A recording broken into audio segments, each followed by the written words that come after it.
Alright, welcome back everyone. Welcome this back. is LB2. We're really hoping to finish this thing today. Yeah, there's like 4 sections left or Yeah, so? well, we're pretty close to the end. Let's see where we're at. I believe we're around chapter 13?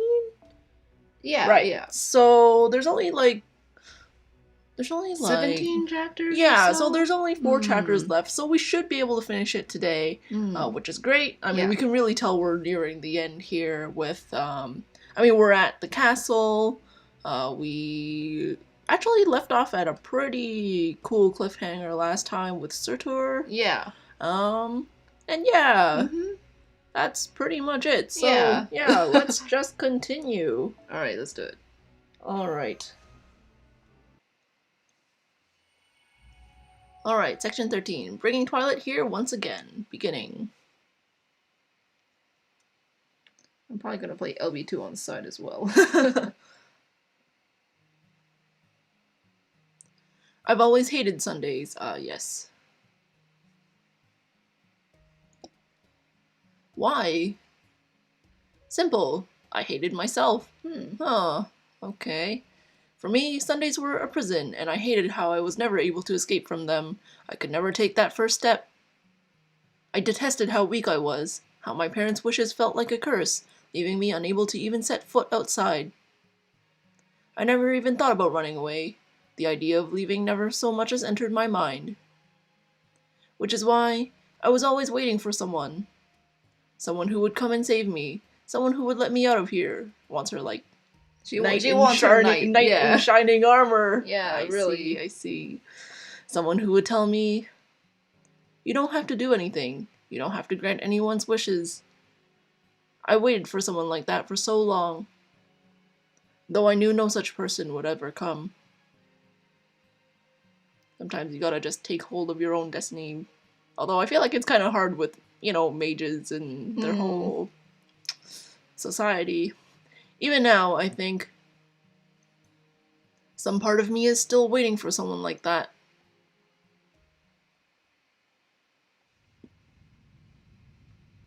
Well, that's kind of sad. Oh, the sun. Yeah. Oh, there was like a hand coming out last time. Yeah. The moment the sun fell, every giant across the Lost Belt looked up at the sky and roared in unison. Wow, okay. All at once, the featureless masks the Queen had placed on their faces in order to control them shattered. Wow. I see. As their masks disappeared, so too did the days they had spent slumbering without a king. Now they were truly awake. The giants' roars echoed throughout the land, singing the praises of the king who would bring about Ragnarok in a language humans could never understand. O king, O king, O king, Surtur, wielder of the flaming sword. Carry on our battle, carry on our war. It is not enough that the old gods are dead by your hand, we must raze this ancient land to the ground. Let Ragnarok recommence, bring on the joyful times, the end time. Let us begin the destruction. Now is the time. Okay. Huh? Where did the sun go? Well, it's that black void thing right there. Yeah. What's going on? Hey, Sherlock, you're back. You kind of look a little bit sad, but he looks better than before. Okay, you don't have like a hole in you or he's not bloody anymore. Yeah. He's fine. He looks a lot better. Holmes, what about your wound? Weren't you supposed to be recovering for another 2 days? Indeed, and I'm still rather enjoying the effects of the painkillers, but I'll gladly take that over missing the climax. A great detective can only forestall his entrance so long, after all. Well said. I expect nothing less from my administrative advisor. I'm proud to have such a responsible subordinate. Now then, I'm sorry to ask this when you're still so tired, but would you mind explaining what's going on? He's like, kind of shaking in his boots. Yeah, he's like, I don't know what's happening. Just when I thought we had defeated that accursed Sigurd, the sun went and fell out of the sky. And look at that. There's no way that isn't some kind of giant, is there? Every bone in my body is screaming at me to get away from that thing as quickly as possible. Do you have any idea what's going on? Good question. I don't know if it's the same species as the other giants, but it's definitely big enough to qualify. Yeah, you think? But unfortunately, our instruments aren't really doing us a lot of good here.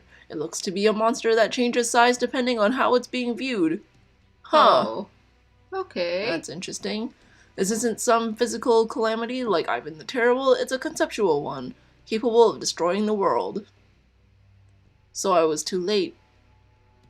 This is certainly enough to make me rue my principle of never discussing something without first obtaining conclusive proof. The flame that flickers across this Lost Belt's northern mountains, it fell from Muspelheim, the Fire Realm. As for that enormous sun, I believe it is most likely Muspelheim itself, given form by the gods. In other words, the body of Surtur, the giant of Ragnarok. I mean, we saw him kind of climb out of it, so... Yeah, it was all like, yeah. and then the flames or something. Our first race shift trial, a landmark occasion. As Team A, we were supposed to investigate Singularity F. Instead, our team met its end, and the world was enveloped in a fire that incinerated humanity. That's right. Fire, fire, fire. Nothing but fire as far as I could see. My mystic eye is one of prolongation. Its rank is jewel. It lets me see possibilities. You could say it's a form of precognition. Once I see something, I can pin it in place, but that only lets me temporarily halt possibilities I do not desire from coming to pass. Oh, it's time to hop into the... Oh, thanks for joining us! Yeah, thanks for joining! Its true nature lies in seeing the myriad possibilities before me. So then, what's this? Now that we're trapped in our coffins, the possibility of us escaping the death that approaches us is... distant. Far too distant. It may not truly be zero, but it might as well be. No matter how far I stretch, I can't reach it. I can't hope to pin down anything. If an enemy were here, I might be able to stop them from attacking or casting a spell, but this is beyond me. I was helpless to do anything about Left-Liner's sabotage, or the flames incinerating humanity. Once the flames consumed me, that would be it. There was no escape for me, or for anyone else. Maybe that's why my fate never bothered me the way that perhaps it should have. All I felt was disappointment for my inability to express what I felt honestly to the very end. Gonna farm QP while watching the stream. Yeah, go do that. It's about to end. That's totally what I'm doing on the side too. Yes. I may never have reached for it myself, but just once I would have liked to have held Woodheim's hand. Is she in the coffin in this? I feel like she is. Oh, is this like the whole foreign god like a thing? vision. Oh. Yeah. Congratulations on your rebirth. I always believed you could save the world. Greetings, Kristaria Woodheim. Will this work for conveying information to you? I must say, using words is such a bother. Had my vocal cords still been working, I'm sure I would have gasped to find I was seeing the world in the coffin next to mine. I saw a brilliant light shining in pitch darkness, and Woodheim opposite it. I had never seen Woodheim so childlike before, not in appearance, mind you, but in his strength, or rather, the lack of it. He was horribly injured and fatigued to the point that even the effort of breathing seemed likely to kill him. Oh. It was as if he had seen the end of the world. No, like he had fought to prevent it.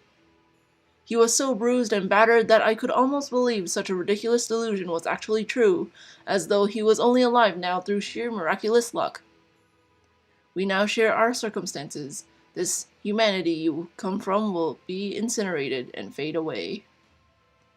But that is of no consequence to us. It may be unexpected, but not so much as to change our plans. Who is this?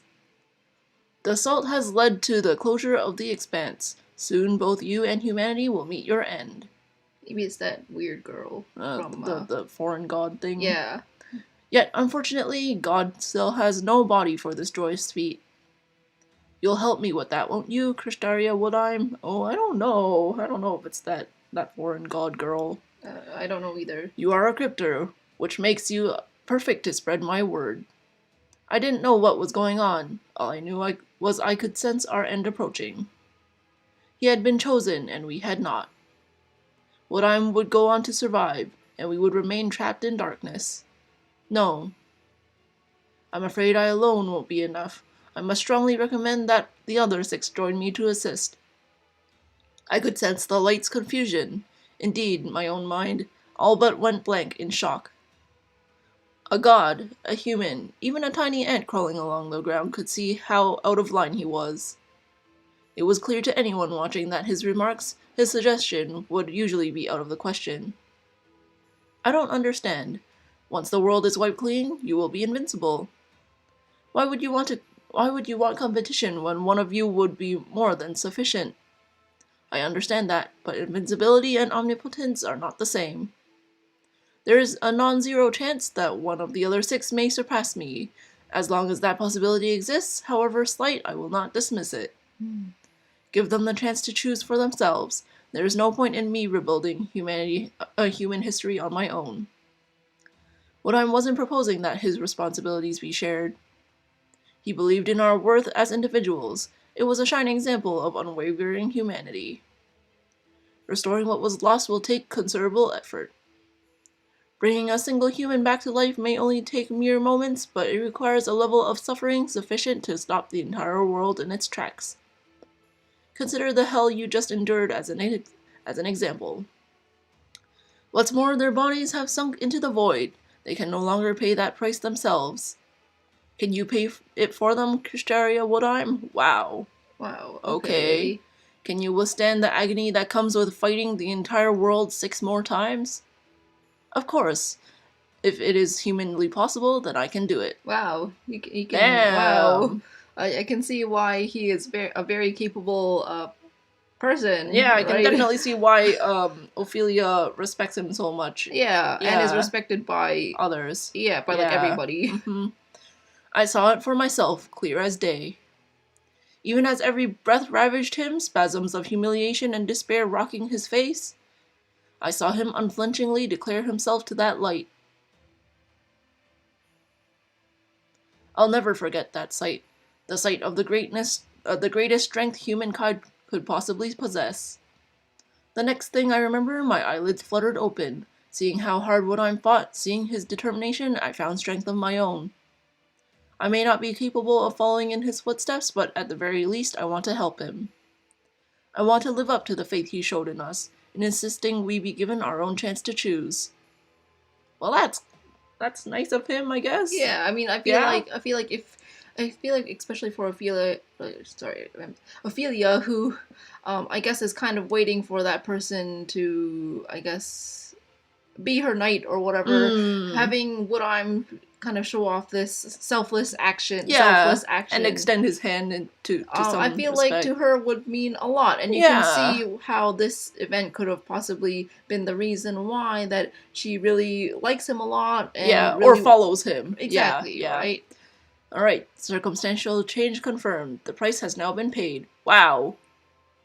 Alright, I have a proposal for you, chosen ones, an offer for those of you who were cast aside.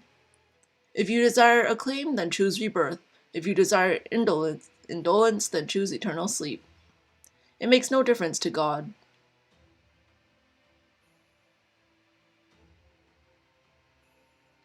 I nodded. The light grew brighter, blinding me. We were each given our tasks to grow our assigned lost belts. I didn't so much as blink. With my mystic eye, I cast my gaze over the world I was given. I looked far and wide, to the very edges, so that I could live up to his hopes and face my destiny as he did his. Even if doing so should take me down an evil path that had been pruned away from human history, I wished that I might find a glimmer of hope somewhere along the way. And then what? Ooh, my right eye saw something so very far away. In a Norse world unlike our own, bound to one day be cut off from humanity, where fiery destruction raged as well. Do they get to choose their lost belts? I don't know. You're looking at me, aren't you? Who are you?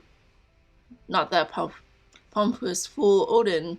I reduced him to ashes, nor the ferocious Fenrir. Him I ate. Are you one of the surviving gods?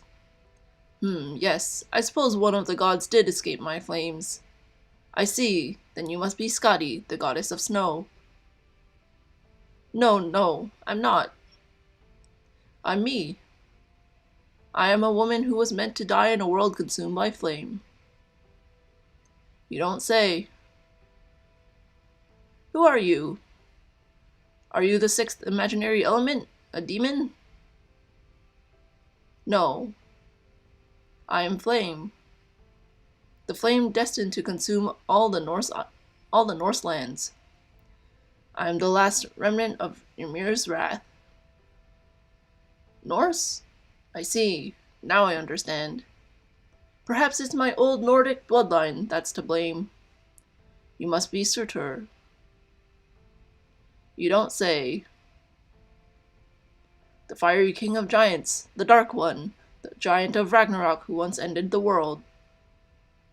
Heh, so you do know who I am, woman. Fascinating. So you are seeing my flame even as you die from the flames consuming your own world. That's right. I'm the one who will bring an end to all things. I'm the one who put an end to... Wait, I'm the one who put an end to the gods and their prattling on about fate. I consume the land, humans, everything. I will end the age of gods. I will end the entire world. I will see that there is no tomorrow. Well, that's not how the legend goes. According to myth, your flames consume the Norse age of gods, but it's followed by the age of humanity. That is what was fated to be. But I don't care. What need have I of a future I cannot see with my own eyes? Everything should end with me. When this planet ends, I will have the final laugh as it all fades away. At least, that is what I swore to myself, but... I see. You failed too. Yes, I failed. I've spent a considerable amount of time struggling to free myself from Odin's prison. But it seems fate is a more formidable foe than I thought. This is as far as I go. My flame will be pruned away along with these Norse lands, crushing my dream of consuming everything. Heh. What a pitiful sight this world and I must make. So that's where your world ended. Indeed. Then you have that in common with us, although I was supposed to save my world, not destroy it. Look into the abyss and the abyss shall look back or something like that. Yeah. That's true. I mean, you're kind of staring into their eyes. Yeah. Indeed. It was nice to meet you, fiery king of giants, but now I guess this is goodbye. Farewell, human woman, who cast her gaze from another world ending in fire. If, by some miraculous stroke of luck, you should ever happen to lay your eyes on me again, I will show you my flaming sword. Ooh. Your noble phantasm? The end of this planet. Okay. Alright then. What a promise. Yeah.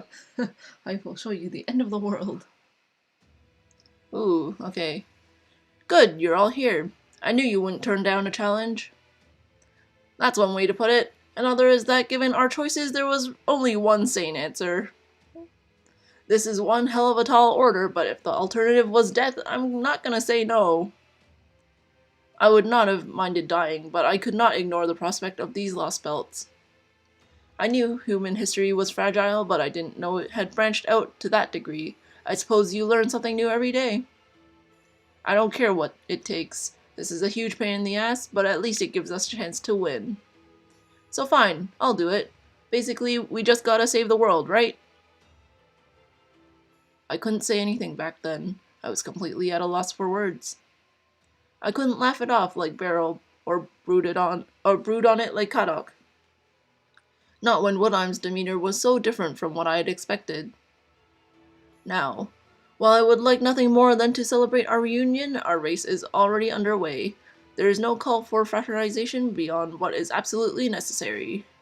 By now, you should all have connected to your lost belts from your coffins and formed contracts with your servants. I've told you all the information I was given. There's nothing more to add. It won't be long now before the disciples of the foreign god arrive. Once they do, I'd like you all to go with them to your respective lost belts. Nobody else knew the truth. None of them had any idea what sort of price he had paid to give the rest of us in Team A chance.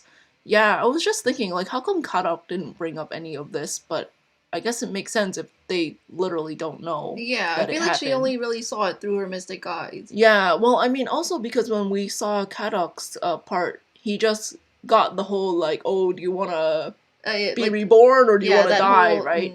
And so he didn't kind of get... extending the hand kind of Yeah, thing. yeah, he didn't know the other parts. Which is interesting, I guess. Yeah, and I'm Yeah, kind of... that's kind of sad. Yeah, I mean, I wonder if the rest of Team A, I mean, obviously we haven't gone to their lost belts yet, right? And if they show that sequence again, right, if it's different for each person or if it's just like cut off, right? Yeah. And just Ophelia is a little bit of a special case. Right.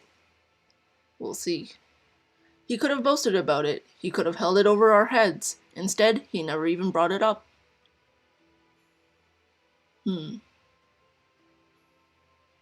I don't understand. None of us would be here now if it wasn't for you, Kristaria. Why didn't you say anything? If you just told them what you did for us, they would do whatever you say. I see. So you knew, Ophelia. It's simple. I didn't tell them because it's not important for what lies ahead. I want humans to do the best they possibly can. That goes for myself, and it goes for you as well. Gratitude is nice, but not if it leads to their putting less than their full efforts in this endeavor. So don't worry about it. I did that for my sake, not yours. It worked out, and I got what I wanted from it. Besides, if one of you ends up surpassing me, that will make my job easier, right? I risked nothing and stood to gain everything. None of you owes me anything for it. Kristaria. That was the moment I knew, without a shadow of a doubt. Kristaria Woodheim was different. He always had been. He had been on a whole other level from the rest of us ever since he was born.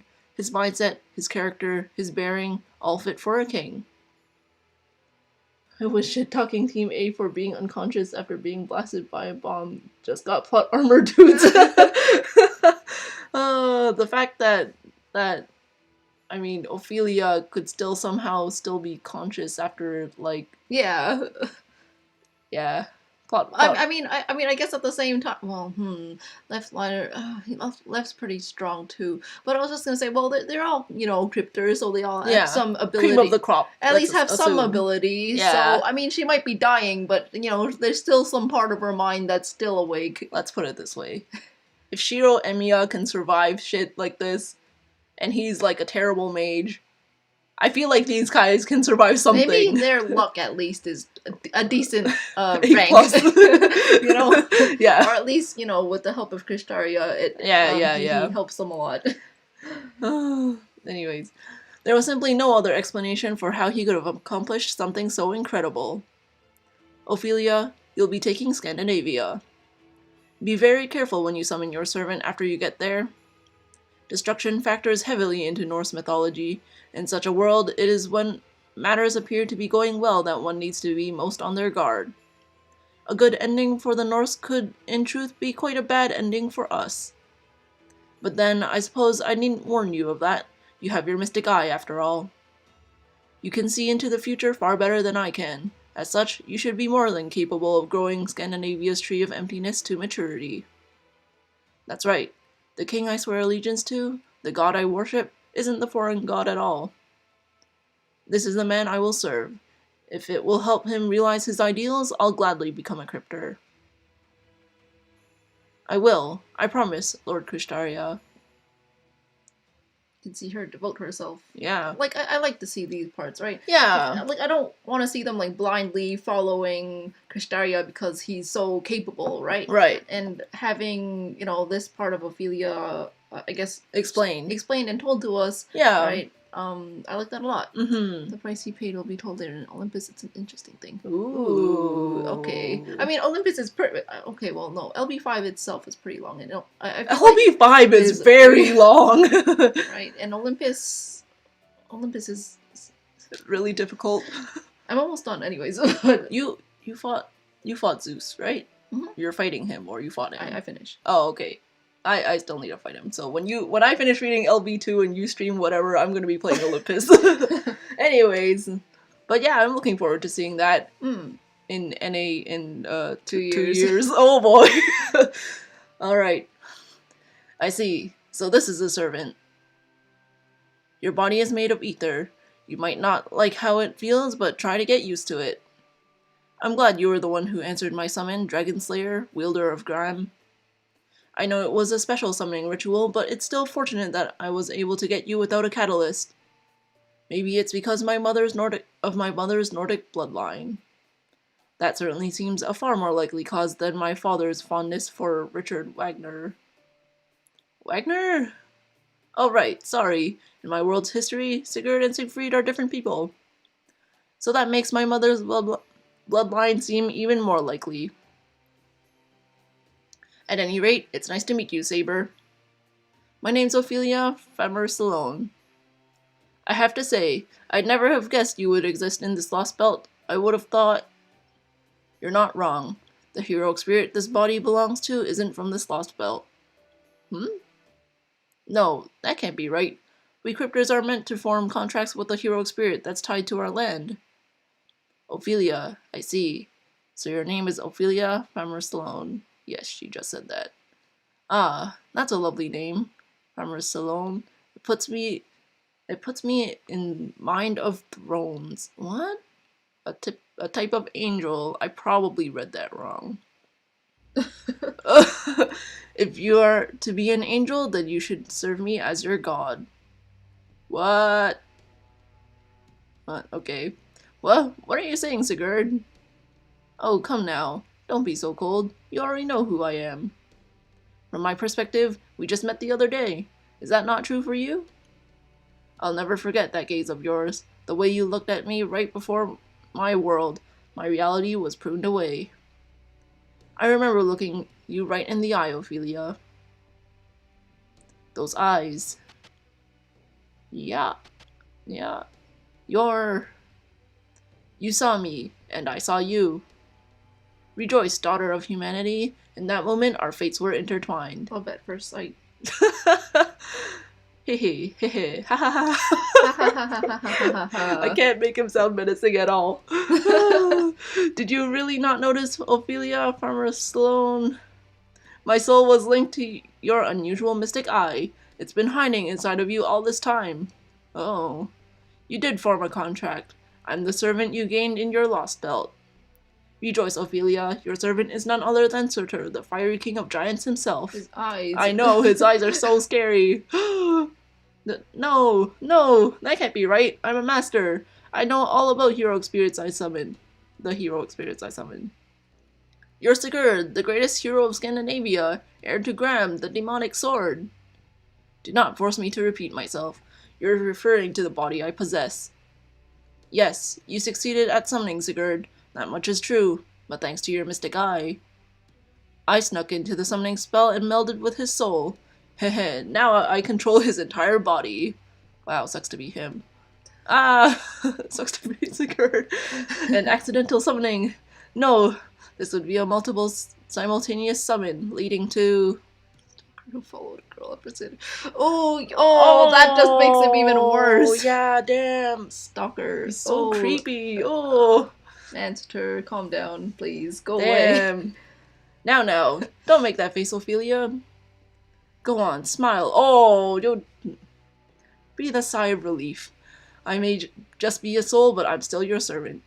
You know how when people just, like, tell a girl to smile? Just smile. Oh, it makes me so mad. I don't smile if I don't want to. Especially if this freaking Surtur just, like, creeped in and, like, oh...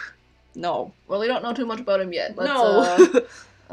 So I'll be your knight, just like you're my woman. Oh, okay. Okay. Yikes. Now, what do you say we seal the deal? Stay back. Don't come near me. A command spell? By all means. In fact, that's one of the things I want the most. Go ahead. Tie this body down. Destroy it. Oh, that's why when Bryn, like stabbed him, he was like, I'm free! Yeah. What? That infernal Odin imprisoned my homeland, my foundation. Muspelheim has been left behind in this lost belt. I have to get it back. If this body is shattered, my soul will be freed. Then I will destroy Odin's prison, and that false son of his will fall. Once that has happened, I will materialize in my true form as the fiery king of giants. The sun? You mean that enormous sun is actually... Yes, my true body. Or rather, the prison Odin built to hold it. Oh. Heh. Did the mages of proper human history not know? Muspelheim, realm of fire, home to all Muspel, is in fact my own body. It is the endless flame burning with an insatiable hunger for destruction. I will need it to resume Ragnarok, which was so rudely interrupted. Odin's seal was quite solid, but thankfully you saw to that when you released my soul. The rest is easy. I'll escape this shell, and my soul will destroy my body's prison from the outside. That prison may be difficult to escape from within, but it is all too vulnerable from the outside. I struck Odin a fatal blow after I devoured Fenrir. The All-Father clearly didn't have the strength left to secure my prison from both sides. I suppose I should expect no less from the soul of a great hero. Now that we are meshed together, it will be difficult to escape this body on my own. It's torturous having to constantly face Sigurd's soul, like standing in a hall of infinite mirrors. It would be far quicker if I could turn my blade on myself. But failing that, I would be grateful if you would end me, Ophelia. If I kill you, the sun, Surtur, will fall? Indeed. Once I take back my body, I will resume Ragnarok, and this lost belt will be the first to burn. From there, I will lay waste to the rest of the planet. I can't wait to show you, Ophelia. Soon, you'll get to see my flaming sword. But I feel like Ophelia wants this lost belt to survive. She just doesn't want Sundays. Well, yeah, but destroying this lost belt with his son or with his fire is not a good idea, though. I somehow don't feel like they're quite on the same page here. Yeah. End of the world. Alright. Imagine. You can't blame Surtur. After centuries of being sealed in the sun, the first contact he had was Ophelia. Yeah. Imagine sacrificing your life to seal a giant and have it ruined just because someone looked into it. That's true. Yeah. I mean, I feel bad for Surtur, but I feel like, he could be a bit more graceful in his approach. I mean, when your goal is to, wreak havoc on humanity and destroy the planet and raise it all to the ground. I guess it doesn't really matter then. I don't know. Instead of screaming out in despair, I quickly used a command spell to forbid him from killing or harming himself. Oh. Surtur is the king of giants, the destructor of the end time. I can't let him escape Sigurd's body. If he does, everything will burn. It will be the incineration of humanity all over again. Yeah, it really will. No, not quite. His fire would have to extend into the past to match the incineration of humanity, but his fire will burn up everything in the present, and leave nothing for tomorrow. That's basically killing humanity too, right? All of a sudden, it felt like something was twisting my heart. It hurts. I can feel my body groaning in pain. It's like I'm being hollowed out from the inside. Without warning, I find myself in a terribly precarious situation. Am I doing the right thing? Should I tell Queen Skadi? No, that would be much too risky. The King of Giants is the god's sworn enemy. I cannot imagine her merciful love extending to him. Yeah. That's true. With every thought, I can feel my body groaning under the pressure. It hurts. Something is interfering with me, with my plans. What should I do? I can't make this call on my own. But what choice do I have? We cryptors can't interact directly. I have to resolve the situation myself. Besides, we're not allies, not really. Once we manage to grow our trees of emptiness to maturity, we'll just end up competing for each other's territory. In the end, there will only be one territory left. I can't afford to show any weaknesses. That's why...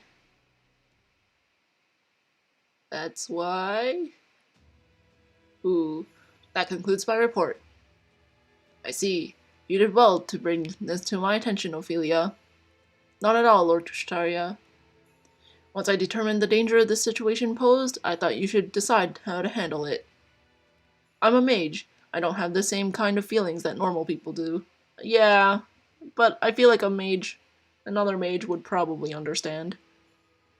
I don't experience love or romance. All I feel is undying loyalty towards those with vastly superior intellects. Kushtaria Woodheim shines brighter than anyone. He isn't afraid of anything. He'll know what to do. I'm sure of it. As long as he shows me the path I need to take, I'm sure I can summon the courage to follow it. Ophelia Farmer Stallone. Yes, Lord Kushtaria? You were right to use a command spell, and this summon you have achieved is fascinating. The King of Giants in Norse mythology is akin to a god of destruction. By summoning him, you have, in essence, summoned an ancient god. You should be proud that you were born to a family devoted to the study of evocation and the summoning arts. Ophelia. Yes, Lord Kushtaria? You have gained an exceptional resource to help bring about the reconstruction of humanity. You say Sutor told you he was going to burn the entire planet? Fascinating. I wonder if that would still work on a world that has been wiped clean. At any rate, the data would seem to indicate that you have him fully under your control. As long as you can continue to rein him in without incident, he should be a tremendous asset. Though, of course, that does pose considerable risk. Understood. Then I shall do my best to live up to your expectations, Lord Kushtaria. I'll show you my flaming sword. Yeah. Yeah. I thought about that too. From here on, I will address my half-Surtur, half-Sigurd's servant as Saber, and turn his power to our cause. I vow that I will grow my lust belt to maturity with his help. Well, I guess that kind of makes sense, because I mean, like, since he's not really Sigurd, and not really Surtur, calling him Saber like the whole time, like we've been in this lost belt, definitely helps. Well, it helps her obviously, but Masks it helps his identity, right? And also, I guess the surprise, and when writing this story, so I appreciate that at least. Yeah. I know I can live up to Lord Kushtaria's hopes. I know I can fight. Building a relationship with a hero spirit that has a mind of his own, controlling one's servants, these are key problems every master has to face. I can manage it. This is what I've trained for. I won't fail. I will grow my tree of emptiness to maturity. I'll ensure this lost belt continues to flourish alongside the queen and the most powerful knight ever to live. The tree continues to grow well. It has been all this time. Everything is going well here. At least, it was. Until we showed up. Yeah, basically. Until he showed up. Oh, Napoleon. Oh, God. Enchanté, Crypter. I'm a servant from proper human history, the only hero of humanity in all of Scandinavia. Hey now, what's the matter? What are you so afraid of, mademoiselle? Okay, Napo, are you gonna duke it out with Surtur? Like, don't worry, I love you, or something. Marry me. Yeah. Alright. See this flaming sword.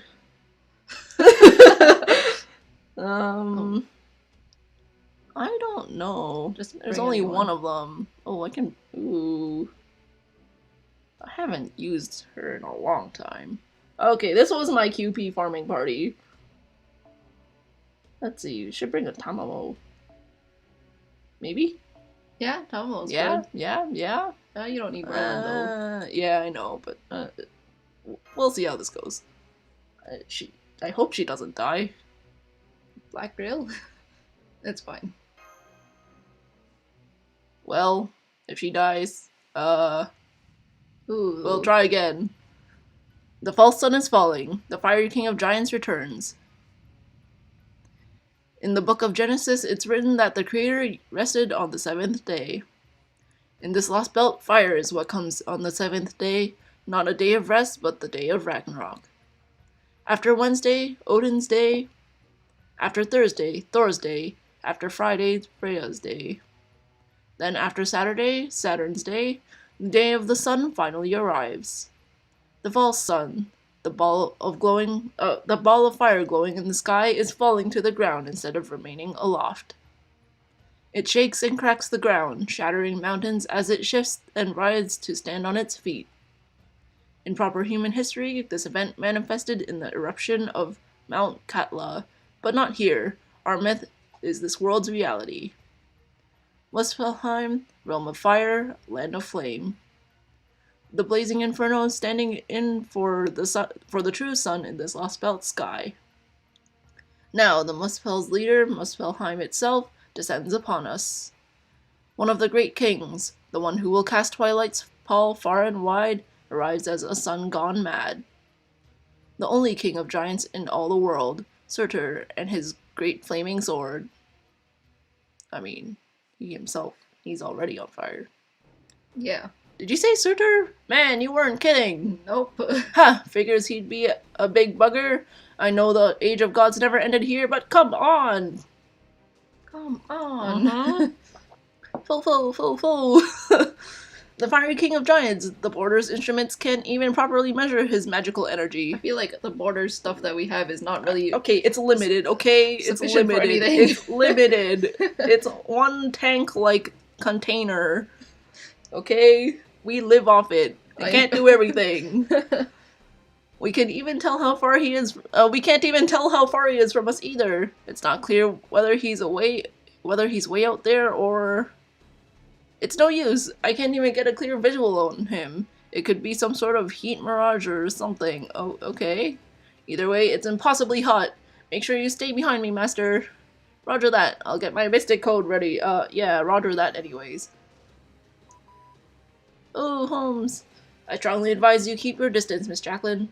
Your mystic code may have been outfitted to accommodate Russia's extreme cold, but it is not nearly so effective against extreme heat.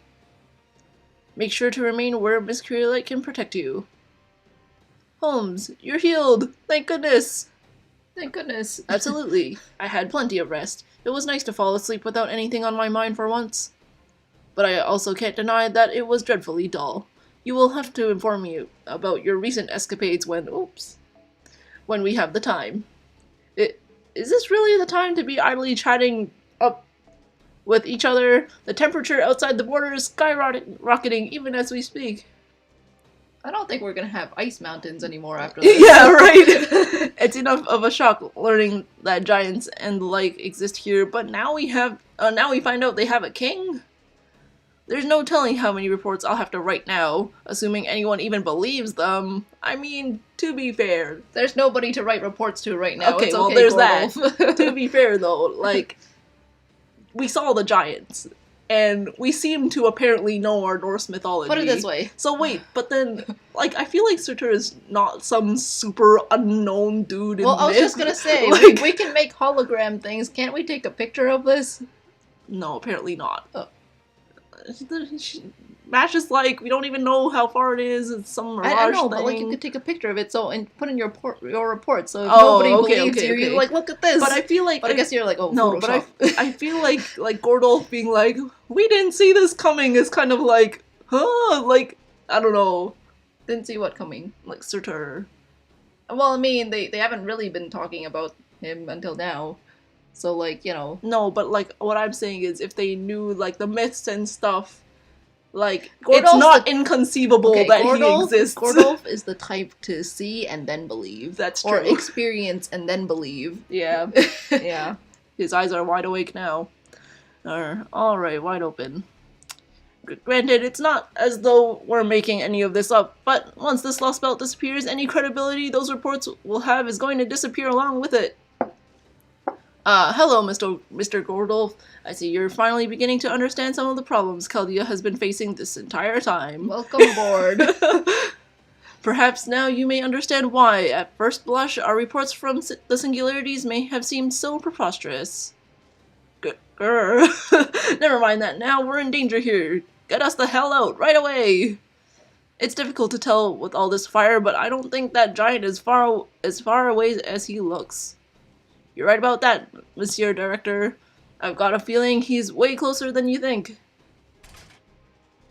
Hey, King of Giants, Surtur, right? You're not just gonna go away on your own, are you? Am I right to assume you're our enemy? Of course. I can hear him. No, wait. He's communicating telepathically via Magecraft.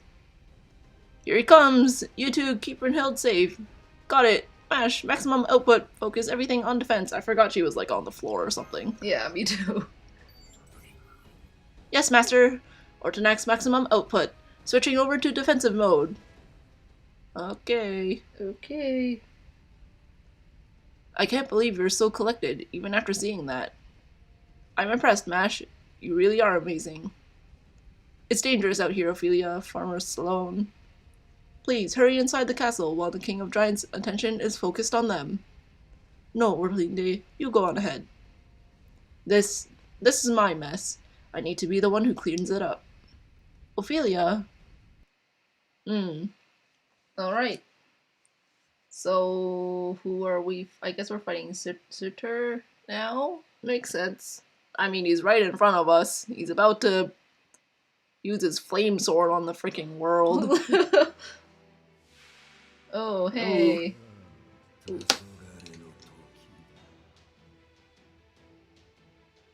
Alright. Alright. Alright, Archeria, it's clearly summertime. It's your chance to shine. Mm-hmm.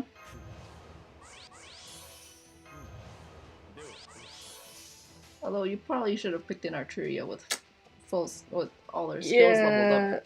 Oh, are they not leveled up? I didn't even look. I probably should have. Only the middle one is like at a 6 and everything else is at a 10. Oh, I It's had no fine. idea. It'll work.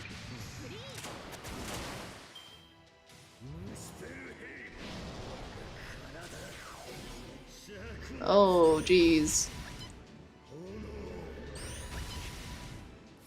Oh, that burn is gonna hurt after a while. Well, they're not burned yet. It's just burn damage up. Okay. Let's get some stars. Wait, oh, really? I don't know. I mean, I would have used Tamo's NP. Really? Yeah. I see. This is the one that he goes, Ophelia. Oh, jeez. Everybody is dying. Okay.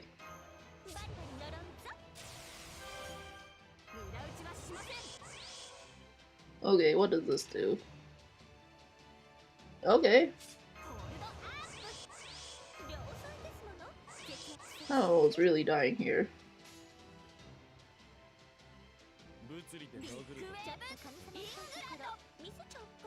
I assume you only have to break one bar. Yeah, this doesn't seem like the one where you really have to end him.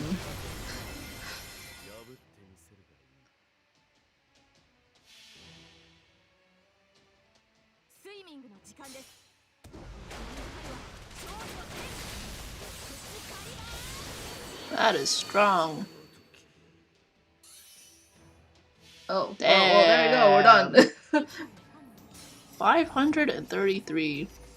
Not bad.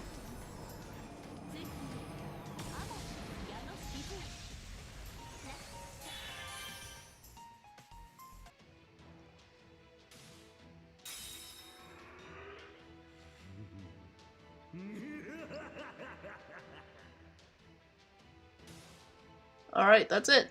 Nice. Here are the free burn debuffs he has. Yeah, that's kind of his shtick with this battle, I feel. Yep. Just kind of burns you till he can continue burning you. I till mean, forever. if Fire Sun God can't burn people, that'd be really sad. I wonder if he can burn BP, like Summer BB. I don't know. Oh, she can't be I burned? don't think she can. Oh. Anyways. I'm not done yet. Yeah, you keep going, Mash. Even you're not fire resistant, I guess. Yeah. Huff huff. Gas gas. I've defended off the first wave of Surtur's onslaught, but I'm afraid this heat and pressure are so intense that the Ortonax is designed to be fire-resistant. It should be able to hold up in the face of extreme heat from the natural world. He's not really natural, if you ask me. No, if you the border can take on like the freaking sun, man. But it was never designed to withstand being submerged in lava. You're lucky you're still standing. Oh boy. If not for all this snow and ice infused with magical energy, you could be a goner. After all, he's... Indeed. He may not be quite as hot as a star, but he is quite close. And there's something else disturbing about him. He's almost as hot as a star. Almost. Wow, okay. Not quite there. Be wary of his noble phantasm. Surtur's flaming sword is a divine construct born from a planet. Great. It prioritized life forms over all else. Not even a deity from the Age of Gods could survive it. Ooh la la. You should be proud, you two. We're still standing tall after facing off with a being that kills entire worlds. Wow. Pat yourself on the back. Hey, Surtur. I figured a god killer would be way more impressive, but so far you've been a big letdown. You're nothing compared to the despair of my grand army and I felt in winter. Oh. More despair. Yeah. Hehe. Winter, you say? All that I have for you is fire. Pew! Here comes the second wave! Keep that shield up, yeah. Once we get through this, we'll launch a counterattack. Keep that shield up. Yes, Master. I won't lose even if we are up against a divine construct. Alright, you can do it, Mash. Position secured with a bunker bolt. Assuming full defensive. Out of my way. A blinding light fills my vision. Light. No, it's not just light. It's heat. Flickering heat that reduces everything it touches to ash. How are we not dead? I don't know, man. This is Gouda. If anybody has plot armor, it's him. If this were truly a divine construct, there is nothing to be done against it. At least, that's what I think. Senpai! Senpai! And yet, I saw her. I saw a warrior standing up to a sword forged by gods with a man-made shield. I saw her push beyond her limits to wield that heavy shield even as her arms and legs shook with the effort. And I knew that it was time for me to make my stand. My spirit core may be damaged, but as long as I can move, I have a chance to atone for my sins. You too. Awakened man. It seems this body of mine has We have reached it! Yay! It seems this body of mine has caused you a great deal of trouble. And so I have no choice but to use it to make amends. Before swallowing it.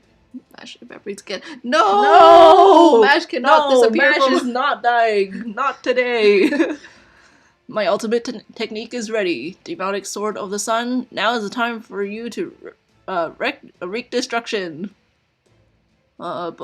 Bulvergram. Yeah! That! Go! Man, the line break though. Yeah. I was here.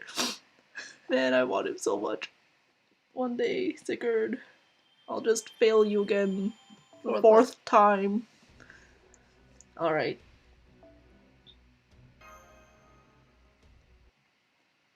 Okay, section 14.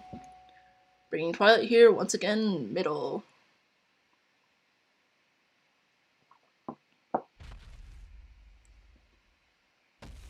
That's the sound of a giant, maybe? Fire walked the earth. Here in this lost belt, a place nearly devoid of life, a giant strode about the land like a conquering king. Onward he walked, never straying from his path towards the lost belt's fiery northern mountains. Where is Scotty in all of this? Chilling in her castle? She's just asleep or something, I don't know. He is the king of giants, the king of fire. The giants that gather at his feet are crushed beneath his heels. The ice beasts drawn to his light are melted in an instant. Yeah, that's like instant death, man.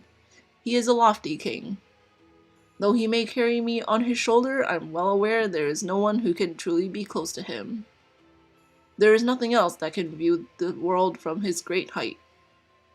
No, that may not be quite true any longer. My mystic eye can see it, an enormous tree beyond the fiery mountains stretching towards the heavens. A figure just as imposing as the king of giants.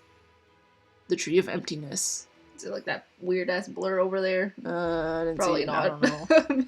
I feel like my eyes are creating details that are not there. Maybe they are, and I just didn't see it. I can't reach Lord Kushtaria. Surtur's magical energy must be jamming our signal. Ooh, that feel when you are too strong. What would he think of in this situation? I see no cause for concern. I have high hopes for you, Ophelia. Yes, that's what he'd say. Oh. You again. I'm surprised to see you outside the castle.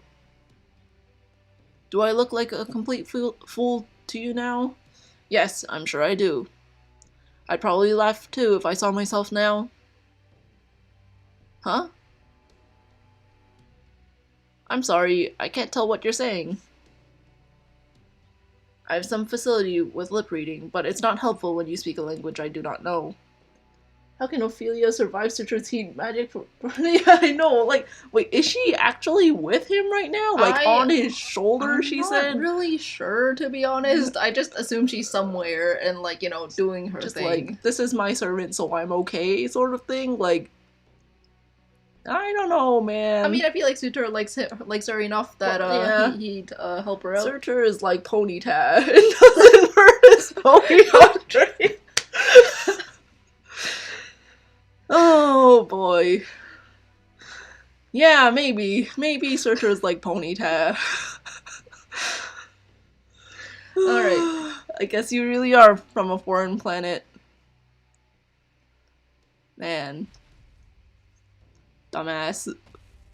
I didn't know you were still here. Yeah, I know, right? Can hardly freaking believe she's a cryptid too. Not one damn bit like the other one. This one's just a stupid little girl who can't bear to let go of her ladyhood. Okay, well, to be fair, I think all of the cryptors are pretty different. Yeah. She might as well be carrying a cracked jar of oil into a bonfire. It's as stupid as a maiden walking along the shore barefoot. Yeah, don't do that. Between her and the queen, there isn't a single woman here who can tell a good man when she sees one. Screw this. I can see where it's going, so I'm just gonna go back to the temple. And you, foxwoman? Okay, I think Bryn found a pretty okay dude. Everybody else, though. I don't know. All I could think of was Eric Bloodaxe's Oh. wife, and I'm just like, oof, No. maybe not. That's why I didn't say it. I was like, oh, okay, forget that. Yeah, okay, never mind. Good question. The silvery world is pretty enough that it could have made for a nice ski resort. But with that giant here, any chance at NFF services making a profit just went up in smoke. I think I'll be on my way shortly too. I want to see how Ophelia's story ends before I leave. Heh. So being able to flit about as you like makes it easy for you to park your fat ass wherever you go, huh? Wow, that's rude. I should have known. Oh, would you please spare me the slenderest crudities? I'll have you know my ass isn't the slightest bit fat. It's petite, thank you very much. Very important. Gotta say though, I'm disappointed in Queenie here. Can't believe she's just sitting back and letting Surtur get resurrected like this. Then again, she did marry... Oh, this was Ensign. The Jodor. God of the sea. In proper human history, must not be as smart as she pretends. Eric, yeah, he's the guy that everybody doesn't remember. You know, Yeah, that guy with the big axe. That one. I'm afraid you have it backwards, Canis. Look at it this way. Surtur was just that much of a blind spot for her. He represented something so antithetical to her worldview that she couldn't conceive of his existence. This lost belt was finished the moment she lost the ability to consider that much. Why do you think it was pruned away? It's like an insect that couldn't even tell it was being exterminated. Oh.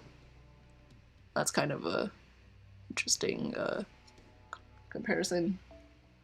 That said, I doubt Her Majesty would have done anything about Surtur even if she had learned of his relationship to Sigurd. Oh? That means she's just the sort to sit back and let nature take its course? Or does she just pity that cryptor? Indeed, I imagine the Queen feels compelled to keep herself in check so as to be responsible with her overwhelming power. I suppose it's an admirable enough quality for a human. But sadly, she doesn't seem to have realized that way of thinking limited what her Scandinavia could do as well. Anyway, none of that is my business, and I'm more than happy to keep it that way. And that's about enough chit-chat. I've got all the goodies I came for, so I think I'll be on my merry way. The next time we meet will be on the sea, won't it, Canis? When we do, I expect to see some rare and valuable merch that can't be found anywhere on land.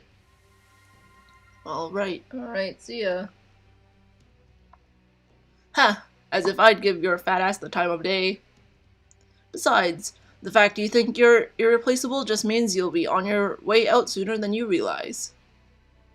I wouldn't assume every lost belt is on your side if I were you, pet. Okay.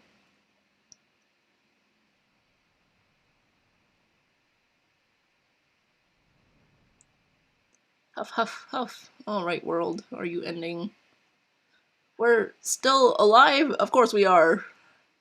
Senpai! I'm alright. He deflected the fire with his demonic sword. Oh, thanks, Sigurd. Yay! It seems the King of Giants has disappeared towards the northern mountains. He can just disappear. I don't know. He's a assume freaking that- mirage or something, I was okay? assuming that this guy was so big that, like, you know. Yeah. First and foremost, I'm glad to see you're all safe. I think you may already know who I am, but let me introduce myself properly. I'm a warrior and the wielder of the demonic sword Graham. I'm the son of Sigmund and... yeah. Each son. Yeah. And I have manifested this lost belt as a saber. My true name is Sigurd. I'm glad I was able to protect you. Yay! My town will only team against a certain beast is prepared. Ah. I only wish I had been able to resist Surtur's control of my body more than once. Yeah, kinda tough, I guess. I mean, Surtur seems pretty strong, so... Sigurd? Resist? So back then, was that you? I mean, he didn't, like, kill us or something. Yeah. I guess that's what they call a hero's pride, yep. But I thought you died when Surtur was freed. He has guts. He does have guts. He did. Sigurd's body would surely have fallen apart had someone not been there to hold it together. Am I correct in that assumption, Ortlinde, last remaining commander of the Valkyries? Oh! Oh. Well, that's nice of you. Yes, I used a rune to help him. It was all so sudden that I did not expect it to work. But fortunately, the damage was not as extensive as I believed. It almost seemed to me as if the wound on his body had been somehow rewound. Oh. Okay. Was it Ophelia? I don't know. Rewound? Did Ophelia do that? He literally just asked that. Yeah. I took advantage of that opportunity to keep his spirit core intact, though only just. Unfortunately, I have already exceeded my own output limits. Oh no. I'm afraid I will only last a few seconds more at best. I'm surprised she didn't help Bryn or something. But I mean, Bryn did, like, kill off the rest of her sisters, so, like... Yeah. Yeah, I don't know. I was able to wield my sword one last time thanks to you. For that, you have my deepest gratitude. No need to thank me. I didn't help you for your sake. If you truly are a hero, then please, help my sister. That's all I want. You have my word, and once again, you have my gratitude.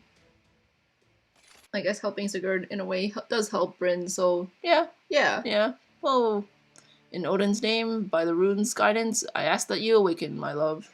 It's like Sleeping Beauty. Yeah, man. Brynhild, my love and my eternal executioner, please open your eyes. I promise I will hold your spirit origin together. Your spirit core may be damaged, like mine, but I hope you will open your eyes nonetheless, even just a little. Wow, they're so sappy, like, in this situation. You mustn't. Please, don't come near me. I'm the one destined to kill you. I can try to resist the madness, but I fear my body may move to kill you on its own.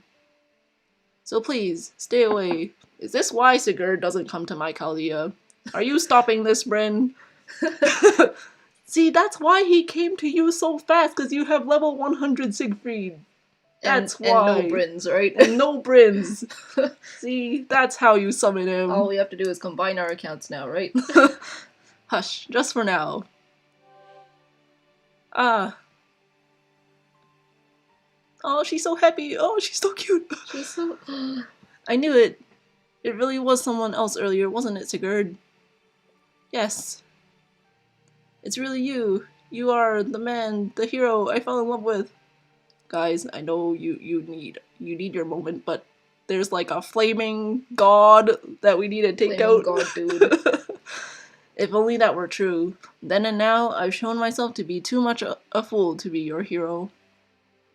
No, you haven't. I mean, when she bases every other hero, like, she kills with the image of you, you're probably pretty heroic. Yeah, that's what I feel. Yeah.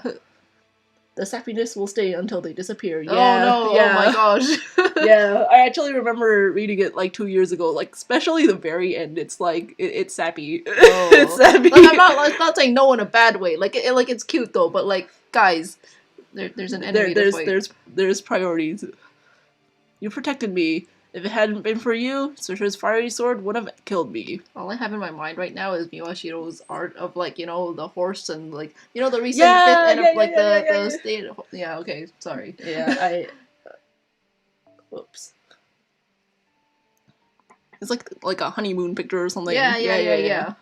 Where are we? Okay, yeah. You protected the Shield Maiden, the Emperor, and the girl fighting to save humanity. You kept this world's hope alive. Of course. I could never have done it with what little strength I had alone, though. Her help was crucial.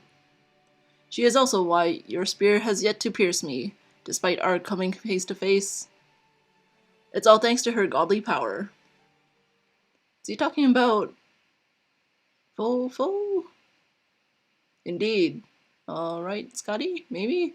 If Surtur had brought his flaming sword down in earnest, my castle and all of Scandinavia would have been razed to the ground. Good thing the castle's safe. Yeah. And of course, I absolutely refuse to abide men and women killing one another. There she is. I can imagine that they have their own mini reality marble with flowers as a background while they're recording. Oh, that would be nice for them. Too bad Chaldea's not here and they can't go to the simulator. That's where all the servants love to go. Right? Go to the simulator, have a date or something. Yeah. Anyways. I see you have all suffered at least some manner of injury. Yeah. I mean, what did you think? It has been a very, very long time since I last saw brave warriors putting themselves to the hazard in combat. This may have been inevitable with Odin's protection weakened, but my negligence is also to blame for things reaching this dire stage. Chaldean, Sigurd, Brynhild, and you, the archer whose name escapes me. And Rip. Napoleon is just never remembered. Where's Sitonai? What's she doing? She's still in the dungeon. You fought well, my children. I commend your bravery and your valor. I will not let you die just yet. You may all enter my castle. Come with me. Okay. So we're not fighting him. We're just going to the castle. Okay. Ophelia. Fo. Yeah, I know. It's about time I stepped up. Yeah, you can do it. I mean, he helped fight some Valkyries and stuff. All right, it's a question mark. Oh. Okay. Let's bring some 2030s. Yeah, I really should. Okay. Let's see. These are not.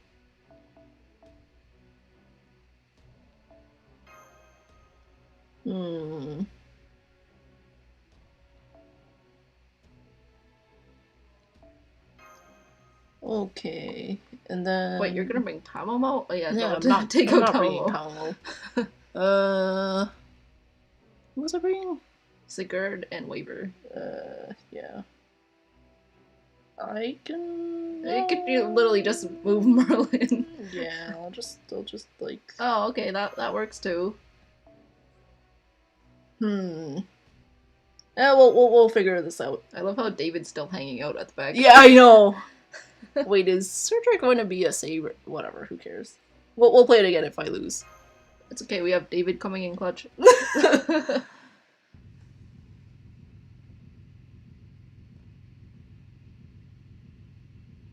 Yeah, immediate pick, of course.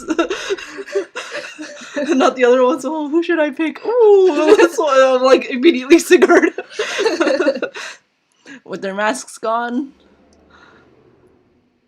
the giants begin an all-out assault. Oh, that was like Attack on Titan or something. To destroy what little life remained.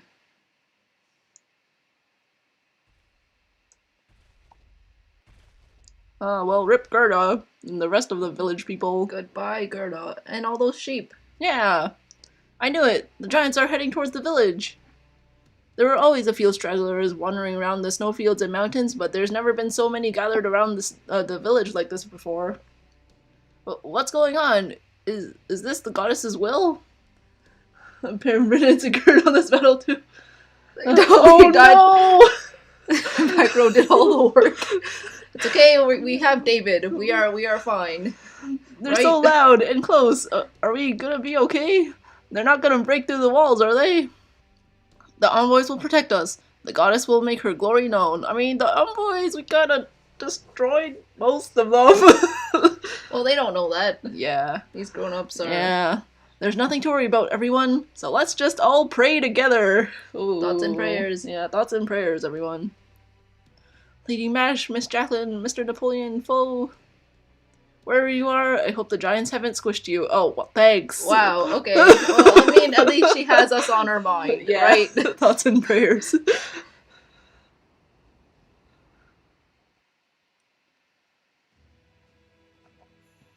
I've sent all the envoys to the villages. How many villages are there, even? I don't know. Unfortunately, with their masks on, not only do the giants no longer hear my voice, they now resonate with Surtur. If their power approaches its height during the Age of Gods, the village's protections can only last so long. I will do my best to ensure they remain intact for at least half a day, but anything more than that will be quite difficult. Setting that aside, I never expected to see Surtur again. My apologies for interrupting, Your Majesty. I'm Sherlock Holmes of Chaldea. Let me begin by offering you my most sincere thanks for treating our injured personnel. For that matter, it is safe to say they would not even have survived Surtur's attack had it not been for your help. Right. We should all thank her for saving us. Thanks, Queenie. Thanks. I'm glad we're fighting the same enemy now. You have my thanks. Thank you. Thank you, Skahak. You even restored the Ortonax and its components. Wow, she can do that too? Wow. I mean, I just remember all these like, casters can do literally everything. No, like, I remember the first summer event, she could do, like, everything. And we were just, like... singing her praises. Yeah, and, like, I don't know what the guys were doing in that event. I don't remember anymore. They were doing nothing. The girls swimming were in the ocean or something. I don't know, Mordred was building weird shit or something, yeah. But she did everything. Anyways. Yeah, she really did. You even restored the Ortonax and its components. Foe! Thanks. I can't believe you're so nice to us. I mean, she said she liked us. Yeah. To some degree, at least. As long as we're not dead, I guess. Pay it no mind. It is about time you all understood. I'm your mother. All in Scandinavia are my children. I've decided to love you, with all that entails. As my children, all you need to do is accept my grace. Even if I'm the only one of the old gods, as that irritating Woodheim would say. We are most grateful for your mercy. Now, would you mind if I asked you a few questions? I would like to gain a clear as clear and understanding of our situation as possible in order to better determine our next course of action. Very well. Ask what you will. Thank you, Your Majesty. To begin, I presume that the fire on the northern mountains comes from Surtur? Yes, that is correct. Are they embers? Embers. I believe he means the embers of Ragnarok. Now I get it. That would depend on your perspective. I see. Hold up. Hold up what? Excuse me, I'm sorry to interrupt, but may we ask you something, Holmes? Yes, Miss Curulite, Miss Jacqueline? Does this mean, Holmes, did you know about Surtur all along? Let's be honest. It's Holmes. If anybody knows, it's him. I was at best 20% certain. Giving voice to my suspicions at that point would only cause confusion, which is why I refrained from doing so. I mean, he was also in bed trying to, like, recoup for, like... Yeah, right? A long time. I know. So. But I was certain that the man who attacked the Shadow Border was not truly Sigurd, even if I was unable to convey that information at the time. That said, I'm at fault with regard to the fire in the mountains. My apologies. I'm at fault with regard to the fire in the mountains. Okay. I should have found a way to tell you about their true nature sooner. Well, I mean, you were out of it, man. You were on the brink of death. We give you a pass. Or at least managed to warn you of Surtur's involvement here. Didn't they also have, like, no Wi-Fi or whatever, so they couldn't even contact us? No reception. I wouldn't beat yourself up for it too badly. Under the circumstances, you were lucky to survive Sigurd, the fake Sigurd's attack. Holmes said, yeah. Having said that, there is one thing about you that I'm not exactly pleased about. You always either say too much or not enough. That's yeah, it's one or the other. One or the other. Yes, that is certainly true. Nonetheless, technical advisor, much as I agree that one should strive for accuracy in the information conveyed, even in battle, we can't expect it will always be possible to do so. Well, if you're gonna take Holmes aside, I guess there's nothing more to discuss. That is how you do things, right, Gordy? You don't expect people to deliver more than they're capable of, do you? I'm deeply ashamed. I can't tell you how sorry I am for the trouble my ineptitude has caused. Why are you so hard on yourself, sage of proper human history? The fire in those mountains is a testament to my weakness. Even with the power Odin bestowed upon me, I've been unable to rid my land of twilight. Is that? It is something of a long story. Please, lend me your ears. Okay, if we have the time for it, I guess. Yeah. Which I'm we sure we will miraculously have. I know, I was gonna say, let's have an abridged version. Yeah, I know. It was 3,000 years ago, the twilight of the gods. Ragnarok, the battle destined to bring an end to the Age of Gods, was upon us. It should have begun and ended here just as it did in proper human history. Holmes was... yeah, I know. Holmes was out of commission for a while. But here, Surtur rampaged unchecked, and everything went awry. Surtur, the Dark One. He inherited Ymir's destructive side above all else. The first giant, whose name was all but erased from proper human history.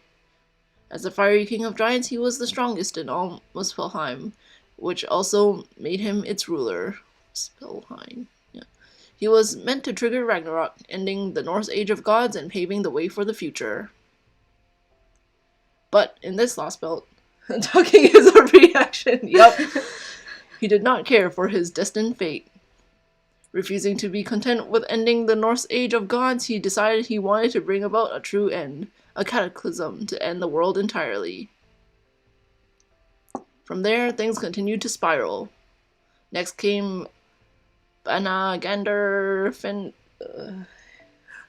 Fenrissulfur, perhaps better known as Icy Fenrir, the lonesome wolf of ruin, whose what did I say? Lonesome? Oh my god, fearsome wolf of ruin, whose breath could freeze anything in its path. Though I'm told it's not mentioned in either Edda's or the Volsunga saga in proper human history. He was a great monster, whose bones, muscles, and heart turned to ice after it had eaten half of Niflheim. It was Fenrir who was originally supposed to kill Odin. But when Fenrir let down his guard to swallow the sun, Surtur set upon him. He killed Fenrir, tore him to pieces, and consumed him. Oh. Having gained the wolf's power, Surtur went on to kill Loki, the other gods, and even the other of the giants' kings. He then attempted to connect his true body, Muspelheim itself, to the sky through the hole left by the sun's vacancy. By doing so, he hoped to bring twilight not only to the gods, but to the entire world. He destroyed each of the Norse world's 9 realms and attempted to burn down the very planet. The flames were devastating. Odin and the remaining gods banded together to try and prevent this unthinkable ending, but they could not win against Surtur. However, they were able to fight him to a stalemate. Okay. Though the gods were completely destroyed, Odin was able to seal Muspelheim away with one final rune, leaving it hanging in the sky as a false sun. As for myself, Odin combined me with Skahak, a woman with whom I shared a fateful bond, in order to draw Surtur's eyes away from the gods he meant to kill. Now I am all that remains of the gods, me and the primordial runes that Odin entrusted to my care. Okay. It was horrific. Surtur's rampage left much of the land ablaze. The blood that poured onto the ground from the many wounds the gods inflicted upon him erupted into flames and remained ablaze. Those flames consumed countless lives. It fell to me to protect what few remained. Yeah, I was thinking about it the other day. I was like, I don't know how this civilization really survives. Yeah. Anyways, this chanting in the background is creepy as heck. Once Ragnarok had truly concluded, there would be little point in ushering the age of humanity without any humans. I turned the vast majority of my power towards extinguishing the flames that threatened to consume this world and all life on it.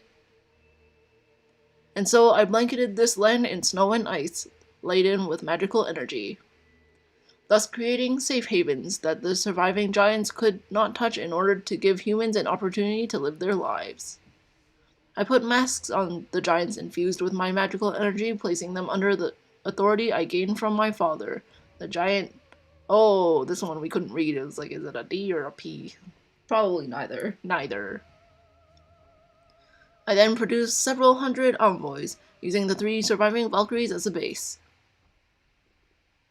With his true body sealed within the false sun, Surtur became as ineffectual as a divine spirit.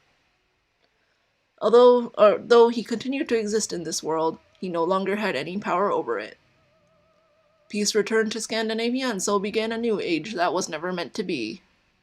An age where the last god, a handful of people, a scattering of giants, and a few Valkyries all act out a quiet coexistence. From there, an impossible 3,000 years came to pass. The great tree extended its roots down from space, and Ophelia appeared before me, calling herself a cryptor. I presume you are aware of what transpired after that. She told me she must grow that tree in order for this world to survive. She was quite helpful to me, which I did appreciate. But that is besides the point. I never suspected the knight that accompanied her was harboring the soul of my sworn enemy. Yeah. Wow, look at that expression. Yeah. Oh, Whoa, she is not she happy. Is enraged. She is not happy. I don't think she meant for this to happen. I believe this was likely a summoning accident of some kind. No doubt she used a summoning system identical to Chaldea's to materialize Sigurd's heroic spirit, and a foreign entity happened to make its way into the mix. By foreign entity, I take you mean Surtur. Wait, I've got it. It's her mystic eye. Indeed, I imagine Surtur must have used it as a catalyst. That eye is meant for seeing possibilities, after all. She must have caught sight of a lost history, a pruned phenomenon that would have been impossible in proper human history at some point. So you say she saw Surtur's soul of all things? Oh, Ophelia Farmasalone, if you had to see something, why could it not have been me? Yeah, well, you don't always get to choose what you see, I guess. Those trees are some cosmic horror stuff. Yeah, imagine several giant white trees coming down with the roots on the planet. Yeah. Yeah. I feel like people would panic typically, Mm-hmm. but I mean, the people that live here. Yeah. Well, if you hide it well enough, people won't notice. How dreadfully unfortunate. Yeah. But regardless, the fact remains that Surtur, my sworn enemy, has returned to my land. And now he will stop at nothing to finish what he began, to merge with Muspelheim and bringing about the end of all things. If nothing is done to stop him, he will burn Scandinavia to the ground. His flames will devour all life, all manner of heat will coalesce into one great fire and reduce everything to smoke and ash. If that happens, there's no telling what effect it might have outside of this lost belt. Yeah, I mean, there's nothing else to really burn outside. You do need to go through void space to escape a lost belt, so I don't think the fire would leak beyond it, but I can't really be entirely certain. It's worth noting that he does still have our compass, too. The paper moon, I mean. Wait, Surtur has our compass? How is sure that thing not burned? Yeah, like not like in flames and destroyed. I'm surprised they didn't keep it like in this castle, like just like leave it on the table or something. I guess like Ophelia's holding it in her pocket or something. Was it that small? No, she's just hauling it on her back like a backpack. Alright, Paper Moon. This thing's indestructible, okay. Your Majesty, might I propose an alliance? While the enemy of my enemy may not necessarily be my friend, I do believe our chances of defeating Surtur would improve considerably by working together. What do you say, Skadi, my fair Odries? On Honduras? No idea. Oh, JP's on maintenance. JP's on maintenance? Oh, damn. You would issue commands to a god heroic spirit? Oh, are hunting quests done? Maybe that's why. Respectfully, of course.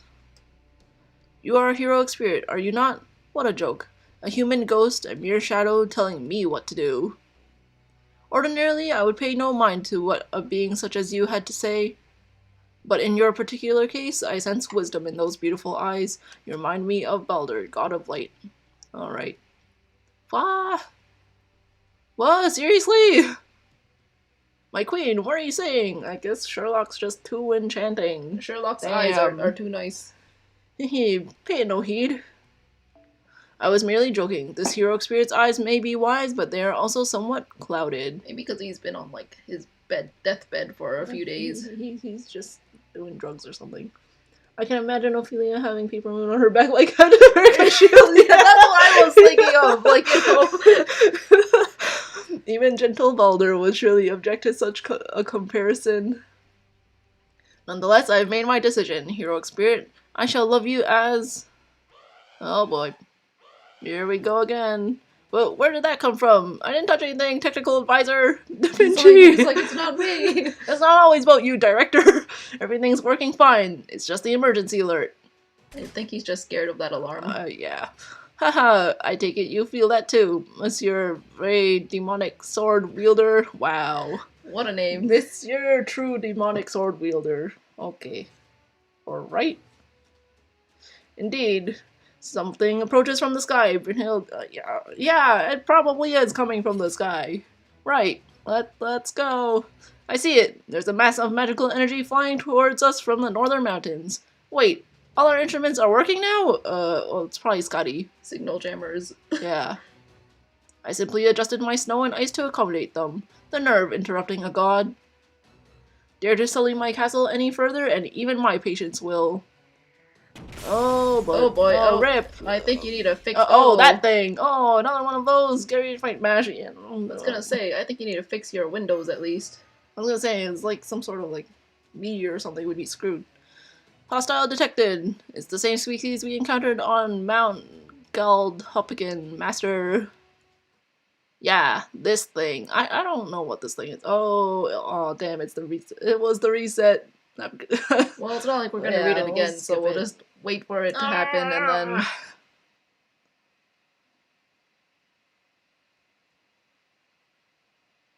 Hello. Come on, FGO. Run, foe. Hello! FGO! I've missed quite a few days. Yeah. Nice. I have quartz. Yay! Well, tomorrow you're gonna be rolling for. Oh, is this Sherlock. banner? It's Is not this- here yet. It's not it's here not here yet. It still quits. But tomorrow, Okay, I'm just in the checking. evening, it should change to Sherlock. So it's still quits day. You're right. All right. Well, I guess we will do I will do my rolling video very soon. Anyways, let's skip that again.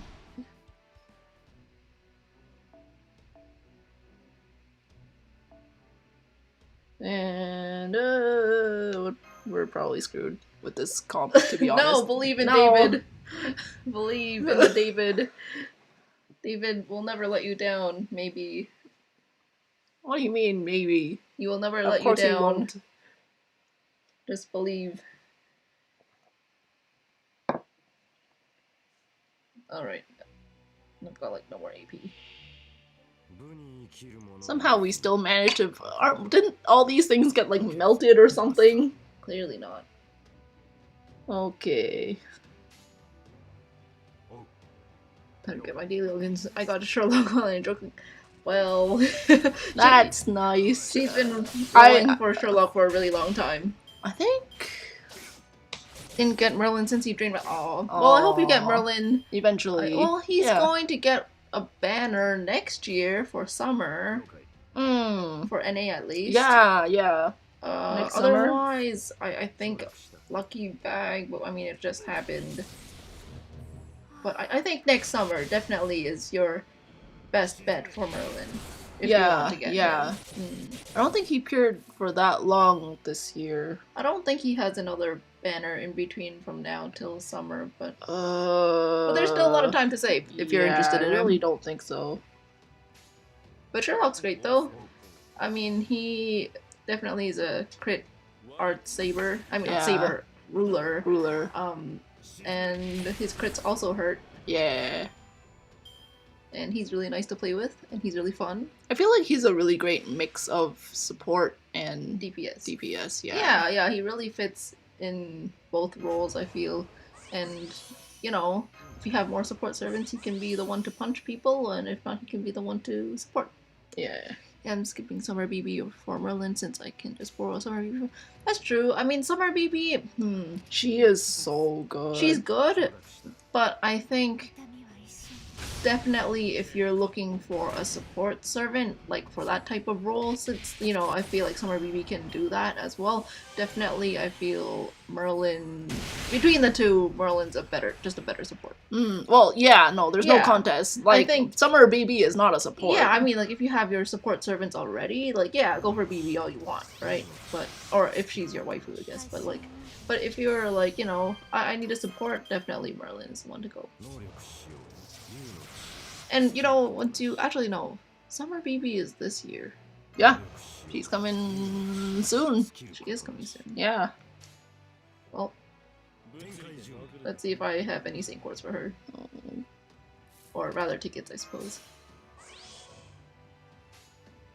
I should probably use, like, hero creation or something on Sigurd, but Yeah, whatever. that's fine. I believe in this comp. What are these triangle ice cream I cones don't know, anyways? but I see them and I think of, like, LB5 or something, and I'm just like, Yeah.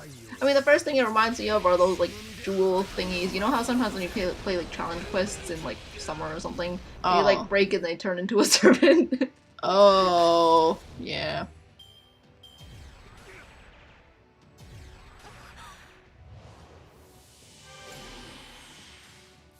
Rude, taking all my stars.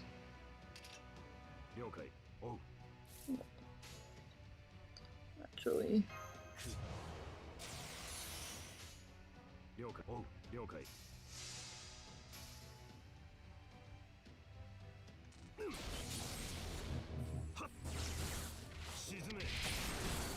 so good. Yes.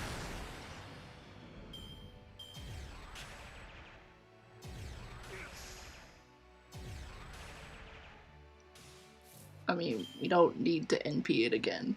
But you could see it for the sake But I of need to seeing- see it again. for the sake of seeing its NP again. No, I get that. Oh, whoops.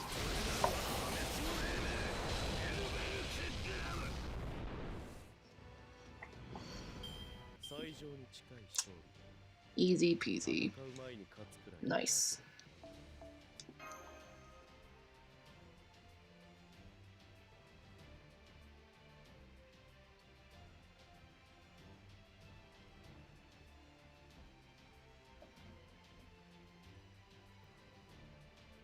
It's kind of sweet that Prince Buff completes the girl's crit buff. Yeah. I actually really like that about when you play with them together, because I mean otherwise he can't, like, his star weight it's okay. But having her be able to support him is really nice. Yeah. Let's bring him again. I think especially for servants that really need to attract their own stars. Well, I mean, especially since he's such a crit-based servant too, right? And like you have to really be strategic and be like, okay, I'm not bringing an archer, I'm not bringing a rider, I'm not bringing. But like this, you can just. Yeah. At least we got one of them, but it's not enough. They just keep on coming. Yeah, I guess so. What the hell are these things? And why are there so damn many? At least they're satisfying to shoot, but still, yeah. Nice target practice, I guess. Repulsive. Oh. There is something indecent about these creatures. They have no regard for their own lives. Kinda machine-like. Indeed, they are infused with vast amounts of magical energy. I doubt these creatures are the product of a normal ecosystem. We have more coming through a hole in the ceiling. There's a second and a third. They certainly aren't shaped like any ordinary creature. Could they be phantasmals? As they have just appeared now, perhaps they were originally some sort of plant that is transformed into Surtur's kin? A plant? Oh, I don't know. Maybe it's flower-shaped somehow. No, on second thought, most likely. Foe! Oh, strategically cutting off Sherlock there. I see you. They I always see do you, that. game. They always do that. How dare you! You destroyed my windows! What possible reason could you seeds have for barging into my castle, knowing I've connected myself to the Tree of Emptiness? Oh. Seeds! That's it! I'm analyzing the data now. Oh. They are seeds from the Tree of Emptiness. I can't believe it. Even the seeds are autonomous and capable of fighting. Oh, well, I guess they gotta have some form of self-defense. Take a shot every time for a cigarette. Yeah, you'll probably die by the end of this. Liver poisoning. Yeah. I was willing to turn a blind eye to the occasional stray seed, but how dare you damage my castle? Yeah. Repair it. This transgression will not stand. Look at how mad she is. Yeah. I, the king of this lost belt, command you to die. Alright. Rip seeds? What? Or not? I don't think so. Oh. Hey. Of course they're not gonna self-destruct on your command. Haven't you noticed your connection to them has been severed? I suppose I'll have to help you out a bit, seeing as you're evidently helpless by yourself. Wow. Showing her how it's done. Good for you. You go. Yeah. Well, nice work. So that's what a divine spirit... Hold on. That's what a divine spirit's magecraft can do, huh? If it isn't Freya. It's Ilya, stepmother. Didn't you just hear Mash call me that? Hehe, I suppose you're right. Freya would never allow herself to wield ice and snow as I do. Regardless, I must commend you. You did well to escape my dungeon. I mean, she seemed pretty capable down there, let's be honest. I should have expected as much from my daughter in proper human history, my companion's beloved child. I could have escaped whenever. The only reason I didn't is because I knew you'd really go all out to seal me away again, this time for good if I did. I was just passing the time when I heard a big commotion coming from inside the castle. At first I thought you were fighting everyone else after finally defeating Surtur, but I was wrong. I feel like she was just kind of lounging around the whole time. What happened? I thought you were supposed to be the Queen of Scandinavia. Did you not notice that Ophelia cut your connection to the Tree of Emptiness? So it would seem. That certainly explains why they did not obey my order to self-destruct. So basically, it's Russia all over again, huh? Let me get this all straight. Up till now, the Queen's been connected to the Tree of Emptiness, but with her connection severed now, the Cryptor's trying to make Searcher the new Lost Belt King by connecting him to it instead? Oh, madness. There is no telling what sort of disaster may ensue if Searcher were to absorb the tree's power for himself. Though I see you seem to have some idea, Your Majesty. Indeed, I do.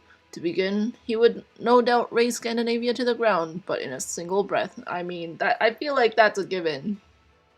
The flaming sword he wields is a blade forged by the planet. Its sole purpose is to rend the age of gods asunder, to wipe it from the face of Earth. I feel like we know this. Should it be successful, it will leave nothing behind. It is that powerful a weapon. Well, I guess we technically don't know it, but I mean... We don't know? Well, I mean, Gouda doesn't know, is what I'm saying. I feel like Gouda has found out a few times by now. Okay, maybe okay. not that his flaming sword is from a planet or something, but...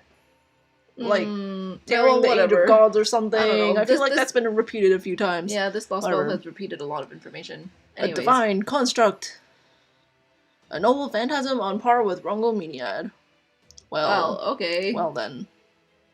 On top of that, he's still got the paper moon, which means it's even more likely his destruction could reach the outside. Assuming his magical energy and spiritual rank increase to that degree. Your Majesty, would you tell us where the Tree of Emptiness is located? The northern zone. The Tree of Emptiness took root beyond the Fire Mountains. At least he's telling us where it is. Though, of course, I've been using my ice and snow crystals to hide it from view. I see. So you were using Magecraft-based optical camouflage and jamming its magical energy signature all at once. No wonder we were unable to locate the Tree of Emptiness once we arrived in this Lost Belt. Weapon made by planet is the same thing as Excalibur. Whew. How many of those are there? I don't know, but seems really strong. Quite not a lot gonna of lie. them. Very well. Now that we have dealt with those intruders, would you be so kind as to give us an answer to my earlier proposal, Queen Skahaskadi? Yes, I suppose I should. We'd really appreciate your help. I don't want to rush you, Your Majesty, but we're short on time here. We are going to rush her. With things as they are, I suppose there is little alternative. Enemies of my sworn enemy, humans and heroic spirits of proper human history, I accept your proposal. Our alliance, however, will be a temporary one. Do not forget that. And one more thing. Do not enter into this alliance with the intent to hold anything back at all. Remember, Surtur defeated Odin himself. You must kill a killer of gods. You should appreciate the incredible difficulty of this particular task. Is that clear? I mean, I feel like we've dealt with dire circumstances we have experience. We got this. You're too kind, Your Majesty. Haha, what a coup. Now my grand army has even got its own goddess and queen. Wow, leveling up. Phone. Okay. Ha ha ha, I see. So you're happy about this too, huh, pupper? Come on, Private, celebrate with me.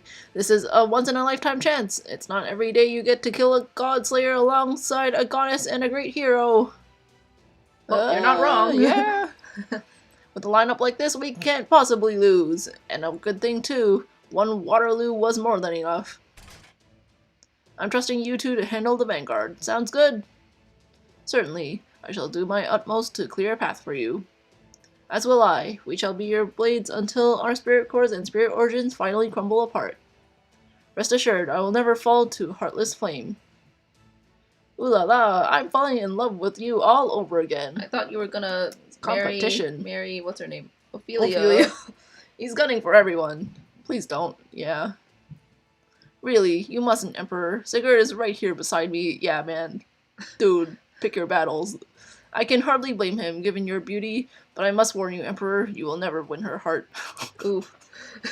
Well, you tried, Napoleon. It already belongs to me. Oh, F.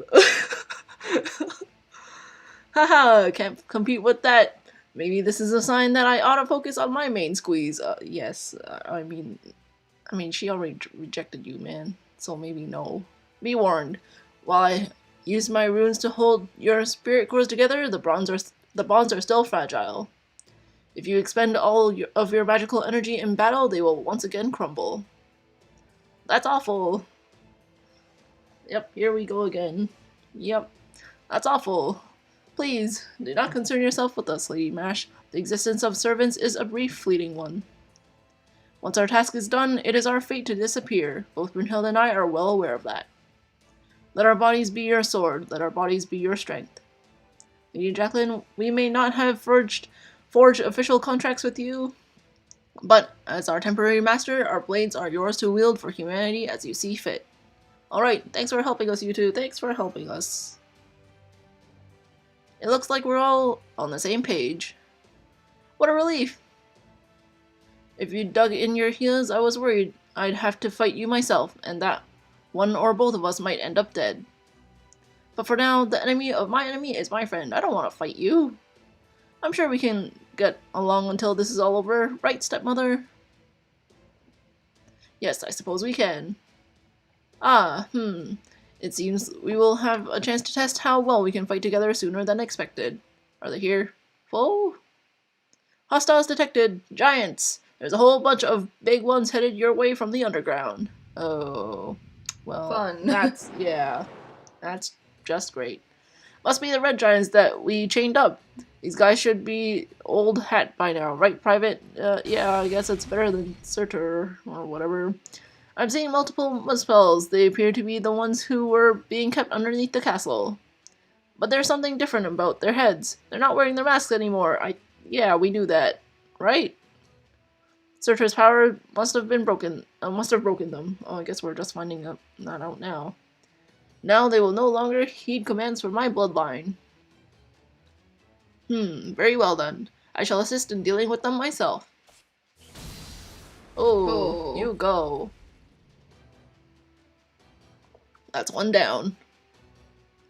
We have multiple hostiles in the area. Master, permission to engage the enemy. Granted, let's do this quickly and go get after Surtur. Let's go. Understood. Haha, you're getting good at giving out orders, Private. Remind me to give you a medal once these guys are toast. Yay. We're getting tons of medals. Very well, let us begin. Alright. Well, we get to team up now, like officially. Nappo is really making a strong case for himself in the guaranteed SSR. in 2 years. Oh, Scotty support. Of course it's quick, but, well. I want Sigurd to get his NP.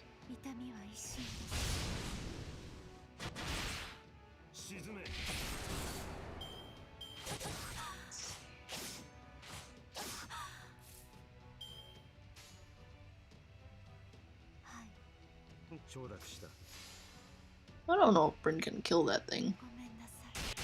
Oh, of course he didn't. Probably should use waivers buffs. Oh well. There. That should do something.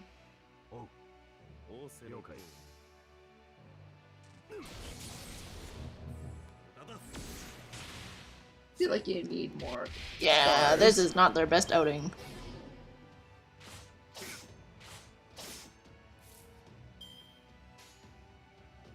Oh, okay.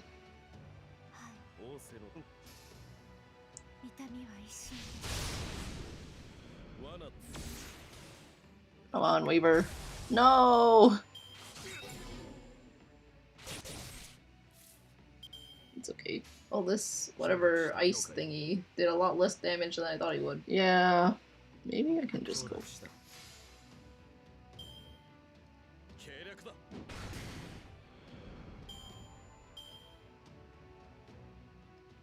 see.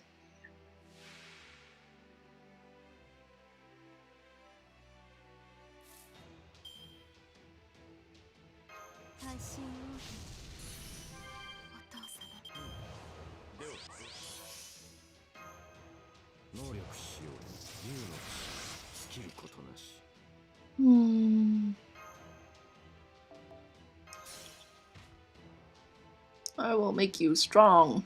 Okay.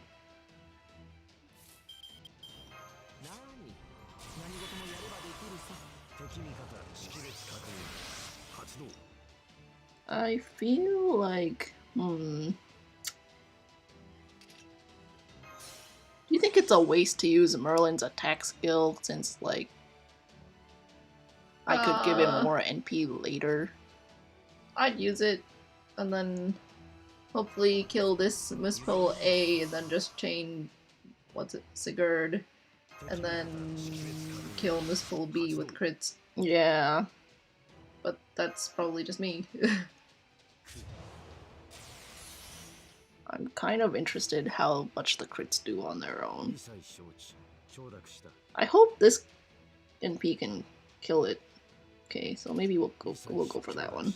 Sure. Yesterday I buffed my Sigurd and he did like 300,000 damage with just one Buster card, so I think he'll be okay. Oh yeah, I think it's dead.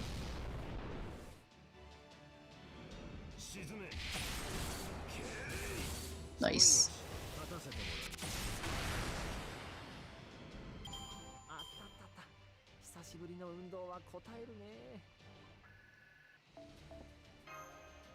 Alright. Yeah, that's another battle. Man, the longest was fighting those three at the beginning. The battle in the castle is over. That would seem to be the last of the giants who were dwelling in the underground. Now hurry up and get on the border. We're waiting on the other side of the bridge. Oh, okay. Understood. Foe! So I guess this means the queen was forcing the giants to obey her all this time, rather than having submitted willingly. But then, if she did have them under her control, why did they go around attacking Mash and Jacqueline the moment they laid eyes on them? Assume those masks were only able to provide enough control for her to prevent them from attacking the villages. In which case, they would not stop the giants from homing in on any heat source that happened to wander into their field of view. Haha, gotcha. So that's why the villages are safe to live in. And since you don't have to leave your village to survive here, I guess it all works out. Her Majesty thought this stuff through more than I thought. This world couldn't have lasted for 3,000 years otherwise, especially since it sounds like most of it had been burned to the ground. Keeping each village's population to 100 people must have been a restriction intended to ensure life could continue here. I mean, the queen even made those conifer trees out of ice with her magical energy. There just isn't that much food to go around. You had to be strong to survive in Russia, but here, being strong is a death sentence. Well, I don't think it even matters if you're really strong. The only way to survive in this world is to stay weak and live your life inside the confines of your village. That's true. But that is neither here nor there. Come on, everyone. We've got to get ready to welcome back Mash Jacqueline and the heroic spirits and Her Majesty herself.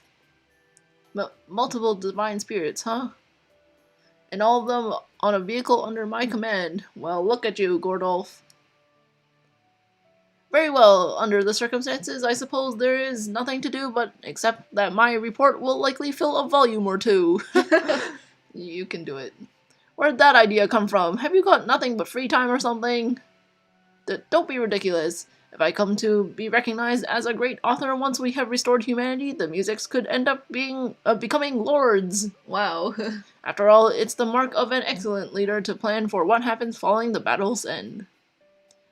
Now you're throwing shade at Napoleon? There's no way you could ascend to a lordship without the clout to go head-to-head with policies and aristocracy. Oh, policy? Oh, is that... Hold on, the clock tower. Like El Meloy, like the policies, like, oh, jeez, okay. Now get your head out of the clouds and your ass in a chair. What did you say to me? And how do you know so much about... I do beg your pardon, Mr. Munier, but would you mind hurrying along with our travel preparations? Though they may appear to be moving slowly, the giant's footsteps cover an astonishing amount of ground. Yeah, they're kind of big. What Holmes said. Now come on, let's pick up the pace so we can catch up quickly. All set? Then let's kill ourselves some giants. This last build really made me feel sadder that I didn't get Arthur prototype with all the giants running around. Oh, that's true. That's true. I don't even think I used Arthur to kill giants. I really should have. Damn. Oh well, they're all, like, dead now. Okay.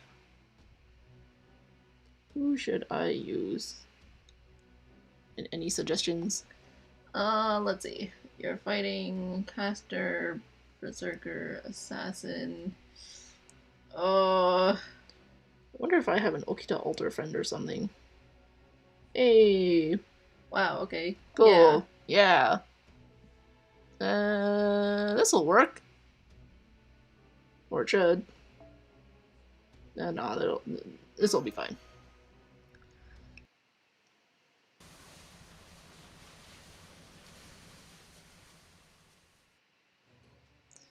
Why are you using this lump of metal for transport? Oh, she is not impressed. That seems terribly inefficient. The heroic spirits would reach our destination far more quickly with a flight rune or a speed rune. Fo. We determined this was the best course of action under the circumstances, Your Majesty. Totally. The giants are way more aggressive now, and we've got the Tree of Emptiness seeds falling from the sky. Oh. Flying would make us easy targets for the giants lobbing ice boulders, and fleeing on foot would open us up to getting picked off individually. Here in the border, it's much easier to attack and defend at once. For example, the Emperor can use his cannon up on the deck to scatter any groups that come after us. I just saw something new on the radar. More enemies? No, they're not hostile, but they are flying. Are those birds? Oh. Can you put them up on the monitor? Of course, here you go. What are we seeing? Alright, birds. Okay, we've seen this graphic before. Ah, look! Whoa! Huh. Birds. Haven't seen these in a while. Napoleon's friends. Yes, 2 of them again, no less. They must be native to the fields that crop up in between the fire and ice zones. Huh. They must be good friends. Wait, let me get a better look at them. You two. You say you've seen these birds before? Yes, several times. I see. That explains it. Now it all makes sense. What are these birds? Something on your mind, Your Majesty? Oh, just thinking aloud, young sage. Wow. Of course, Thanks for they're nothing. always thinking aloud. Hey, Madame de Monsieur. Oh, wait, mate. I'm not sure if he was supposed to. Whatever. Can you hear me down there in that luxurious toasty room of yours? Are you sitting outside again? Yeah, he's outside. This is Napoleon reporting from atop the border. I just saw some flying creatures besides those birds. We've got another bunch of seeds headed our way. How far away are these things coming from anyway? I'm not seeing anything over... Well, scratch that. Definitely more of those seeds. Ah, crap. They're changing course to try and land on top of this thing. Moving to intercept now. Anyone who wants to join me, come on up. I guess that's us.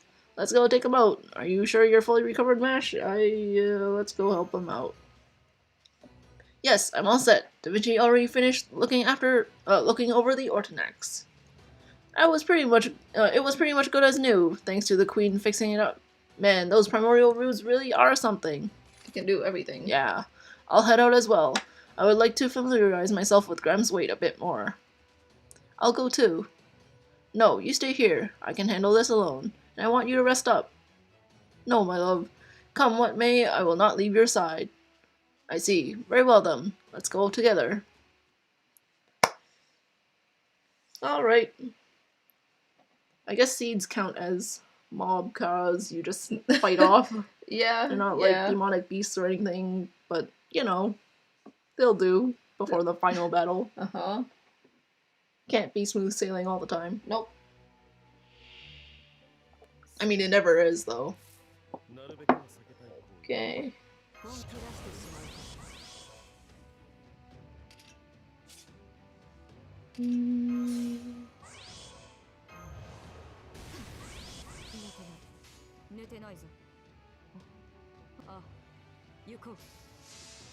I hope this'll do it.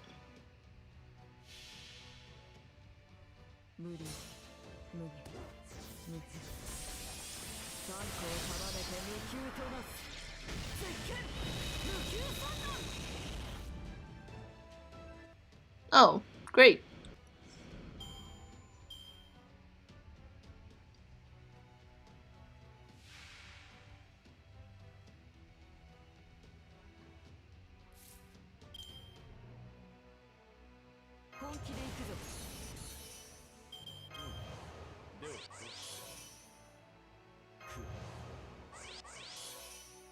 You know what? It doesn't hurt. I don't really know what I'm doing, but I'm sure you'll be fine. yeah.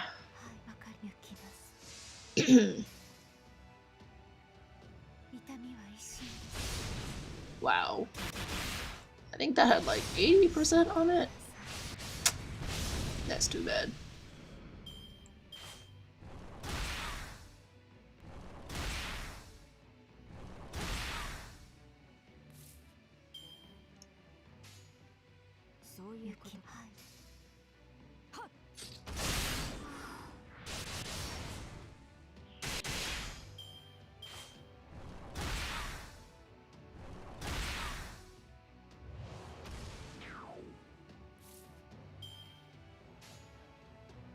I don't think I need my NP on this thing.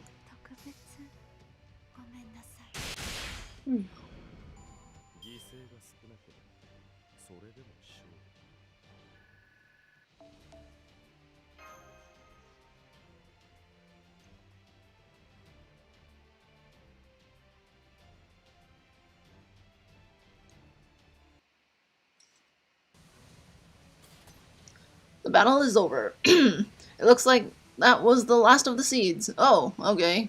I never thought the giants would group together to chase after us while the border was moving, though. I don't see why not. Yeah. But I feel like giants would be able to catch up to us by now. Well, we're going full speed. I don't know. I wonder, were they trying to hold us back, or is it just a coincidence they showed up now? I can't imagine they were sent here to stall us, but... Ooh. True. I don't sense any real intelligence guiding their actions, though. It may well be that they are not here at either Surtur or the Cryptor's command. You think the seeds came out on their own? Or maybe that the Tree of Emptiness itself scattered them? Yes, that is certainly a possibility. Fascinating. Perhaps these seeds are the Tree of Emptiness's way of defending itself. I believe you first encountered one while you were in the old Jotunheim in Highlands? Yes, we did. That's right. It was when we were on Mount Galdhoppigen. Perhaps it has to do with the latitude? If true, it would explain why it responded automatically once you headed north. Alright, come on. This isn't a game. If you're done up there, get yourselves back inside. Well, not you, Emperor. You just stick to your guns. Cannon! Yep, don't you worry about that. You're something else, treating me like an ordinary gunner, mademoiselle.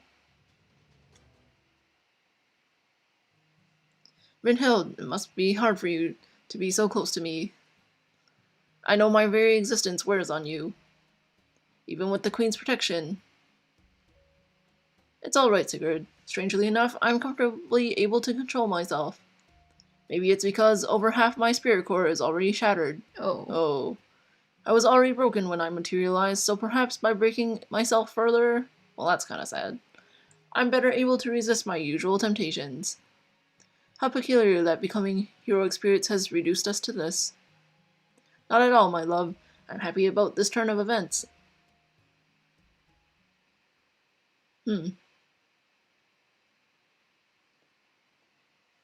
Okay. Ooh, more thing quartz. Yay! Yay. Well, I mean, as sad as it is that her core is a little bit broken, Yeah. I mean, they get to spend a little bit of time together, so that's nice. She's not, like, really trying to kill him. Alright, section 15. Maybe we will reach the end. I'm really hoping we do, but yeah, but there quite seems a to lot be of a sections. lot of sections in this, so Yeah. we'll see.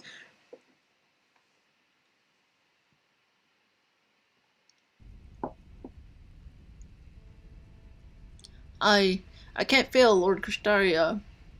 He trusted me with this. I can't let him down. This time, I will not fail to live up to his wishes. I refuse to disappoint him, so I won't, no matter what it takes. And so, even if today is Sunday, I'll endure it. I know I can. I don't care if I even smell my own flesh beginning to burn and char. Ooh. Ooh. I know I can stay my old, reticent self, never setting one foot forward. Oh. At Muspelheim, in what used to be northern Sweden and the Scandinavian peninsula. There, I've connected myself to the Tree of Emptiness. Whatever the heck that is. Hehe. I could get used to this. I guess that's him getting stronger. Look, Ophelia. Look at what I've become. Look at the ice that resides beside my flame. At last, I've regained Fenrir's authority. He was right. Something was different. Surtur changed from a being of pure fire to one of fire and ice. When I asked him how the fiery king of giants could possibly hold authority over ice, he told me he had long ago swallowed it. First, the beast of Ragnarok consumed the true sun, removing it from Scandinavia's reality, and then the giant of Ragnarok ate the beast? That's absurd. That's not even remotely realistic. I mean, if you're trying to ground yourself in reality now, might not be the best time. Yep. But in this Lost Belt, that is the reality. The giant of ice and fire smiles. He is pleased to have regained the power he lost. I can see wings growing from his back. Well, yeah, you can see wings! Looking past the various possibilities, I see invisible dragon wings. Oh, time for Sigurd! Does this mean he's starting to manifest Fafnir? Once he gains perfect form, he will no doubt complete his transformation into a winged ice and fire giant. Man, Fafnir is in, like, everything. Damn. A hybrid of giant and dragon. I could see that making some sense. I mean, Fafnir has appeared in multiple stories, chapters, and events, and man, Fafnir just never leaves. And then there was the Flaming Sword, as the embodiment of several kinds of raging authority. He once slaughtered the gods and his kin alike. Now is the time. Okay. The true twilight of the gods. Gotterdammerung. Okay. Will soon be upon us. Okay.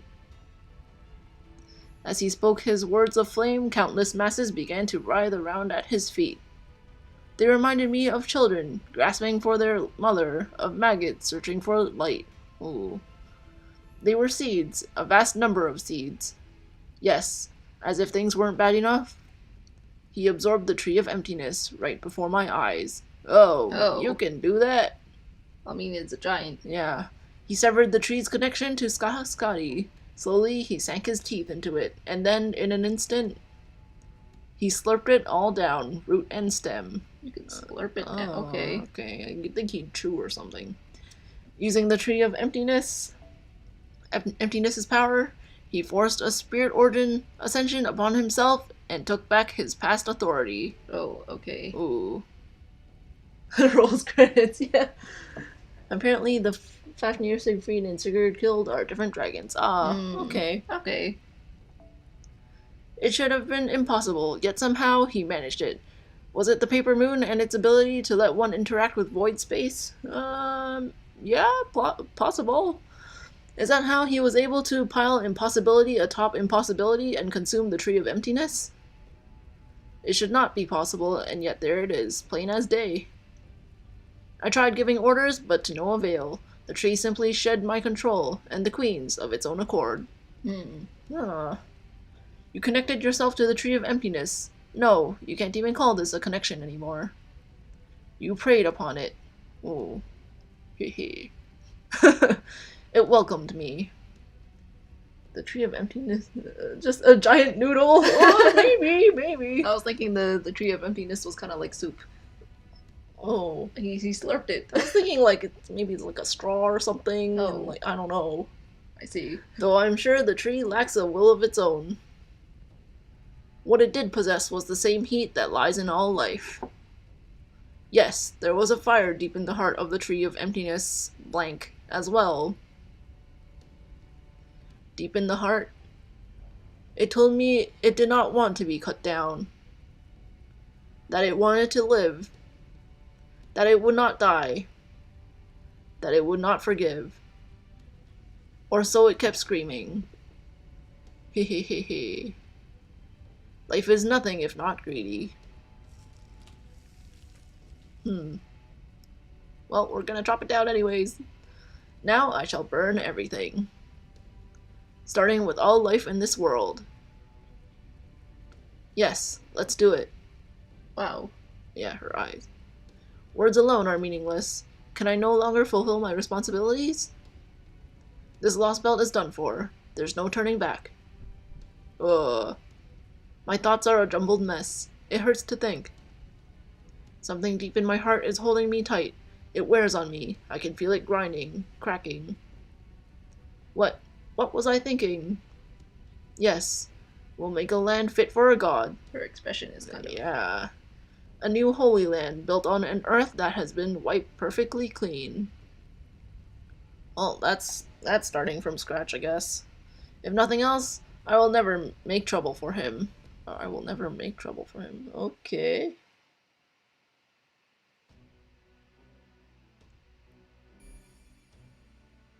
Alright. Oh. Alright, apples.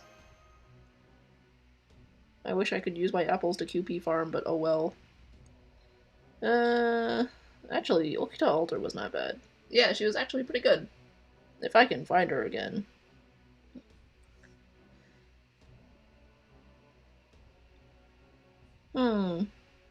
Maybe I can just bring this melt.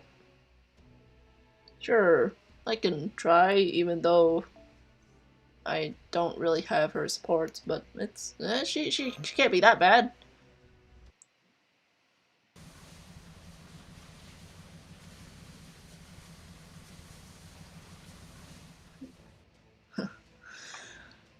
I'm about to really kick it.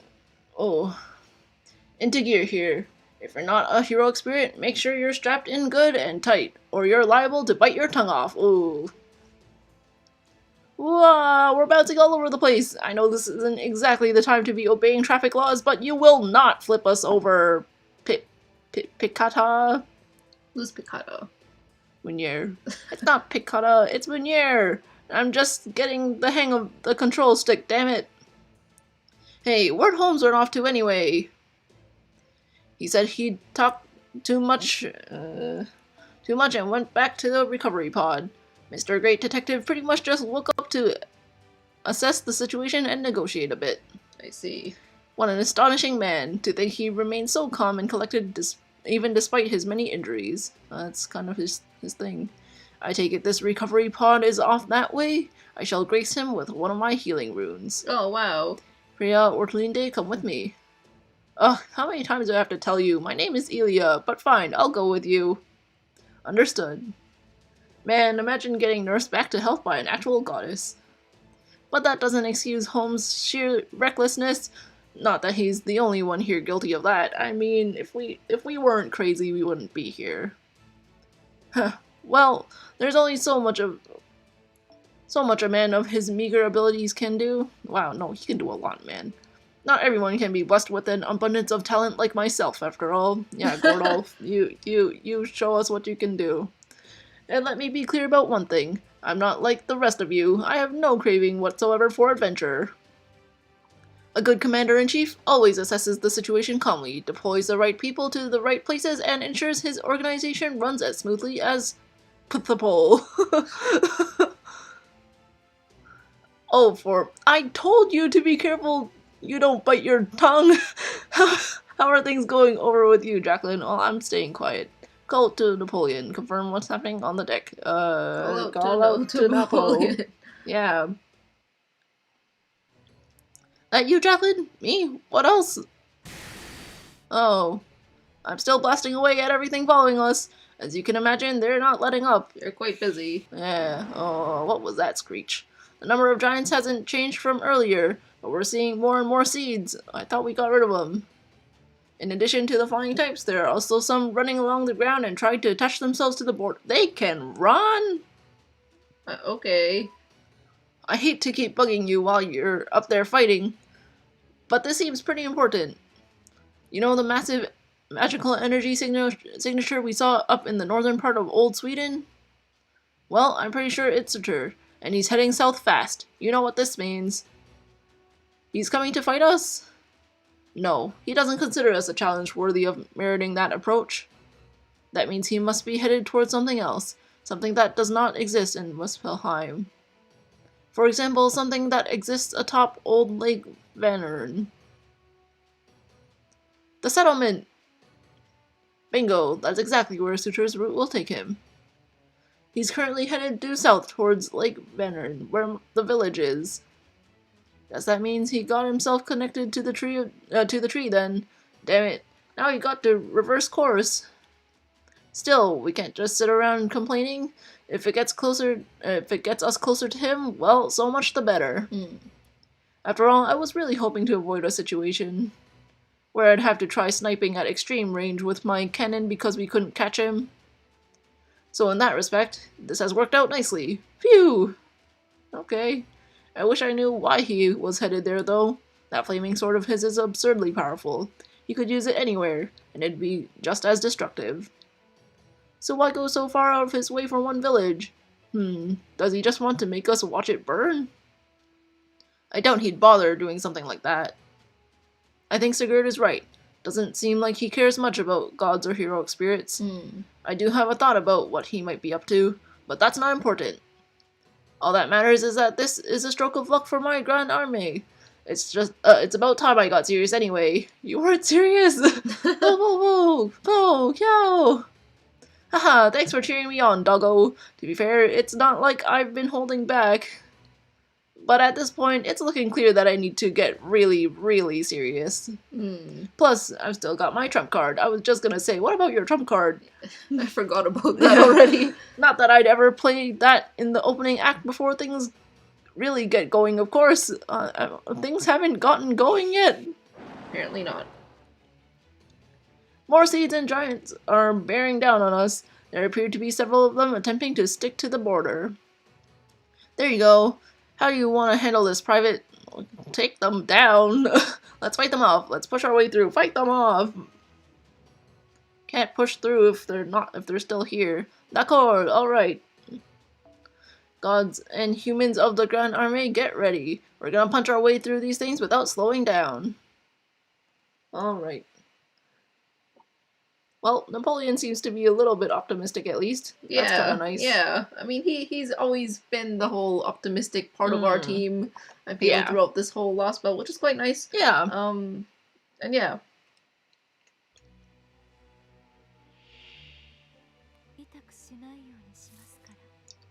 Okay.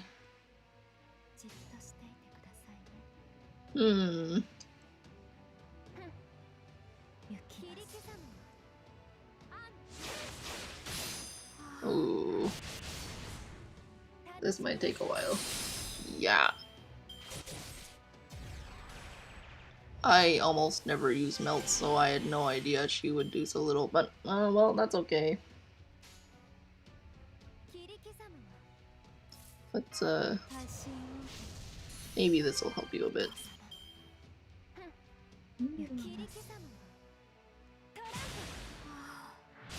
Okay.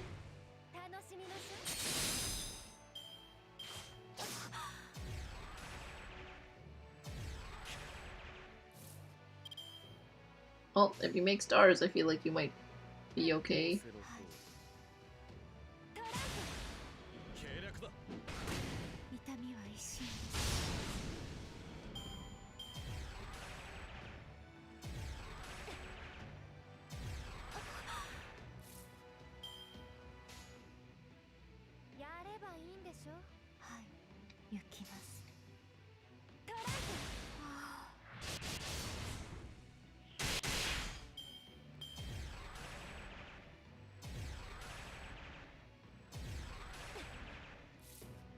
What the heck is this? Hmm? Oh, okay. No, because I have a friend that's holding Jack with a max limit broken knight's dignity. Oh. And that's not really something I've really seen, so I was like, what does this even Isn't do? it for, like, crit damage or something? It's crit, but it has a defense down on it. Oh, yeah.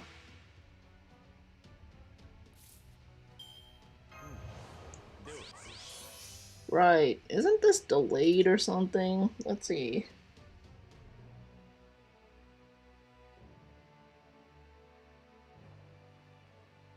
Okay.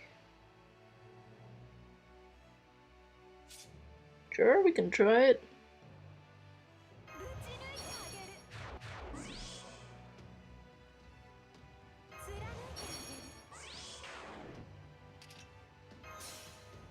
I wish she didn't debuff herself so much. Let's kill this thing first.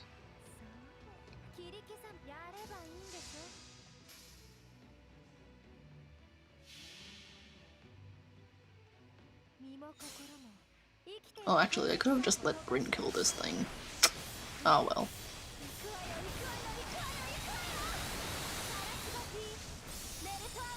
I feel like I haven't seen Belt's NP in a really long time. Yeah. It's nice though. It is.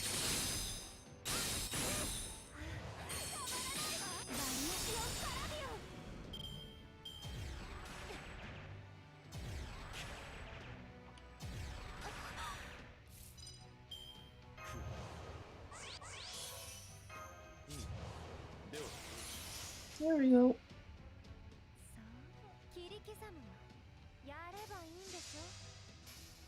That does it. Nice.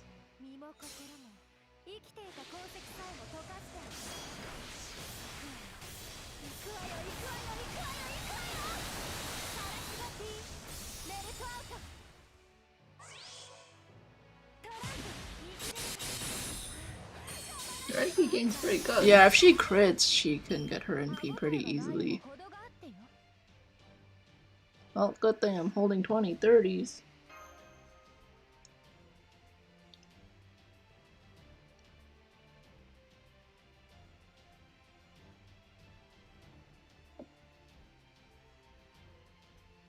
I wish he could join us to the end, but too bad. Oh, Napo?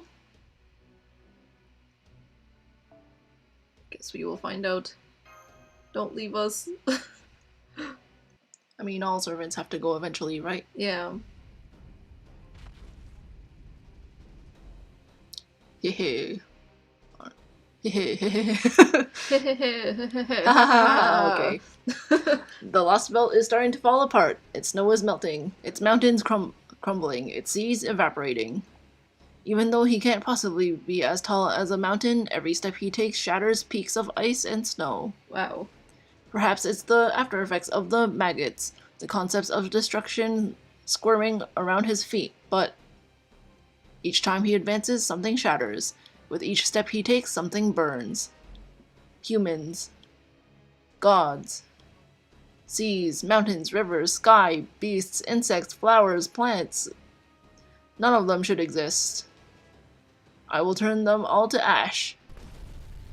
He slowly raised the sword in his right hand. The sword of the end time. The sword that will bring about Ragnarok.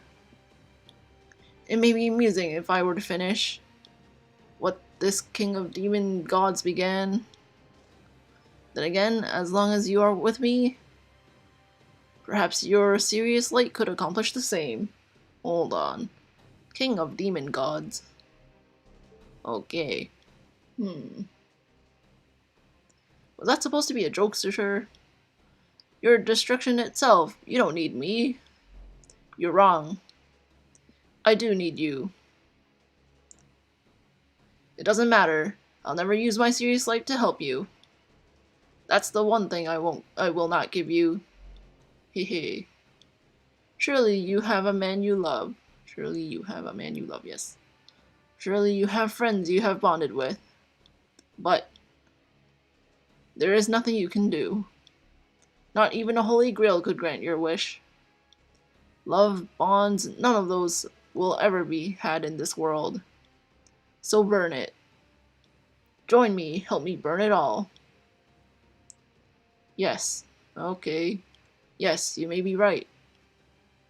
My wish will never come true. My feelings will never be reciprocated. In which case, I'll throw myself, my eye, my soul into the fires and... Wow, she really didn't need that much convincing. Yeah. I can't... Oh. Something deep in my heart is gripping me tight. So tight. It hurts. It hurts. It hurts. I can feel my heart grinding, cracking, shattering. If I give into this pain, I'll end up just nodding in mindless agreement again. Then something will surely shatter and disappear. It hurts. It grinds. It cracks. Yeah, probably you. Is she getting, like, possessed or something? Wait a second. This is a curse. These aren't just words. It's an evil dragon's curse meant to restrain the target's soul and mind. Oh. The sensation. I recognize it. Surtur, what did you do to me? All this time, have you... You certainly fought tooth and nail. But it's too late. By now, at least half of your soul is melded with me. Oh. Come on, man. Ophelia. Come watch this planet's end with me.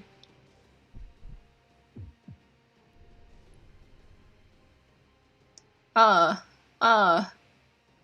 cracking. I'm shattering. Oh, that's not very nice. It was over all too quickly. In a flash, his flames billow up inside me. Something deep within me burns to cinders as my heart is engulfed in flames. I don't think you're okay. Yes. That's a good idea. Aw, man. I'll feed this world. This lost belt to the flames. Just remember Krysteria. Just remember. Ophelia. The time has come. The tip of his flaming sword pierces the sky. Our destination is now in sight. Lake Vänern, located in the southern part of Old Sweden, near the border between the domains of ice and fire. There are several villages and animal habitats located in this area. It is rich in life, at least by this world's standards. This Surtur guy needs to chill, yeah. I see. He wants to show me. To show me the glint of his fire as it reduces all life to ash. I can see it. I can't help but see it. The village built atop of one of the thin remaining ley lines here. As I watch... Oh... A sword comprised solely of magical energy, superheated to over 4 million degrees Celsius. Wow. Whoa. 4 million, okay. Descends toward the village in the blink of an eye, like a shooting star. I saw several possibilities, but my magical energy isn't nearly strong enough to pin any of them. Oh. Oh. Oh, goodbye, Gerda. Yeah. Is that the sun? No, it's too bright. What is that? First of all, don't look into the sun. Only idiots do that. Secondly, I don't think you can GTFO, but rip. It's beautiful. It's beautiful. Okay. Well, I'm glad you think it's beautiful. Well, at least you died happy. Possibly. Lopter. Yeah, that. Okay. To take credit for swooping in just in the nick of time. It's okay, believe in Berserker. He's the whatever Sekai Ichi Ban Seoi servant, right? Yeah. Keep the backup coming, stepmother Ortlinde. Understood. Activating White Swan Mystic Code. Lending assistance to Shadow derived from heroic spirit of humanity. Okay. I shall manifest multiple divine iron shields at once. Surtur may have shattered them all before, but it should still be better than nothing. Yeah? Using primordial runes to simultaneously summon a large number of divine iron shields, eh? I see Scotty's magecraft is truly awesome indeed. Yes. You know, she can do anything. Yeah. Unfortunately, she is correct. These numbers paint a merciless picture. We are not likely to last more than a few minutes, or perhaps even a few seconds. If our resistance fails, all of Scandinavia will fall. To be honest, I'm still not too sure what I'm looking at. Like, what's this? Is this a foot or an arm? This is Herc's arm holding his club thing. Really? Oh, okay, this is the club. Yeah, I thought it was his yeah. leg. I'm like, yeah, what? it's his arm, and he's holding it. I almost thought and he his was, like- big ass. Yeah, like, yeah. I thought he was like breakdancing on the side. What? Like his leg was here. I'm like, what are you doing? Okay. Oh, like you thought he was like kicking the sword or something. I didn't know what was going on. Okay, I got it now. Yeah, that's his arm, right? Yeah, that's his arm. this is his Yeah, that's his and- arm. Okay, yeah, oh no, my, I got it. Oh I my got it. god. That's why I was really confused. Zucker Brynhild. I'm already using my runes as well, but they are only doing so much.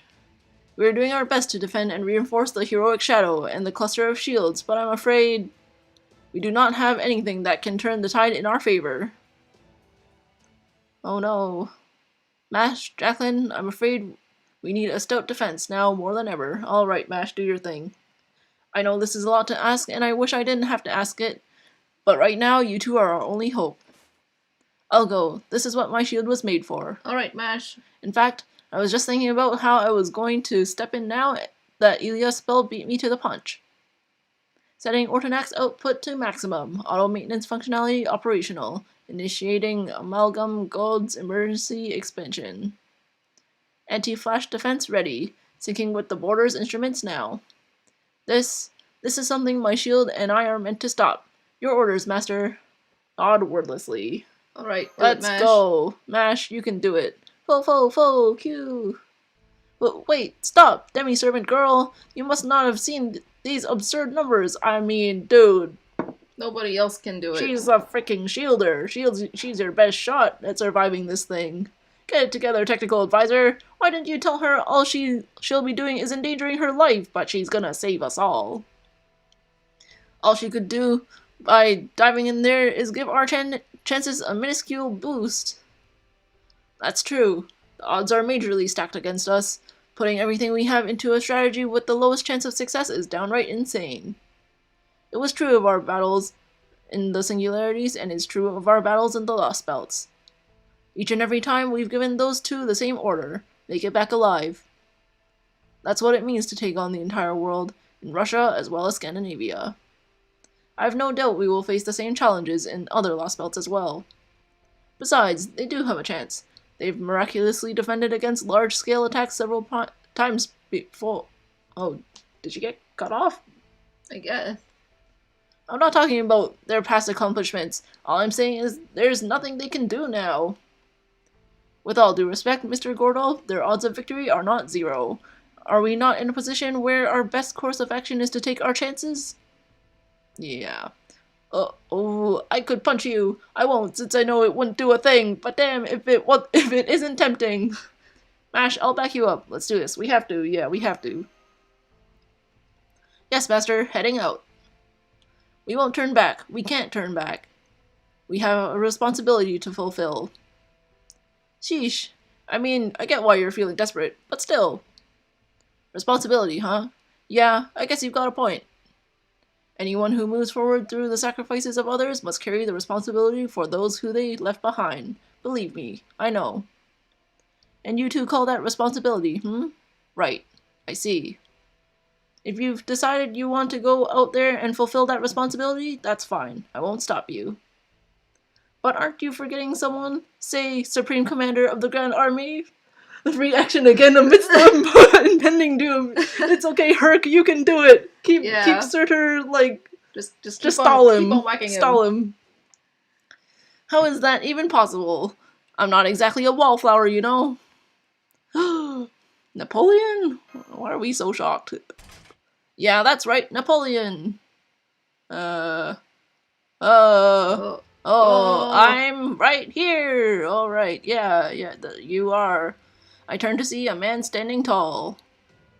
The beyond enormous cannon he holds in his arms is aimed skyward. His smile is even more dazzling than the rays of destruction bearing down upon us. Man, wow, he's glowing. So dazzling. This good fellow stands, wreathed in flame, looming as large as any giant. Impossible? Is that what you said? It was, wasn't it? Ooh la la, that's the sort of talk that really gets me fired up. Private Mash, little mademoiselle, old man, here's a bit of trivia for you. When people talk about something being impossible, what they're really talking about, What they're really wishing for is hope. What if only, that sort of thing.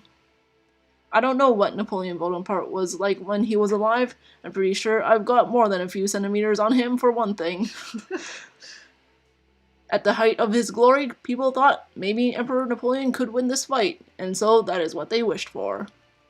When his glory began to fade, people thought maybe we'd be happier without Emperor Napoleon around, so they wished for that too. Know what happened as a result? I made both wishes come true.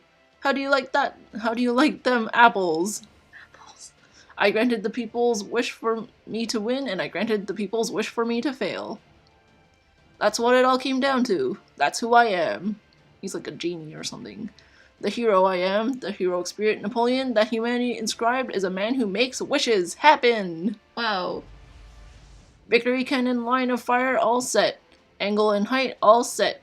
Victory shell locked and loaded. This cannon's on fire. Yeah, man.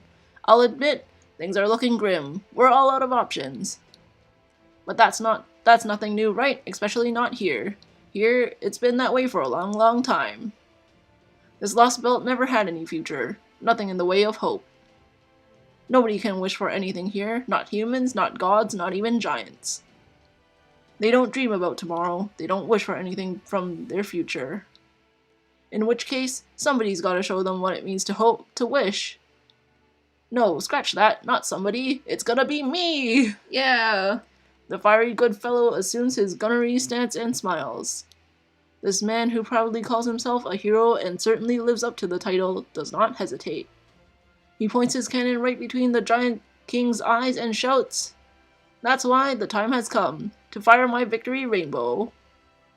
This is my final trump card. Try this on for size, you monster." Whoa! Oh. Wait, what's up with... Hold on. Is this, like, armor and shit? Like, I feel like he's kind of like cracking and breaking yeah, apart. man. Damn. Alright. Arc de Triomphe de l'Étoile. Okay, yeah.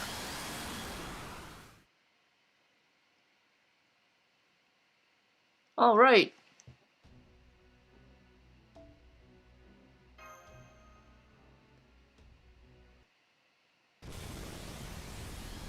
Oh!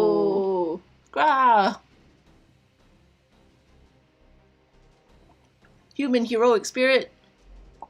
You would block my sword? It looks like he hit you in, like, the cheek? Face? It's like he should have hit the eyes or something. I don't know. Or was Herc blocking the sword? Oh no! Rip Napo! He has a nice smile though. Yeah! Sorry about this, Private. The thing about trump cards is, they take everything you've got, and then some. Under the right conditions, you can pull off something incredible. But since it comes at the cost of your spirit origin and spirit core, you can't do it twice. This is just one more possibility in action. It's a pretty bad trump card. At times, an unremarkable artilleryman from relatively modern times can stand behind a great hero of myth. Yeah, that's right.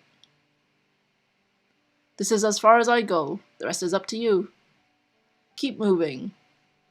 That's right. Move. One foot in front of the other. It's okay to hesitate. It's okay to be afraid, but don't stop. Right, left, forward, hell, even backwards. Keep going wherever your mind takes you. But don't ever stop. Don't ever retreat, and don't ever go back. Keep moving as long as you still draw breath. Wherever the living go, that's where humanity goes. You're never completely out of possibilities. There's always something you can do. You destroyed the bands of light that threatened to incinerate the whole world, right? No reason we can't stop a sword threatening to do the same to this one. That's who we are. That's our history. Making something happen when all seems lost is what it is to be human. That said, being human also means you will see a great many atrocities along the way. Yeah. Seeing all that crap and still smiling like a damn fool is the best part about being a foot soldier.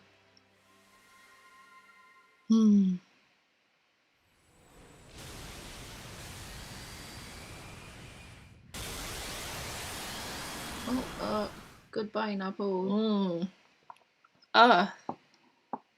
That rainbow, it came all the way here. Then it popped and disappeared. It popped? Okay. Haha, what do you think? Like something out of a fireworks show, right? Did you enjoy it? Mm. Oh, right. You're being eaten alive, huh? Wow. So nonchalant. Guess I'd better hurry then. I've just about disappeared myself. At least I managed to get in one good speech before. Uh-oh. I'm not gonna last much longer. Now I've really gotta hurry. Phew. Ever forged a telepathic connection before? Not easy, I gotta say. Good thing I've still got my imperial privilege. Wow, okay. Imperial privilege Can make you do anything. can make you do anything. You looked right at home in that castle, but Surtur's shoulder, that just doesn't suit you. But that's okay. You weren't able to move on, were you? But hey, of course you couldn't follow everyone else's lead. That's the whole reason I came here. The whole reason? I heard a voice. Your voice. You wish for someone to save you, isn't that right, Ophelia? I know you think that guy you love is perfect, but he's got at least one major flaw. He led you down the wrong path. He wasn't the right one to save you. Me, I've always had a big soft spot for damsels in distress, but you were one of a kind. You were so incredibly straight-laced, socially awkward, and diligent to a fault. Ooh la la, talk about a woman worth landing. So that's why I really did end up falling for you. I want to see you smile. Of course, that's probably not gonna happen now that I'm about to fade away and all, but hey, you can't blame a guy for trying. I might be a heroic spirit who's sworn to protect humanity, but I still want to grant your wish. I know you kept turning me down, but at least I can take that curse with me when I go. I am all about making wishes come true after all. Make wishes come true. How did he take the curse though? I mean, obviously. Imperial privilege does everything. Yeah, that's true. Even as my brain swims with fog, I keep turning those words over in my mind. Napoleon is a heroic spirit who makes wishes come true. Ah, I see. So he was trying to grant mine. Even though I was too scared to act, he heard me crying out for help deep down in my heart and responded. You could have just come out and said something, you know. In that sense, my beloved Josephine could still teach you a thing or two. She was a real good woman, my Josephine, true to herself in every way you can imagine. I wish I could tell you more about her, but I'm afraid it looks like my time is up. Be proud, Ophelia. Hold your head high. You're beautiful just the way you are. So it doesn't matter how you do it. You could stand up, fall in any direction, and still be beautiful. So fall already. Get down from there. Sitting pretty on top of the world is all well and good, but don't forget to smell the roses on the ground sometimes. It's a lot nicer down there than you might think, mademoiselle. Well, that's nice. If she's sitting on Surtur's shoulder, though, and she falls down. We'll catch her. Yeah. I was a little bit worried for her. Before I knew it, the fiery hand that had been gripping my soul had fallen apart. All of a sudden, my mind starts to work again. My consciousness, my sense of self, all come back to me. He broke in. Somehow he forced his way into the bond meant for me and my heroic spirit. He didn't even think twice about it. I try reaching out to him and him through it. Once, twice, 3 times. He doesn't respond. We've lost the connection. Napoleon. Well, there he goes. Where are you going? Ophelia. You know, Saber, I have a dream of my own. Or rather, I did, though I didn't realize it until that nosy Archer pointed it out. I may have helped wipe away proper human history, but that doesn't mean I want to turn the planet to ash. I hold my head high as proudly as I can. And I fall. It could be forward or it could be backward. I don't know, and I don't care. My floating spell runs out, and I plummet toward the ground. As I fall, I try taking as deep a breath as I possibly can. The stench is unbearable, like hydrogen sulfide, only worse. Napoleon, you liar. Doesn't smell like flowers. Alright, somebody catch her.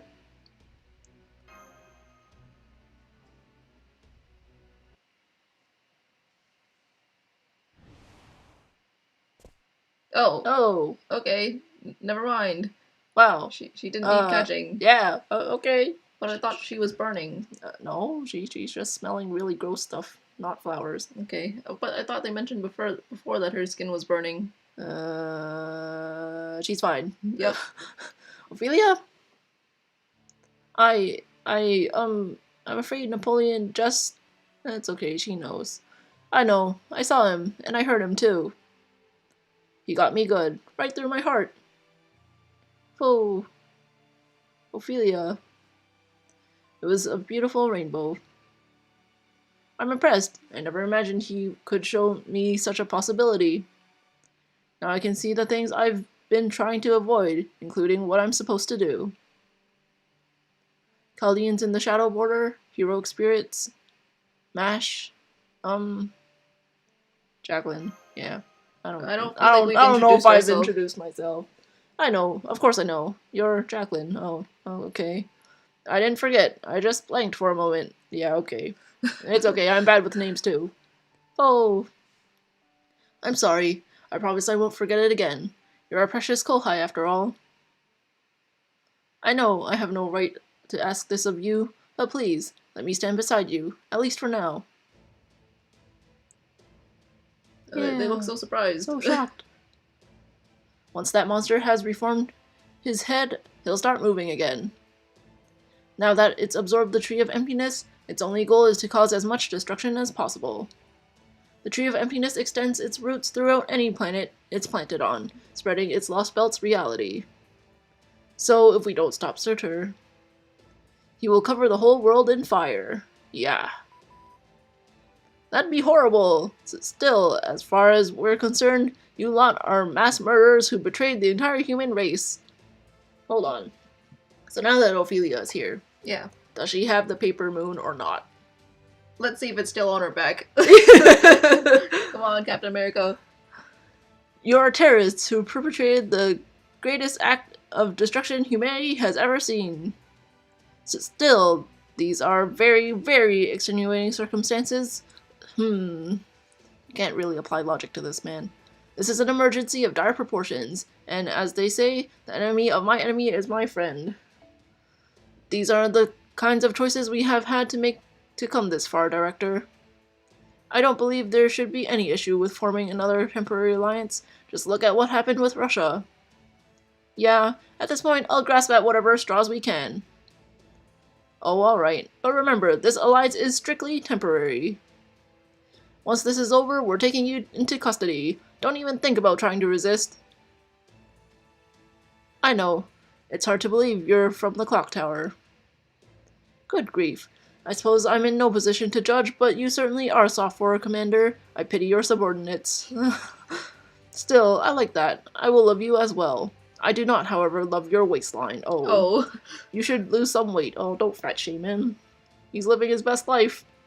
Oh, does this mean you're my stepfather, mister? What?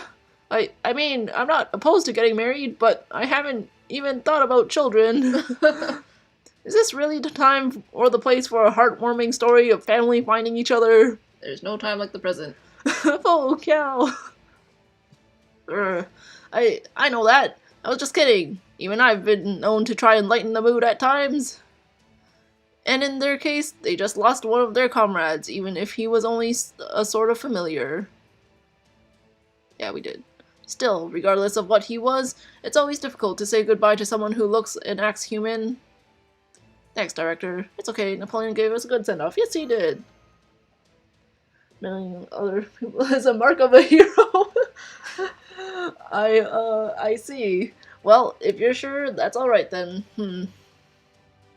Ophelia, former Stallone, just to confirm, you did form a servant contract with Surtur, did you not? That's right. It was a highly unusual case, but I do have a contract with him. What about your command spells? I've already used all 3. Still, I think it should be possible to forcibly break the contract. That would be a great help. If you could do that, it would render him just another servant without a master. You can do that? Am I correct that he does not possess any special abilities such as independent manifestation or independent action? You are. And he's also used his flaming sword once. That's enough magical energy to release a noble phantasm's true name. Aha! And since he used that much magical energy, so he is waiting for the wound Napoleon inflicted on him to heal and preparing to make his next attack. I mean, this Surtur just like freaking slurped up the tree like nothing. Yeah. To me, like, this guy is probably not lacking in magical energy, but you know. I don't even know if he needs to have his head fixed to even kill anybody. I don't know. Yeah. It wouldn't surprise me. Now I understand. That would certainly explain why there has been no second strike. You should bring Li Shu in with you. Yeah, man. Then I shall engage and defeat him right away. Brynhild? Yes, Sigurd, let's go together. The Emperor of France's rainbow is still there, giving us strength. Indeed, now's our chance to end this. Agreed. Time for the final battle. King of Giants or not, I know we can win if we all work together. Yeah, power of friendship. Yeah, it's time for the final battle. Yes, Master, the Ortonax's output is stable, and all systems are operational. I'm ready to fight. Foe, fawn. Fawn? Yeah. Foe has had an extensive vocabulary in this Lost Belt. Yeah. Ophelia, what else can you tell us about Surtur? Nothing. I'm afraid I don't know that much about him. So instead, I'll do whatever I can to help Mash, to help the heroic spirits fight. And yet the character manual says independent action EX. Well, maybe she just maybe he just woke up from the slumber and, like, you know. Yes, independent action does not have independent action until later. I'm going to sever my servant contract. The King of Giants may have tremendous magical energy, but that's true of every heroic spirit. Once he loses his source of magical energy, he won't be able to maintain his existence as efficiently. That should buy us some time until his second attack. Are you certain about this, Ophelia? I may have failed to notice Surtur hiding in your night, but now that I know, I understand what you are going through. No human can summon the King of Giants. A human body is simply not capable of serving as an anchor to keep a void being tethered to reality. A heroic spirit can use a human to tether themselves, but a King of Giants... I see. It's that eye of yours. Your mystic eye was made to serve as his anchor, was it not? I feel like we talked about this already. Yeah, we did. Then, in order to completely break your contract with him... Ooh. Gouge that eye out. Ophelia! Foe! Hello, Foe. I haven't seen you in a long time either. I always did want to try petting you. May I? Wow. Foe is getting a lot of love in this Lost Belt. Foe. Alright. Thank you. That was all I needed. And thank you too, Mash, for worrying about me. Wow, this sounds so like end-of-life lines. But it's alright. This is how it should be. I'm doing this because it is what I choose. If nothing else, I want to live up to his expectations. So I'll clean up my own mess. It's the least I can do for Lord Krystaria for accepting me as a cryptor. No, for sacrificing himself so I could live. For insisting that mine was a life worth living. Oh. That's cool CG though. Yeah. My mystic eye's true worth doesn't lie in seeing possibilities, or even in narrowing them down. No, its true value is as a keystone. Okay. A spiritual keystone capable of keeping a divine spirit class King of Giants anchored to reality. Yeah, that is pretty damn strong. No wonder it's a jewel. Removing this eye will break my contract with Surtur. But mystic eyes are connected directly to the mind. They need to be removed carefully, or else the surge of magical energy will end up destroying your brain, Ophelia. She's gonna do some Code Geass shit now, huh? Foe? Gah. I see you are prepared to die if necessary, right, Ophelia? Oh, right. Wow. That is some conviction. You go, girl. Oh damn. Oh, she's bleeding. Okay. Ophelia! Disabling Mystic Eye and its magical circuit connection now! My Mystic Eye will lose its power and its keystone functionality at the same time. Please, no more. Ophelia, stop. That's enough. Imagine if Ophelia wasn't on our side. Damn. We'd be pretty screwed, I feel. But we were pretty screwed before this, though, let's be honest. Good thing Nappo's rainbow touched her heart. Yeah, it's not over yet. Sigurd, great hero of Scandinavia. Please, help me, just this once. I need you to cut Surtur down. Yeah, he's becoming a dragon. Right, Sigurd. His contract with Ophelia is still in effect. Understood, Master. Activating demonic sword. Shine, shine, shine! Now's the time to shine brightest. Serious light. Oh. At least she had the sense to have a cool pose while gouging out her eyes or something. Yeah. Yeah, I mean, yeah. Damn, Ophelia. I mean, if there's, yeah, we'll keep it at that. Yeah. Oh, okay. I'm alright with that. Yeah, let's do this for now. We'll see how this goes. Alright, section 16. Nearing the end. Beyond the gaze.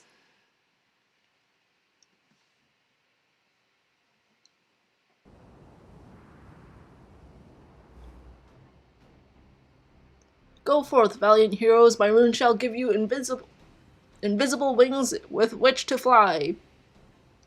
Take to the skies, defeat the great destroyer, and extinguish his flames. Each of my villages makes use of the earth's ley lines in order to maintain a hospitable environment. There is little mana left in these lands thanks to Surtur's last assault, but what is there should still prove helpful. Lancer in a saber fight. Yeah, I should not have done that. Oh well, What's done is done.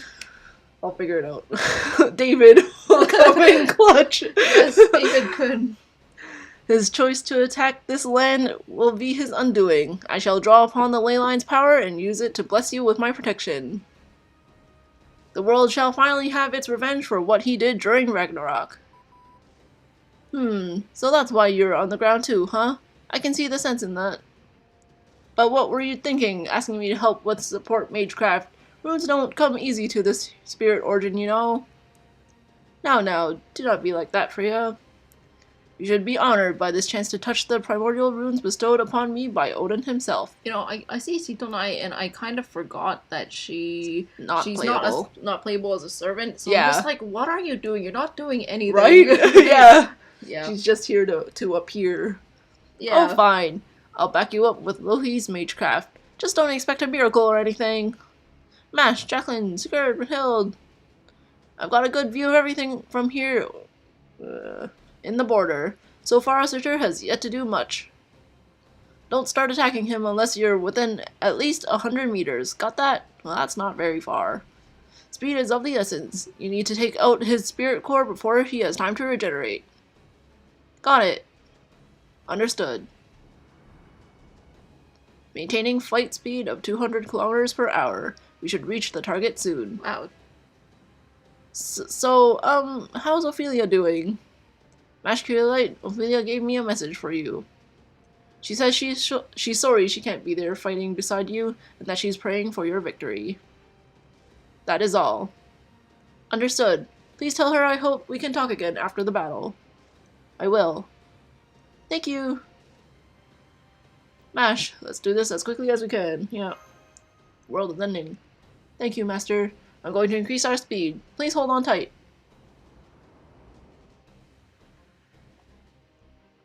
We've reached our destination. We are now approximately 100 meters away from Surtur. How impudent. How annoying. Fragile fools of proper human history. Seeing you buzzing about like pests displeases me. Clearly, I must remind you of your place. Human, heroic spirit, you are all merely fuel for my fire. Be wary, my love. Surtur is about to unleash his flames upon us. Yeah, I'm sure he is. I know. I will simply have to meet him with the power of the true sun. Should have brought Gawain with you. That That's true! Demonic sword released. Demonic sword complete. Searcher, you may have made yourself at home in my soul, but you are unable to properly wield Gram. Now let me show you its true power. The fact that I remain under Odin's protection means that the god's love endures. Once I have cast this blade, you will know why Bolverker means the one to bring about disaster. My ultimate technique is ready. Demonic Sword of the Sun, now is the time for you to wreak destruction. Yeah. Oh, Bolverker Gram. Yeah. Go. Oh. Gah. Ophelia. That's like half his lines. Ophelia. Surtur, you would destroy the world merely to satiate your tremendous greed? Then you are an evil dragon. You may not have wings, but you have become Fafnir nonetheless. You are the embodiment of greed and evil. And so my blade will strike you dead in a single blow, for I am a hero who made his mark on humanity by slaying a dragon. Grr. Ah. Your demonic sword cannot hope to. I just got a message from Ophelia. She says Surtur's connection to the Tree of Emptiness has been severed. Wow, how does she know that? Alright. What's more, we've got confirmation he dropped the paper moon when his head was destroyed. He was holding it, of course he was. What is it, attached to his cheek? Maybe at the top of his head. It was at the top of his head. And then it just like fell off. Okay. Man, this paper moon... I'm gotta catch the paper moon before it destroys itself. I was just gonna say, I don't know how this paper moon survives. Right? Like, so many ordeals. Okay, Surtur's flames, and whatever. Okay. You go, paper moon. Now's our chance to retrieve it. Hurry, we won't get another. Yeah, we won't get another. I trust you can hear me, proud warriors. Do not give Surtur time to regenerate. I expect we have no more than 2 minutes before he begins rebuilding his form at an alarming pace. So this regeneration occurs automatically in response to his spirit core being threatened. I see. Skadi certainly does know him well. Very well. You heard Her Majesty. Hit him with everything you've got. Got it. It shall be done. It's all up to you now, Miss Curulite, Miss Jacqueline. Let's do it. Ortonax maximum output. Full functionality released. Readying bunker bolt for maximum output strikes. Master, Curulite, good to go. Ooh la la, this is it. Don't hold anything back. Don't hold anything back. Understood. Initiating combat. Yeah, let's go. Let's go. But honestly, that paper moon can't be destroyed by anything. Right? As expected of the Atlas Institute. Oh, he has some sort of, like, protection or something magical on it. Like a bounded field or something.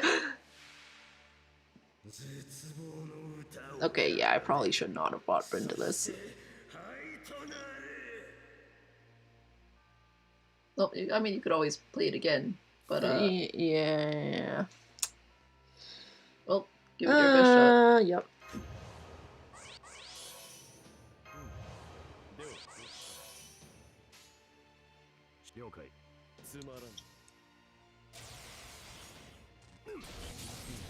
Oh, you got a quick bow.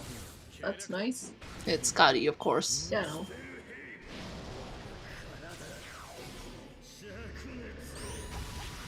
Oh, that did a lot of damage. Goodbye, Rip! Well, she, I was hoping she would last more than one turn. Alright, we're bringing Mash next time. Bring for moral support, really. Yeah, really. Well. Okay. I should have used her buff on Sigurd before she died, but... I don't think we all expected her to die so fast. Yeah. I'll do this first. Ooh. Okay, crit buff. That helps.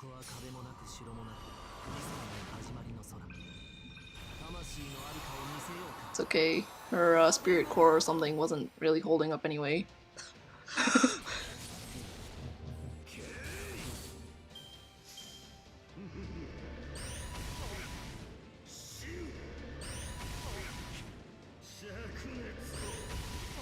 Wow, that hurts.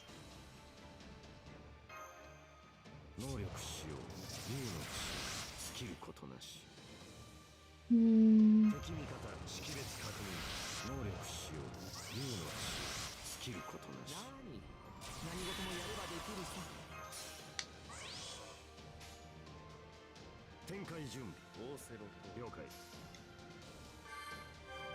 Oh, that helps. Thanks, Scotty.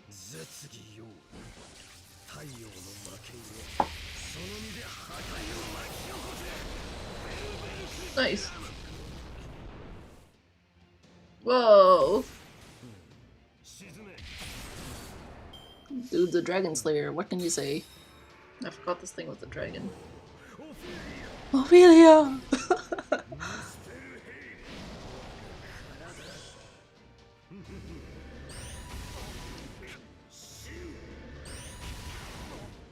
Ooh. Stunning him probably won't work.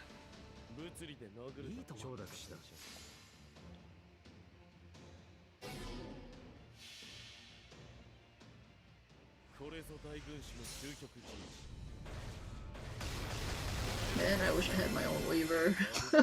He's useful. He is useful.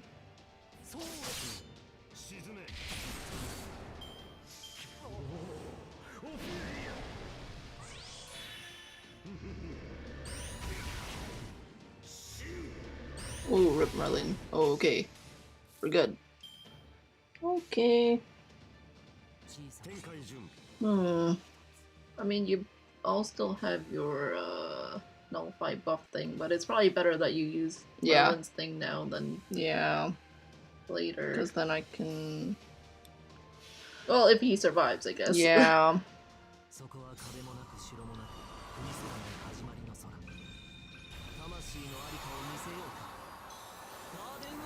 It's okay.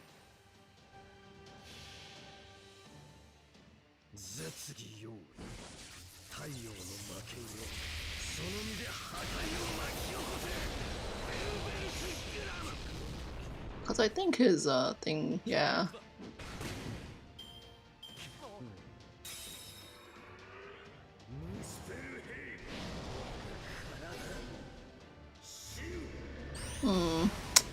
Well, that skill seal is not nice. Woo! Well, Merlin's dead anyways, so Alright, David. David really is coming in clutch. Yeah, man. You know it.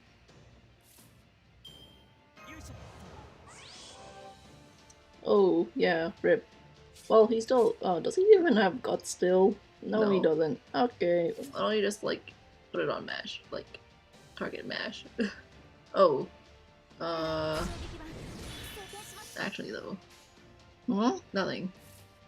No, I need to see how... Oh, it's still one more turn. Okay, well, I think David might have to kill this thing. Or how about you just, try stunning him? I don't think it'll work, to I mean, be he has honest. a green man on him, but... Yeah. Well, you tried.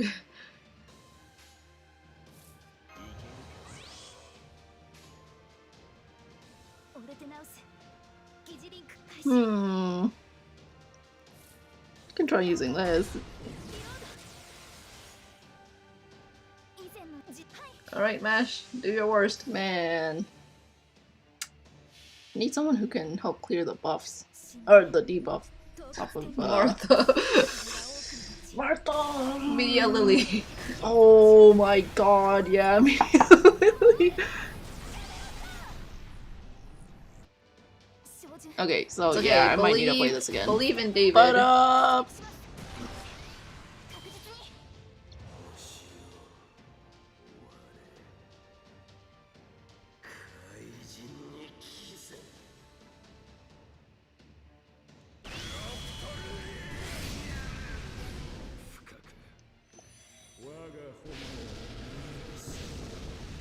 Oh. ooh. Ouch. He didn't actually do as much damage as I thought he would.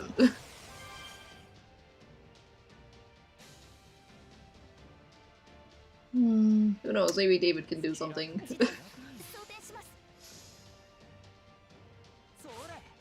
You can do it, David.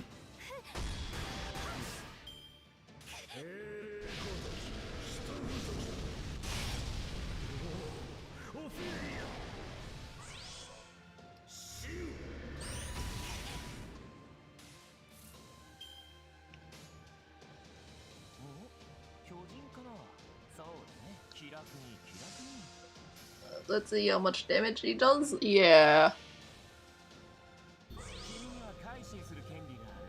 David, it's time to fulfill your destiny. Take down the giants. Okay. If you could throw a rock at him like 2 more times, I think you're okay. Or maybe only 1 more time. I don't know. You safe mash a little bit, yeah. I think I need to play this again. Well, considering Bryn died the first turn, I feel like it was not bad. Yeah.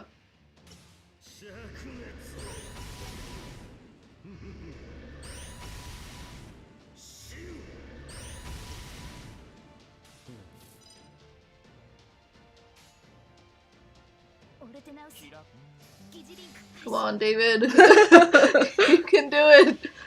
Although I don't think you'll make it. I don't think you'll kill him.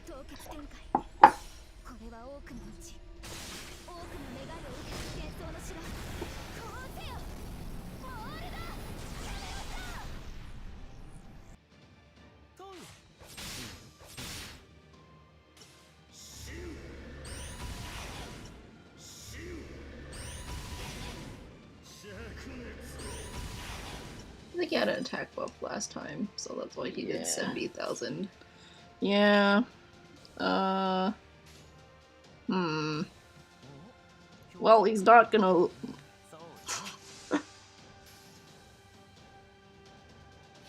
Well, we tried.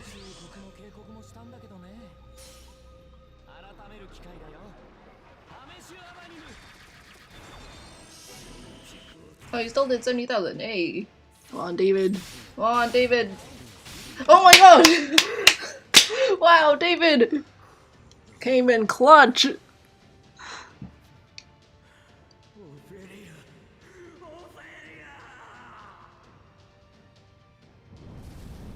Very nice.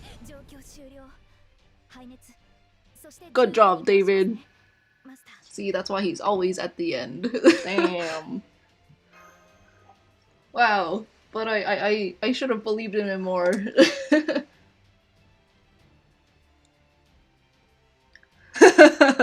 David is the real MVP.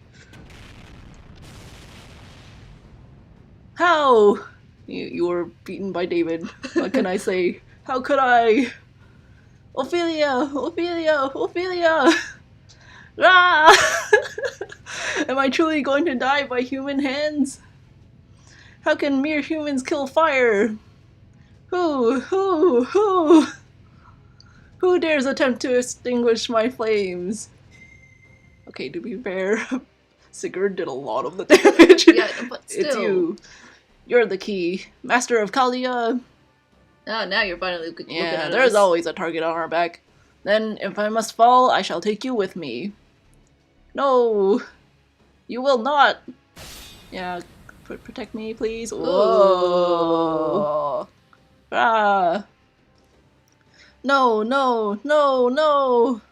You may have cut off my arm, but it's too late. I've already inscribed a death rune upon her. Oh, well, I guess we're screwed. Yeah. Goodbye, world. Senpai! Die, Master of Chaldea! It's okay. We've got a lot of very competent mages on our side. Yeah. Glare at him. Close your eyes and use a command spell. Well! I guess we're using a command spell. As a mystic from the Age of Gods, the Death Rune's effects are absolute. Death will come well before you can ever draw upon your magical energy. Strength will immediately fade from your body. And then, a fall. But you will not collide with the ground. No, your body will catch fire and burn to ash. By the time you reach the ground, there will be nothing left of you. That MASH girl will cry out your name, her shield falling from her grasp in shock, but you will already be gone. That white beast foe will yelp from his spot on the ground, and then it will all be over. Okay.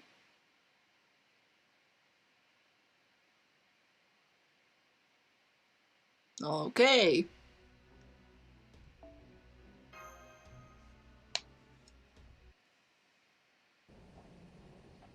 Oh, it's snowing again. Maybe? Oh, or not. It's just weird. Alright. Exclamation mark. Master! I'm dying. Mash, save me. Master! Master! Listen to my voice. Yes. Yes, that's what I like to hear. Yes, life does have worth. The screams of one crying out in despair. That is life's one redeeming quality. Wow. You gotta experience life a little bit more.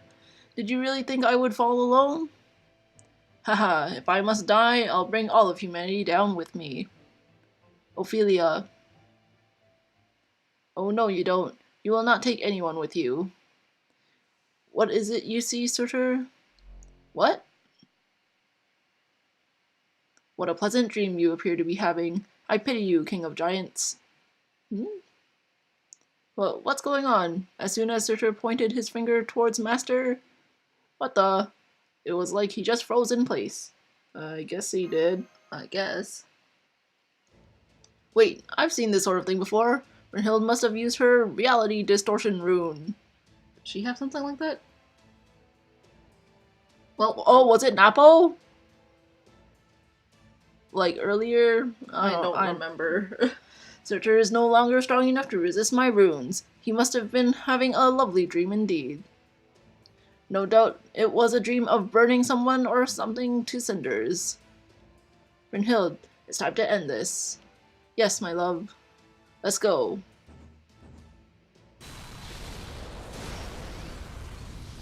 Ah! You know, I think the Lost Belts would be pretty cool animated. Yeah. This can't be how I die. I was going to destroy this entire world. She used it on Napoleon before. Yeah, she did. When when they first met her, and then they went outside and he was like hitting on her and stuff. Yeah. And, yeah. Ophelia! That's like half this Surtur's guy's And that's lines. Ken voice. Ophelia!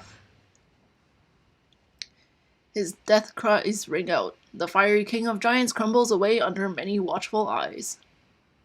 One set belongs to the shield-bearing girl, another to the girl with red hair.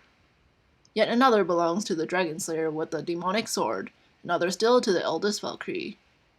There they watch in silence, floating 500 meters above the ground, the howling wind whipping around them. And then, a few seconds later, the king of giants, along with his flaming sword, are gone. Not a trace remains. Okay. Whoa, I had lost all. I am me, a woman who was supposed to die in a world consumed by flame. She saw me like no one else had. Alright, Surtur, are you falling in love too? Who are you? Maybe it was no more than coincidence. Maybe she was frightened of my destructive flames. Well, that's not how the legend goes.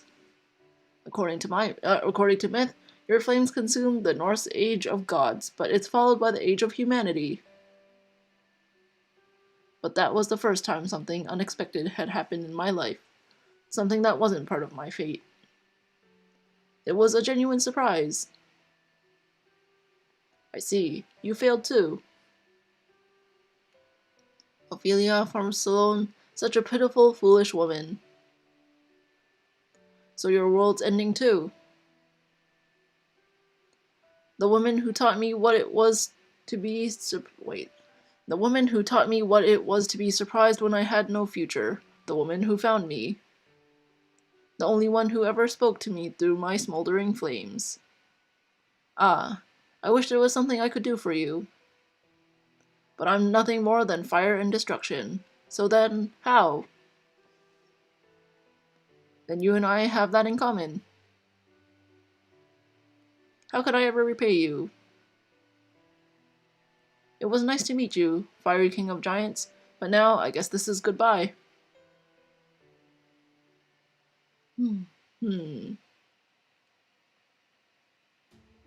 I mean, I think it's a little bit interesting because I feel like when they first met, they definitely were kind of, well, both of them are a bit on the losing side, right? Yeah. And they both lost their purpose, I guess you could Right. say. And I guess he found a connection with her because of that. Yeah, they were, in some ways, they were similar. Right, but then, of course, Ophelia, going beyond that, found her purpose in Cristeria, and and maybe he didn't realize, like, until maybe now, that their purposes have been diverging. Yeah.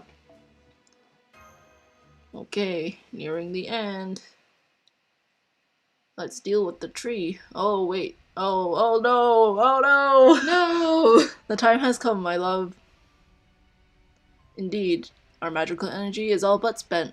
It seems this is as far as we go. Are we supposed to fight a tree with only match? Well, I guess we have Scotty and Sitonai. Yeah. Oh, is the video okay? Oh, I hope it's fine. Sometimes our internet does weird things. Yes, at around 2 a.m., which is actually right now. So I hope that it's okay. Yeah. Sigurd, Brynhild, you're both burning. Stare, speechless. Watch them until the very end. Yeah, I'm not getting in the middle of that. We reached deep into Surtur's core during our attack. We knew doing so would burn us to ash. You need not concern yourselves with us. I'm sorry for dragging you into this, Brynhild, my love. Not at all, Sigurd. I only did what I was always meant to do. I'm overjoyed. Never could I have imagined an opportunity to wield my spear at your side. I could not ask for anything more. It's like a dream come true, a dream I never dared to let myself even hope for. I'm ready to fall to your spear at any time. Should we ever meet again, do not hesitate to kill me. If that's how you express your love, then I shall survive, and prove I love you all the same.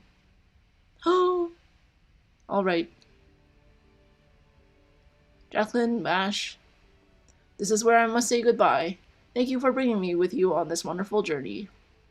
If I should ever see you two again, I hope I will be able to help you once more.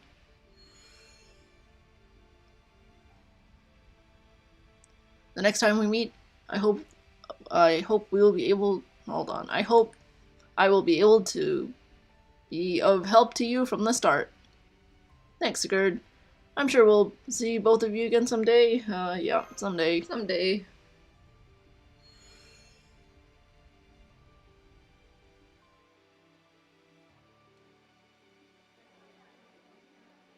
Gerda, you live, maybe. You live, Gerda. Sister.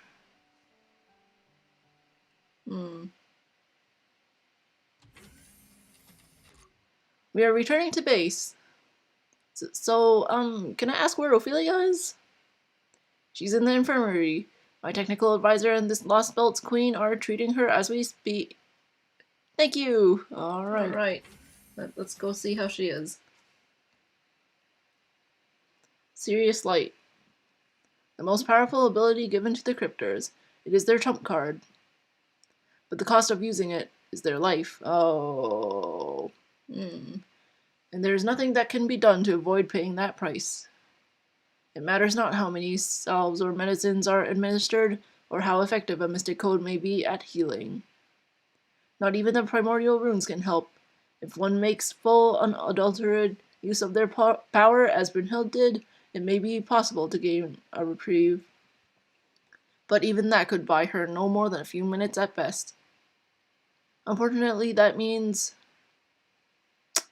Rip. Oh. Mash. Mash? I'm here, Ophelia. We destroyed Surtur. It was all thanks to you. You're amazing, Mash. You actually defeated that thing. I guess I can't blame Kadok for losing to you anymore. Neither of us ever had a chance. I wish I could see you grow even more. But I can't. I'm sorry, Mash. I can't betray Lord Kristaria, and I don't want to. That's all. Hey, Mash, you know what?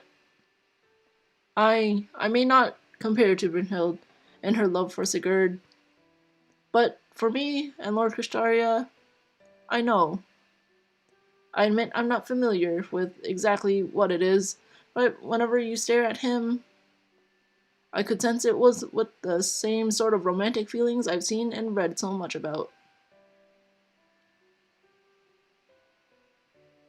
It was? That's strange. I didn't think that was how I felt.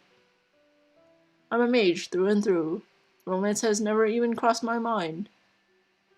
Then I guess mages do fall in love too, and there's nothing wrong with that. At least, that's what I think. I see. Yes, you may be right.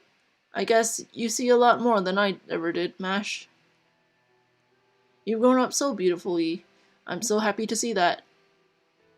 Seeing you trapped in Chaldea, looking out the window at the icy wasteland, it was like looking at myself.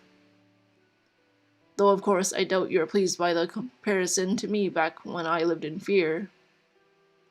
I always wanted to be your friend. Aw, you could be friends now. I mean, even though you're dying. I feel like Mash, like, definitely at this point would have considered you a friend already, right? Yeah, I think so. Please, keep going. Keep moving forward, Mash Clearlight. Yes, I will, Ophelia. I promise. We won't stop for anything. I'm sure we'll find a way to protect humanity, to survive, and to save the world. Yes. You all just might be able to do that. No, I have to admit, I have mixed feelings about that. Oh, she's dying. Oh, right. If you happen to see Napoleon again, I doubt he'll still remember me, but tell him I said thank you. Tell him I may have refused to marry him, but the rainbow was beautiful. Please. Yeah, girl. Got you. One day, when he comes to our Chaldeas. Yeah. Well, this is a fine pickle. So you don't believe I'm sincere about my proposal, huh? You don't believe it was love at first sight? Alright then, how about this, Cryptor? Before the Spirit Origins time is up, I'm gonna give you the best present you'll ever get. Haha, hope you like surprises, ma chérie. No, thank you. I'll pass. Besides, aren't you already married? Well, he did say he could love one person in every life. Yeah, he did say that. Okay. Oh, Grail. Let's fight some trees. Yeah. What's the Lancer thing? Green is my religion. I agree. What? I'm just oh, yeah. Okay. So, yeah, this is definitely the one I played with, like, Ryoma or something in JP. But let's see. You know what would be cool? If someone had a Scotty and I just brought, oh wow. Skillless levels are so low. Okay, let's try looking again. Okay. Is this the same one? I don't know. Whatever. And I'll bring Kintoki. Oh, yes! Love Kintoki. Well, maybe you... do you want to bring a... I probably want to bring a saber.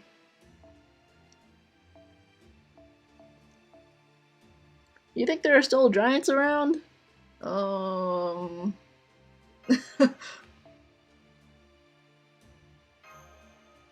Okay, well, let's try that.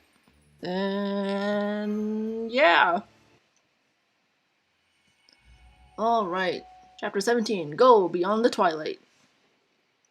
Yay, we are reaching the end. Yeah, we really are. And so, the Scandinavian Lost Belt was saved. The Shadow Border drove off into the sunset, and they all lived happily ever after. You know it. It would sure be nice if that's how it went, wouldn't it? Nothing is ever so easy, though. Excuse me, you're not from this village, are you? Servant enemies, I see. I guess it's nice to meet you. Well, you survived, Gerda. Yeah. Oh yes, likewise. That's right, I came from outside the big gate. But don't worry, there's no way the giants are getting in here. Oh yes, I know that. You wouldn't happen to be friends with Lady Mash, Miss Jacqueline, and Mr. Napoleon, and that beautiful envoy, would you? If you are, that makes you my friend too. Is that how that works? Then yes, I guess that does make us friends. It's nice of you to say that, but you should step back a bit before you get hurt. Huh? In fact, you should go back inside and tell the others to do the same. Oh, okay. Go on, hurry. Alright, but what about you? I'll be fine. Now go, quickly. Okay. I'll be fine is a very convincing argument. Yep. Phew. There we go. Now then, time for a little magecraft camouflage. Oh, so here's where it was. A great tree of emptiness stretching towards space. So it altered its existence again. Or maybe more like it was replanted? Oh, okay. Well, I mean, Satur did Yeah. slurp it up or whatever. I guess Satur didn't swallow the entire tree. Looks like he left most of its roots on the ground. And then, since the trunk wasn't completely cut down either... Correct. That tree of emptiness must have connected to its roots via a spatial distortion within Surtur's body. Wow. Alright, tree. How bizarre. Even I would struggle to accomplish such a thing. Yet for this massive tree, it is but one more means to ensure its survival. Yeah, it's like a cockroach. I wonder, just where do these trees of emptiness come from? Space. Have you not thought the same, Chaldeans of proper human history? We have. There's still so much we don't know about them. But I guess that's true for you too, Scotty.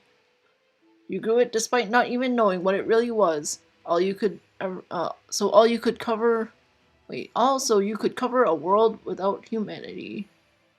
You grew it despite not even knowing what it really was. Also, you could cover a world without humanity. Okay. What of it? I will do whatever I must to protect my world. That should be abundantly clear by now. The same is true of you as well, Chaldeans of proper human history. Myself. Oh, okay. Oh. Are we fighting you? I guess so. I've always taken responsibility for deciding who to love and who to kill. Wow, she looks different now. It's a spirit origin ascension. Yup. No, it's not that. She isn't a servant, so her body isn't made out of ether. That means it's an ascension of her very existence. So even the heroic spirit enhancement method Chaldea's summoning system employs is another tool she can wield freely. Of course. They certainly do not exaggerate when they say gods are to be feared. Hehe, feared, you say? Now that you have defeated the fiery king of giants, I must see you as the true monsters, Chaldeans. Really? It looked to me we had to scrounge together every last bit of help we could find, and even then only just barely eked out a victory. But I guess that's not how you saw it, Scotty. Da Vinci's right. We could never have hoped to defeat Surtur all on our... Exactly. That is exactly what is so frightening. You walked a razor's edge to accomplish the impossible, without even making an ally of the counterforce. Then again, perhaps that is due to your forming so many bonds here. Despite opportunities to do so in my land being so thin on the ground. Wait, despite opportunity... Oh. You mean us being friends with Gerda changed our... I guess. I mean, that's how we met Napo, I suppose. Which is how we eventually got to Bryn, which eventually got to Sigurd, which, yeah. all ends here tonight too, I suppose. Yeah. In the dungeon. Okay. Okay. Yeah, sure. Yeah, I buy it. Your Majesty. Silence. Do not weaken my resolve. Whenever you speak, you evoke images of proper human history's myths.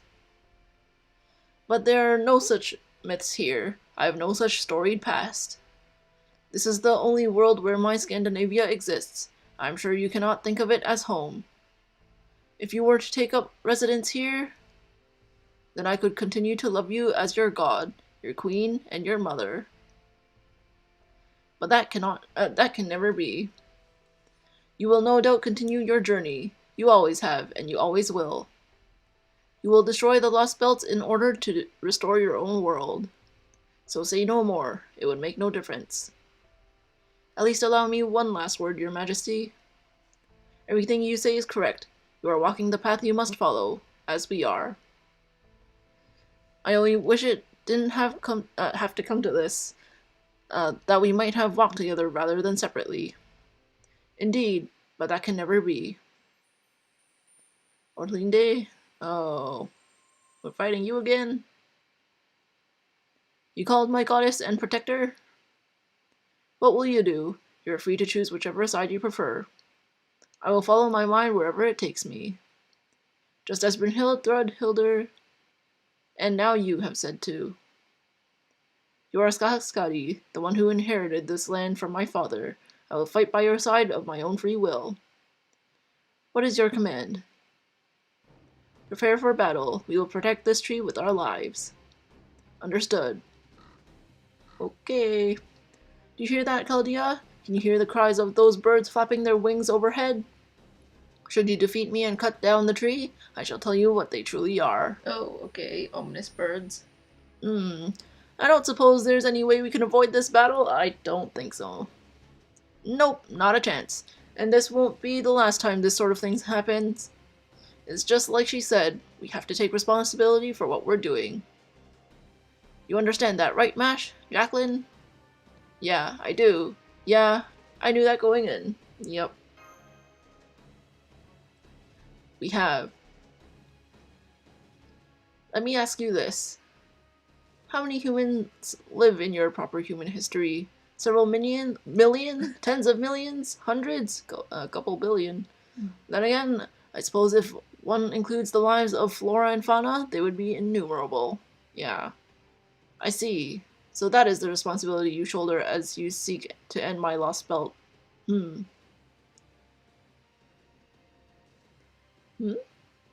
Very well. Then for the love I bear for my 10,000 subjects, I will take those millions, billions, that unfathomably vast number of lives with my own hands. I will not let this miracle wither away. Miracle, I see. So that's how you think of this land. For you, this lost belt, and the approximately 3,000 years it has known peace, it is truly a miracle, isn't it, Your Majesty? Then you know you've known all along. You're fully aware that this lost belt's existence is both abnormal and unnatural. What's more, you knew so well before the Cryptor came along and informed you of proper human history. You knew? Even before you knew about proper human history? Hehe, it seems I cannot put anything past you, wise sage. Perhaps those piercing eyes of yours in fact surpass Odin's? Mystic eyes, perchance? No, that's not it. They merely reflect your wisdom, born of human history's cumulative accomplishments. Yes, you are right. I knew everything. It was supposed to be pruned away. My Scandinavia, my world, the path my people have walked, was destined to disappear from human history. We were not to perish in a Ragnarok gone mad. We already survived those days of flame. Those days may have ended once the gods had sacrificed themselves to transform Surtur into the false sun. But we precious few lives that remained found ourselves in a world that had lost far too much.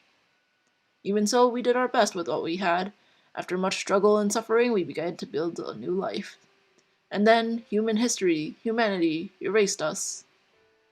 It had all been for nothing.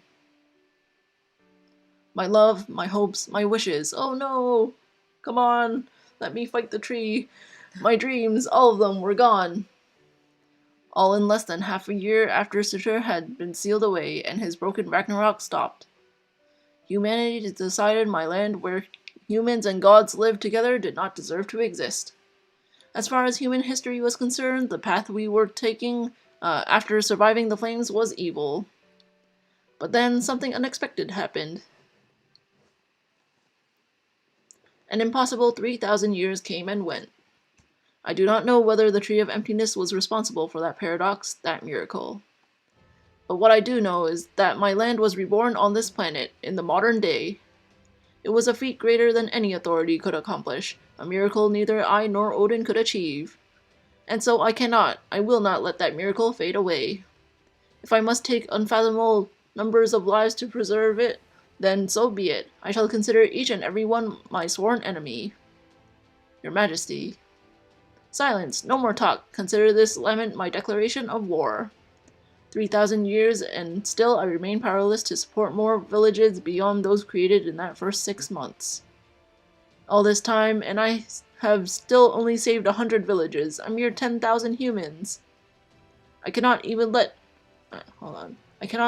any of them live to old age. For my love and snow can only extend my authority to the point before the first signs of spring arrive. Oh. Haha. Indeed, that archer spoke the truth. This lost belt has no future, no tomorrow. Though it may be peaceful, free of conflict and evil, it will never be any more than that. It has no power to change, to develop.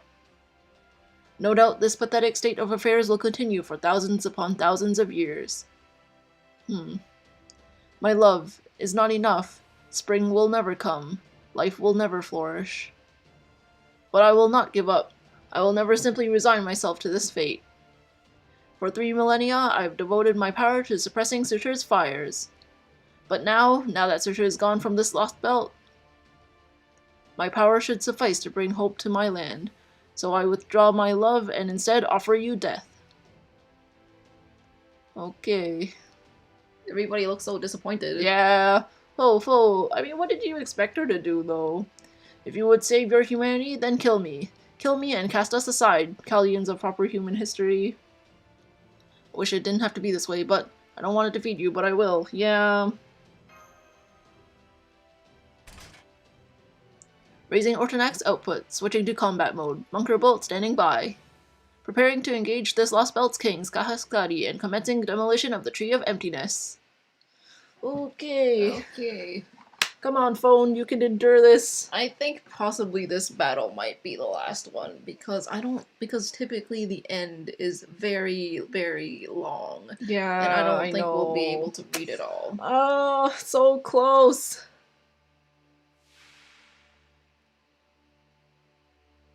We'll see, though. Oh, I should have brought Musashi for this one. That's what I used to kill all the other Valkyries. Oh, great.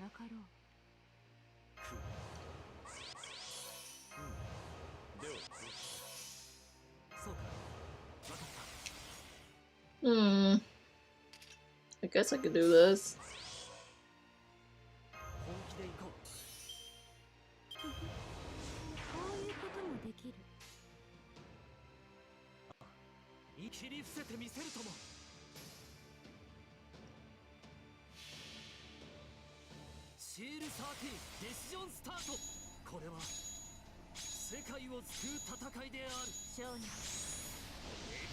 Yeah, I still have the tree to fight. After this. I don't think we'll make it today. Yeah. If I can make this really fast, maybe, but there's still like 2 more nodes. Yeah, I know.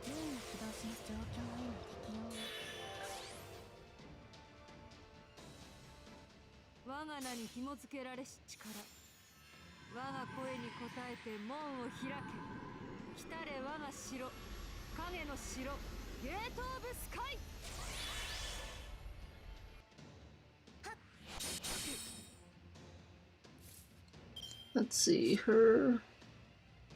It's just one. It's just one, yeah. Yeah. Okay.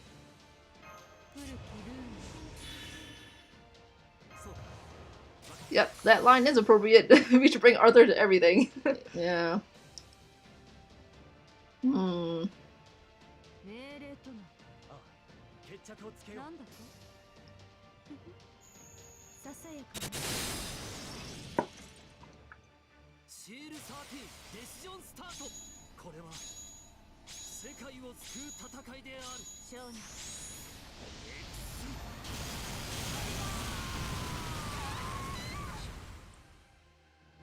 もろいもろい。古きルーン。戦闘補助。ルーンを起動します。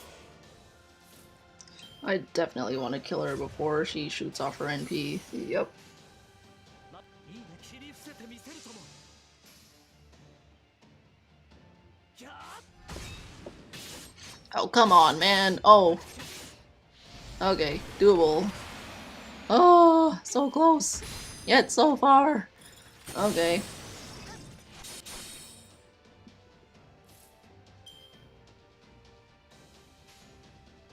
Hmm.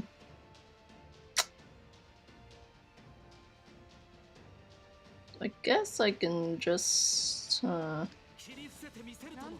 I don't know. Yeah, I probably would have done something like that. Wow. But I probably would have. Wow. Okay.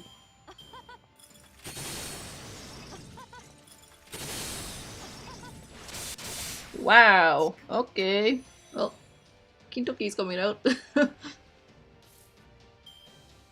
Although that was supposed to be his support, but yeah.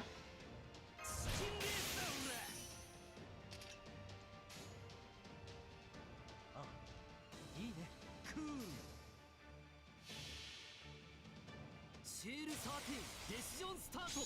これは世界を救う戦いである。少年。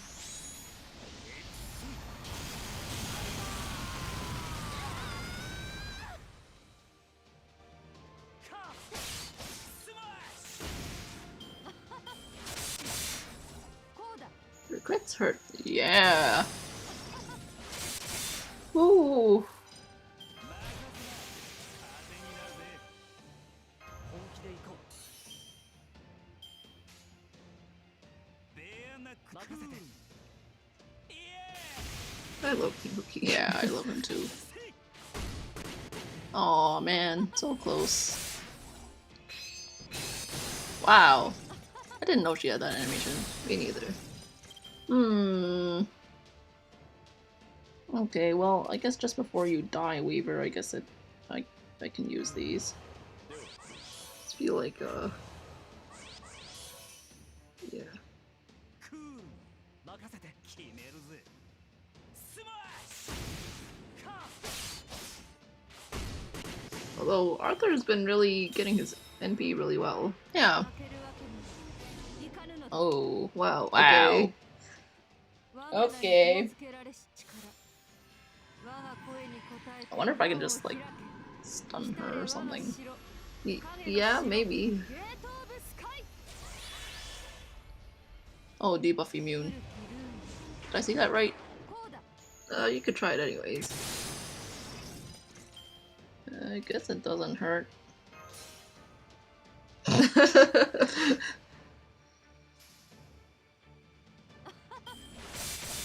こうだ。 Oh, ouch. Okay, well, good work, Arthur. 投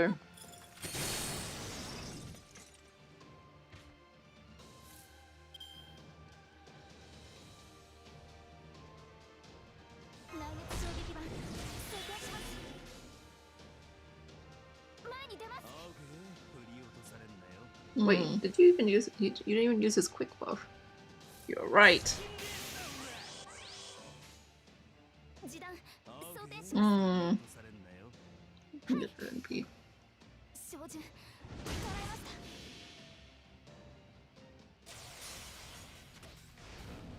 そんじゃ、飛ばそうぜ。ベアハウリング。ゴールデンド I'm kind of surprised that Weaver's still alive. Me too, actually.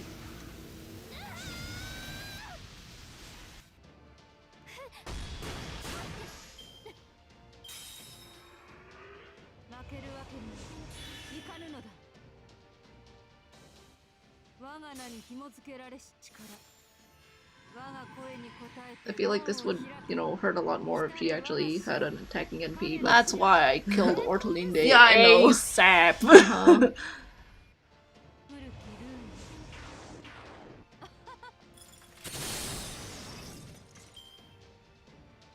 Okay. I'll just make her target mash again. Yeah.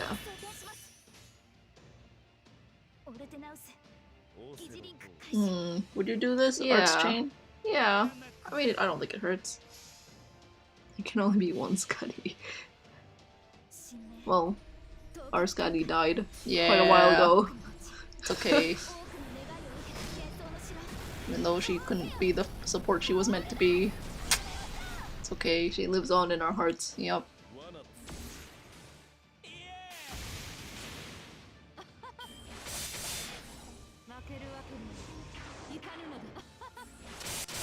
Wow, Wow. those defense.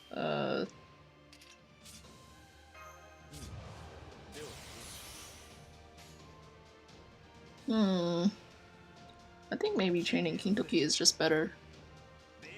I don't know. I don't know. I mean, there's obviously pros and cons, but I mean, I don't even know if we'd be able to like defense down her or stun her or anything. You know, I should Because she probably has, like- actually legit switch in David and like have him like, oh, he's gonna die. Oh. Okay, he lives. We're good. David. David, let's go.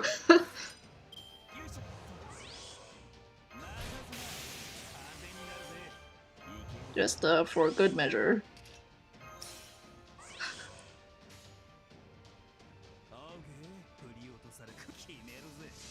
If she doesn't die from this, well, We have another turn. Hopefully. we have David. We're good. David can do anything.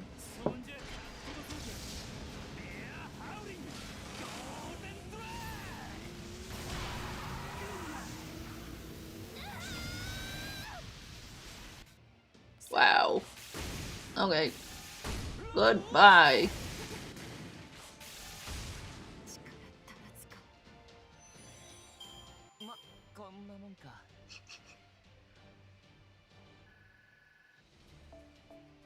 Nice.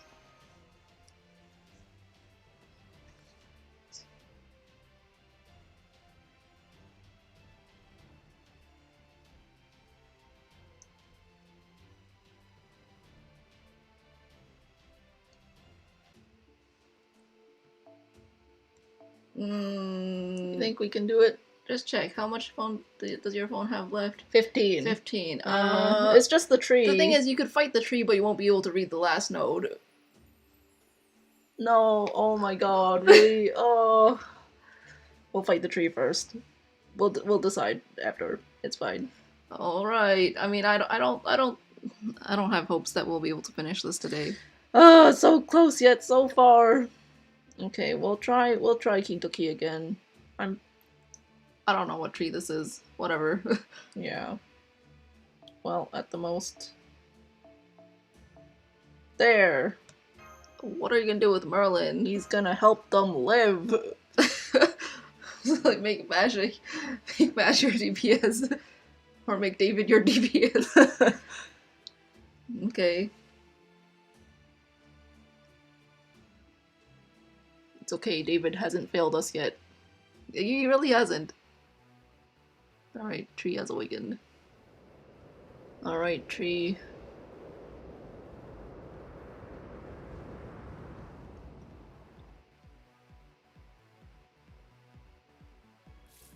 I knew it was a caster tree.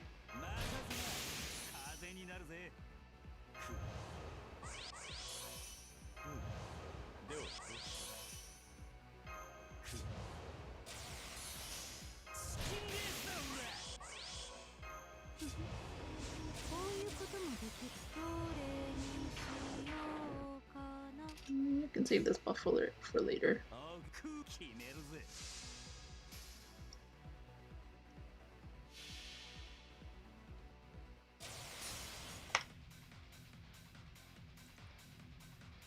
Wow. Oh, he's not saying anything. Kintoki! He lost his voice! Oh, I mean the background music is cool, but They gave us a rider welfare Ryoma for this tree. yeah, I literally used Ryoma to fight this in JP because I didn't have Kintoki.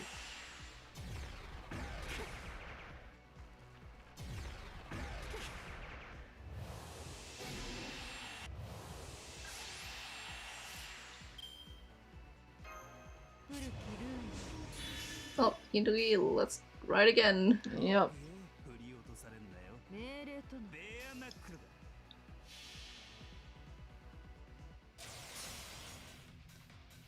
I feel like this battle Wow. loaded incorrectly because Yeah. he's not saying anything. Golden Drive. Yeah. Good night, and then Boom. もろいもろい Aww. So close.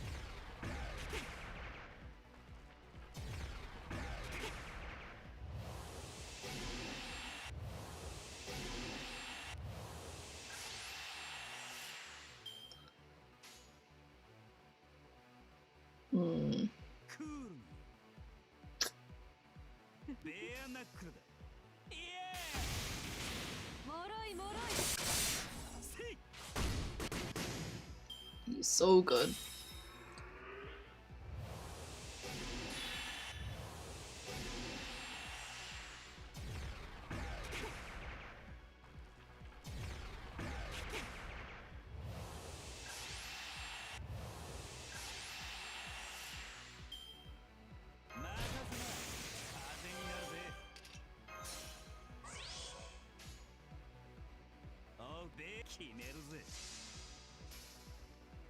Alright. You could also say they gave us the mecha list for the rider tree ulti. Oh. Oh, I'm like, what? That was last time. Yeah. Hmm. And yes, level up rider Kintoki. He can perform miracles.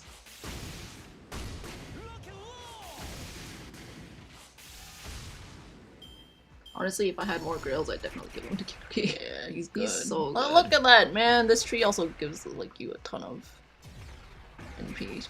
Yeah. Lots of defense buffs, though. Yeah.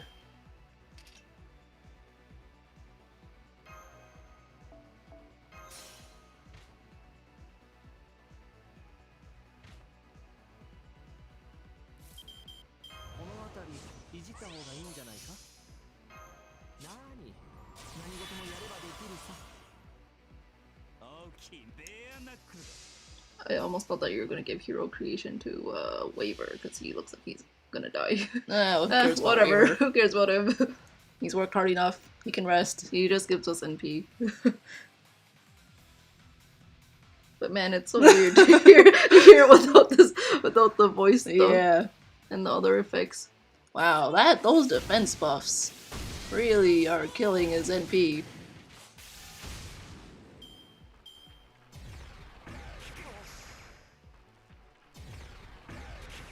No, you worked hard, Weaver.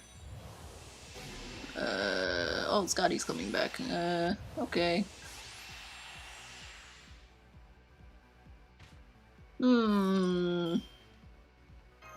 Just use Merlin's NP. Yep. That's what I'm doing. You think I should Arts Chain or just Arch Chain. But he has his crit buff. Oh, well, do whatever then. I mean, it has 3 defense ups on it, so like. Oh wait, the crit buff is gone. I don't know, whatever. Wow, all these NPs really just. I got Ozzy when I got Rider Kintoki, so I had no chance to try him out. Oh, I think I feel like they do. Well, the They thing is, perform you can get Kintoki to NP5, right? Yeah. So I've heard that if you need to get Ozzy at what, like NP3 in order to do like more damage. Then. Yeah, I don't know if that's true or not, you but need like, quite a few NP levels for him. but both are great though.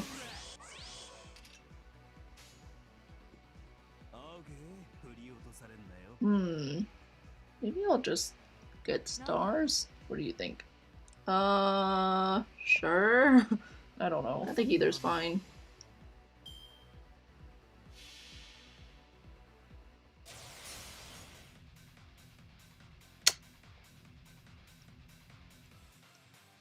Your Aussie is NP2. Okay.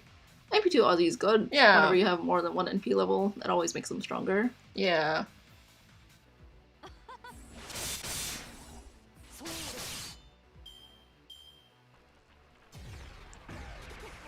Ooh. Kintoki Rip might Scotty. Kintoki might die. Yeah. Who's in the back line beside David. David? Okay. Alright, David. Here we go. Yeah. Mash? Yeah, Mash. Mash and David. Okay. Okay. Oh, okay, but he has his NP skill again. Yep. 風になるぜいけるか Okay, so I can... Let's see, what's the overcharge? Do more damage? Alright. Mash, you're getting your NP. Oh, It's that, the other that one. wasn't it. Damn. Yeah, that's okay. Why don't you do David's yeah, Harp of Healing. You can get a little bit of Hmm? life back. オルテナウス決めるぜ疑似リンク開始 This is so sad. David, stop being such a hero. David really doing his best. David's been really putting in a lot of good work. Yeah. No, like for real though. Like you see him take out Suitor by himself. Can't do that without him. Yay! Good job, Kintoki. And David, and Mash, and everybody else. Alright, let's speed through this. If we can.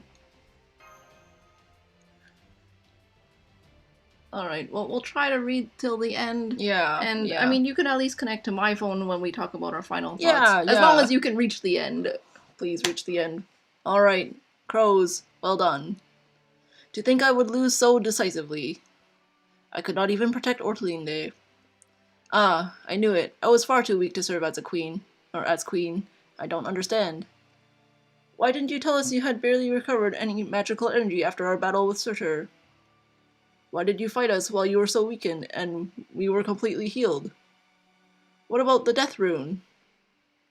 You could have inscribed the same spell into us that Surtur used, but my pride would not permit it. I'm obligated to protect this land and all the lives that dwell within. I must heal the wounds Surtur inflicted upon this land. I must repair the village he destroyed and treat those whom he injured. I never had much magical energy to spare. For my battle with you, hehe. Oh, for my battle with you. Ah, okay. What are those crows? Ah, there they are. Look up at the sky. I shall tell you those birds' names. They are the holy ravens who served Odin. Odin's familiars? Then they must be Hugin and Moonin. Okay. Two of the greatest familiars to ever exist. I didn't know these birds were so special. Yeah. They're legendary divine beasts named after thought and memory, who are said to look upon the whole world every morning. Cursed Odin, he may have kept giving me chances right to the end. But it seems he had Hugin and Moonin guide all of you as well. Haha, how very like him. Maybe that's kind of what Napo said. Like, every time he looks up the sky, there's the birds. Yeah. He never was willing to guide me.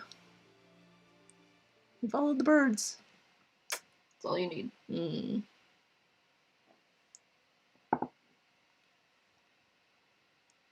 Alright, last node. Let's get the grail. Just speed read and then we'll talk. I will certainly try. You But can- they're gonna set up the next one. That's what they did last time, so we'll see. Ooh. The Tree of Emptiness began to collapse. Ordinarily, it would not have fallen so easily. In fact, it should have been impossible to destroy without the help of a particular external factor. At least, that was the Queen's understanding. And yet, here it was, falling apart, vanishing into the very air. Perhaps it had grown brittle by virtue of Surtur having assimilated it. Whatever the reason may be, the Tree of Emptiness was disappearing. Soon this lost belt would cease to be, even if no one would be present to see it happen. Oh no! Most of the Queen's spells hiding the tree were still in effect, No human would see its destruction. But they would hear a tremendous sound split the air. They would feel a sudden tremor shaking all of Scandinavia. The cacophony of a towering colossus crumbling to the ground, the shaking at the loss of the very foundations of the world. Only those who survived Surtur's destruction were privy to these awful phenomena. The animals who lived in the rifts between fire and ice, the giants who still remained, and the roughly 10,000 humans all closed their eyes and felt the sensations wash over them. This strange sound and shaking must be a sign that something is about to happen, but what could it be? Allow me to offer you one last gift, Chaldeans. I shall tell you the name of the tree of emptiness that was meant to take root in my lost belt. It is called Sombrero. Okay. That's not a name I expected of a Scandinavian. Yeah. As one who lived through the Age of Gods, that name means nothing to me, but perhaps it will mean something to you, stargazers of proper human history. Ooh, it's collapsing. Now go, Chaldeans. We gotta go. As you have defeated us, you must cross the ocean of dead ice and flame, and the countless corpses of our hopes and dreams. And be on your way. Oh, we need to go find that signal that we found. Yeah. Goodbye, Oh my Gerda. god. Yeah. Okay, so I'm not too sure what's going on, but I think we'll all do just what we're told. Those names have relevance, I see. Oh. Okay, well, You see, we'll try to remember them. This morning, an envoy gave us a message from the goddess. She said we should all go back to our homes and go to sleep, even though it's not nighttime. And once we do, we'll never wake up again. Oh, well, that's cryptic. She said not to be afraid. It's just what we have to do to fix all the damage that huge giant caused. And if the goddess said so, it must be true. Wow, blind faith. Still, when I think about Lady Mash and Miss Jacqueline and Mr. Napoleon, and the beautiful envoy and Mr. Chubb and Foe and how, well, once I fall asleep, I'll never get to see them again, right? Thinking about that makes me, I don't know. It's so strange. I don't know what to call it. It's like there's something squeezing my heart and makes me want to cry. Isn't that weird? I'm not even hurt anywhere. Aw, don't cry. I don't even know if they have into the end. I don't even know if they have a concept of sadness. These people. That's why she's kind of confused. Alright, Titanai. There they go. Goodbye, Shadow Border. See you at Halloween. Safe travels. I hope fortune is kind wherever you go. I'm a pseudo-servant using a human body as a host. I shouldn't be able to disappear when this lost belt goes away. I guess this is stepmother's doing. How strange. I already miss her a bit, even though she's not my real mother. Maybe Freya's influence. Then again, she wasn't a bad person. I wish I could have talked with her a little more. Perhaps that's why I miss her. Yeah, that must be it. All of you Valkyries did great delivering stepmother's last commandment. Thanks for all your help. I know your master is gone, but I hope you can rest easy now. See you later. See you. Bye. Okay. A newly ordained day, a newly ordained time. After the envoy had delivered the goddess's newest commandment, quiet spread throughout the settlement. Nobody was to go outside. Everyone was to stay in their homes and beds. They were told not to even open their windows. Make your bedrooms as dark as possible, close your eyes, and go to sleep. It was the strangest commandment anyone had ever heard. But most people went along with it, since it was the word of the goddess. In fact, here in Village 23, there was only one person not sleeping peacefully inside her home. She wondered what might happen to her for not obeying the commandment. Would she be cast outside the village, squished by giants? She certainly didn't want that. Still, she couldn't help it. She wasn't able to fall asleep, and she couldn't shake the strange and growing sense of foreboding from her thoughts. So she decided to go outside. Oh boy. Her heart started to pound with trepidation. What if she'd get to see her new friends again? With high hopes, the girl opened her door and stepped outside. Huh? There was no one there. Her new friends who had survived the wilds outside the village and even battled envoys were not present.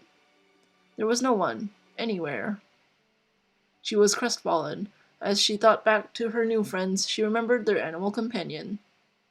That cute, fluffy creature that used to hop around everywhere it went. Was it a dog? A horse? Definitely a horse. Yeah. It wasn't much, but thinking about it helped cheer her up. So she decided to try copying it, to hop around the way it used to. Okay. And... hop! Definitely hopping towards the end. She jumped lightly towards the sky. That same moment, a gust of wind blew through the village, warm and gentle as a spring breeze. It may have been the same wind blowing across the world's bleached landscape, or it may have been a wind that used to travel throughout proper human history. And then the girl was gone. She vanished as though carried off by that wind before her feet could even touch the ground again. In the blink of an eye, she was somewhere far, far away, along with the rest of that Scandinavia. All that remained in the wind was her smile. Aww. Well, that's a poetic way to say that she's kind of Gone. Yeah. Alright. Yeah! Yay! We did it! My phone made it! There's probably still story after this. Yes, there is. Sometime in 2017. Alright. I just want to introduce myself again. Your name's Mashkirlight, right? Sorry to just barge in on you like this, but we never really got a chance to talk during the meeting. Actually felt more sad about this than Ophelia dying. Yeah. This one was really poetic. That's what I think. Yeah. I mean, Yeah. I'll give my thoughts on it a bit later. Yeah. That's alright. It's nice to meet you. You too. My name's Ophelia Farmer Sloan. I remember. You're from the Clock Tower's Evocation Department. Yes, that's my official department anyway. I guess it would be weird to say I'm kind of relieved, huh? I mean, there just aren't many women on Team A, right? I don't have a problem with men or anything. But it's still a little nerve-wracking to suddenly be surrounded by them when you're eating lunch. I see? I'm sorry, I guess I rambled a little bit there, didn't I? Would you like to eat with us? Oh, and by us, I mean me and Pepe. Sure, if you don't mind my being there, I'd love to join you.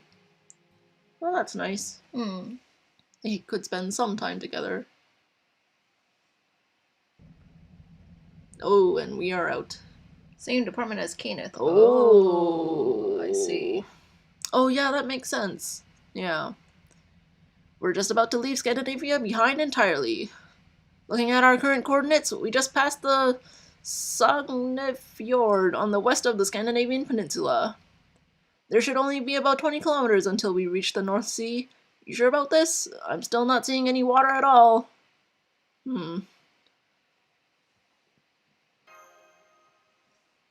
Gah! Why have you all gotta be such downers? I've seen more cheer at a funeral. I mean, there's not much. A lot of people kind of just got wiped out. Yeah. So, Look, I know how you all feel, okay? I'm just as bummed as the rest of you. But that doesn't change the fact that someone's still gotta step up and steer this thing. Now come on, Director. Are we going to the North Sea or not? We're going to China. Right, the North Sea. Yes, that will do.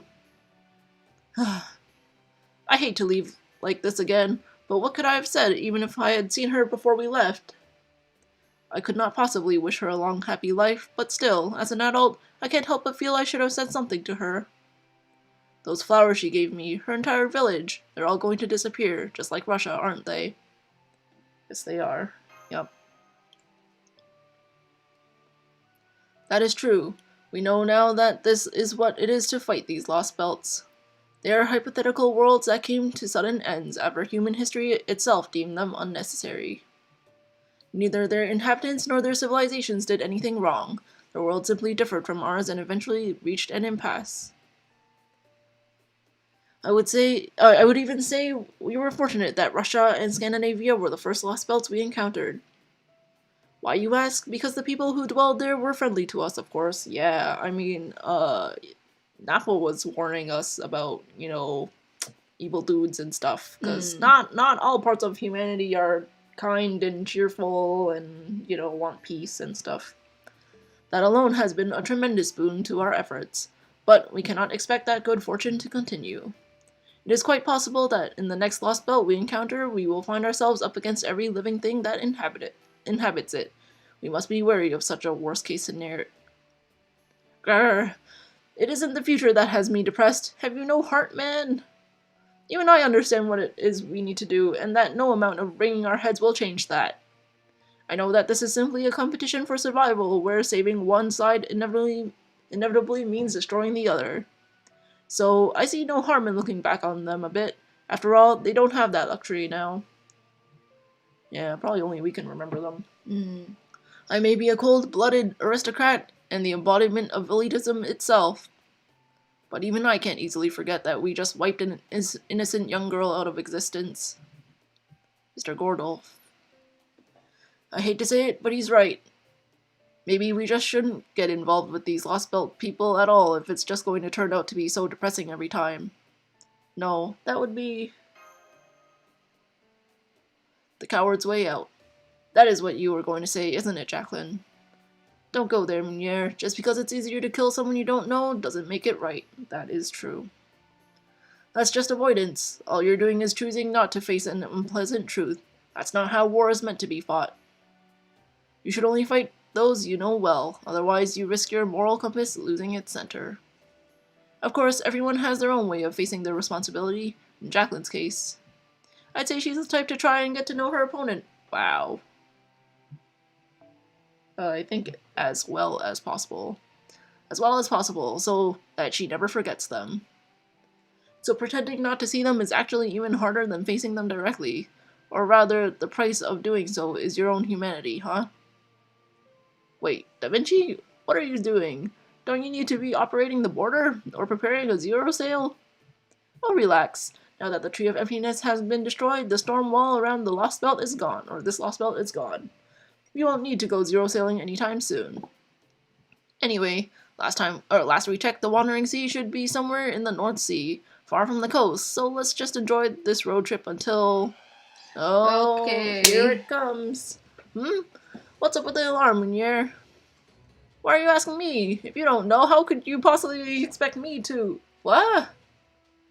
The hell is this? A spatial fault 300 meters up ahead. It's showing up as blue on the map. Huh. It's the ocean. We're heading straight for the ocean. Oh, okay. Wow, it just appeared. I don't see an ocean, but... Mr. Meunier, I'm not really seeing what the big fuss is about. Believe me, I wish I were kidding. Aw crap, I can't hit the brakes in time. Everyone, brace for impact. 3, 2, 1, get ready for a drop. Okay, there's clearly something we're not seeing here. Yeah, and good thing the border is so sturdy. Ow, ow, ow, my aching back. It hasn't hurt this bad since my brakes failed on that hill. Wait, is this like a submarine or... What's going on here, Mooney? That felt at least a 10-meter drop. Like, at least a 10-meter drop. Director? Not now, girl. Hurry up and sit down before another impact throws us for... The window! Look out the window! What's outside the window? What's it look like? Out the window? What are you talking about? Okay. Drake, save us, please. not a white wasteland anymore. Yeah. Did we drive into a whole other world when I wasn't looking? It was just nothing but clear skies as far as the eye could see just a moment ago. Technical advisor Da Vinci. Just to be sure, the border can navigate a real sea just as well as it can the void sea, right? You did design it for every conceivable scenario, didn't you? A stormy sea should be nothing compared to void space, right? While we're on the subject, I have something of an announcement to make. I can't swim! Okay. Oh boy. Okay, look, Gordy. Traveling through void space and traveling through real water are completely different tasks that require completely different functionality. The border might be able to get through the Strait of Dover, but it was not designed to weather this. Now I've got an announcement of my own. I estimate the border has about an hour until it sinks. Okay. Fantastic. I think we're gonna die. So back the hell up and get us back on land. Now, Munir, hurry up. Come on, hurry. Once we reach the coast, we can waterproof the border better and wait until the storm dies down. Yeah, just one problem. There's no land to go back to. We're smack in the middle of the North Sea. Okay. Then, does that mean we're all going to end up fish food? Well, our journey ends here. Da Vinci, can we still initiate a zero sail here? Surely that must be preferable to sinking to our deaths? We can't. The formulas won't be stable enough on water. We'd have to rewrite the software from scratch. Oh boy. Can you do it in a Oh boy. Okay, maybe not. Okay. Ah, damn it. We must be leaking somewhere. Hello, Tomlin? Are you in the kitchen right now?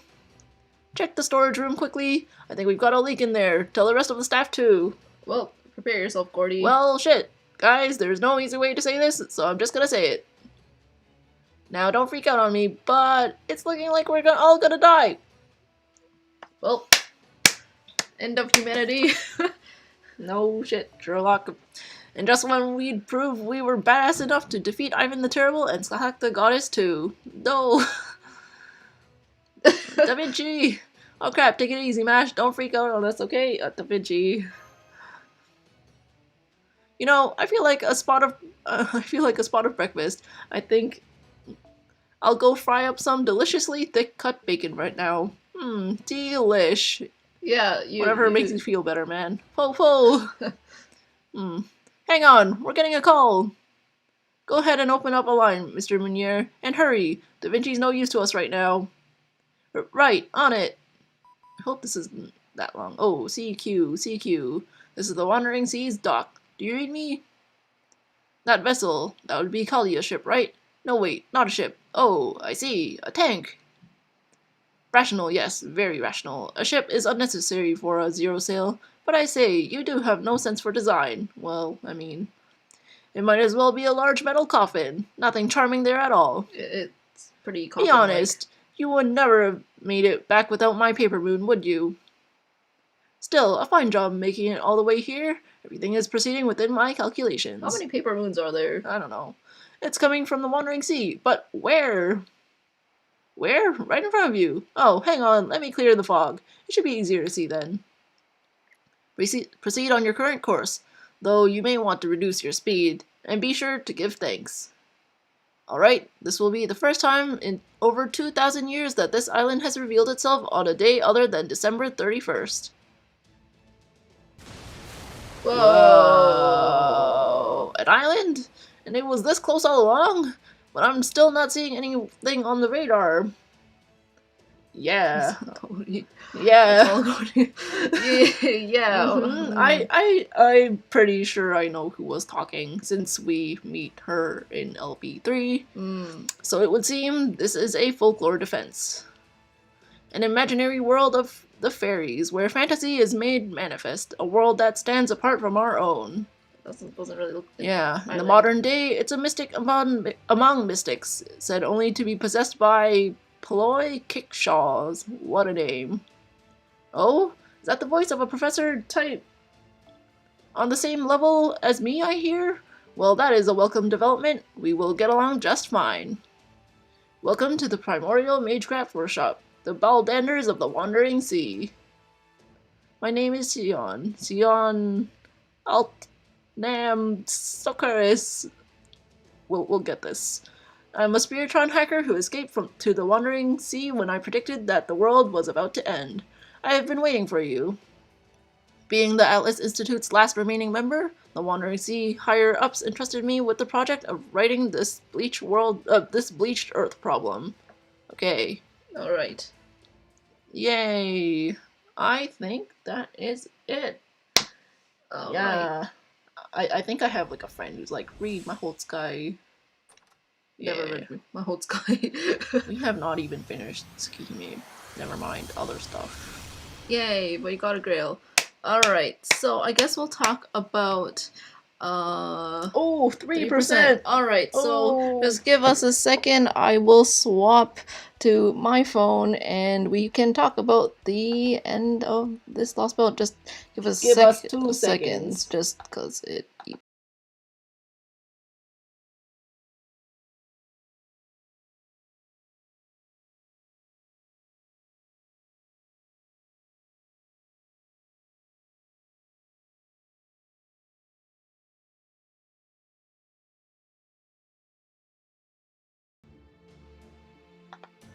All right. right. So this is Samantha's phone. Yeah, I'm at she's Bryn's not- mansion. Yeah.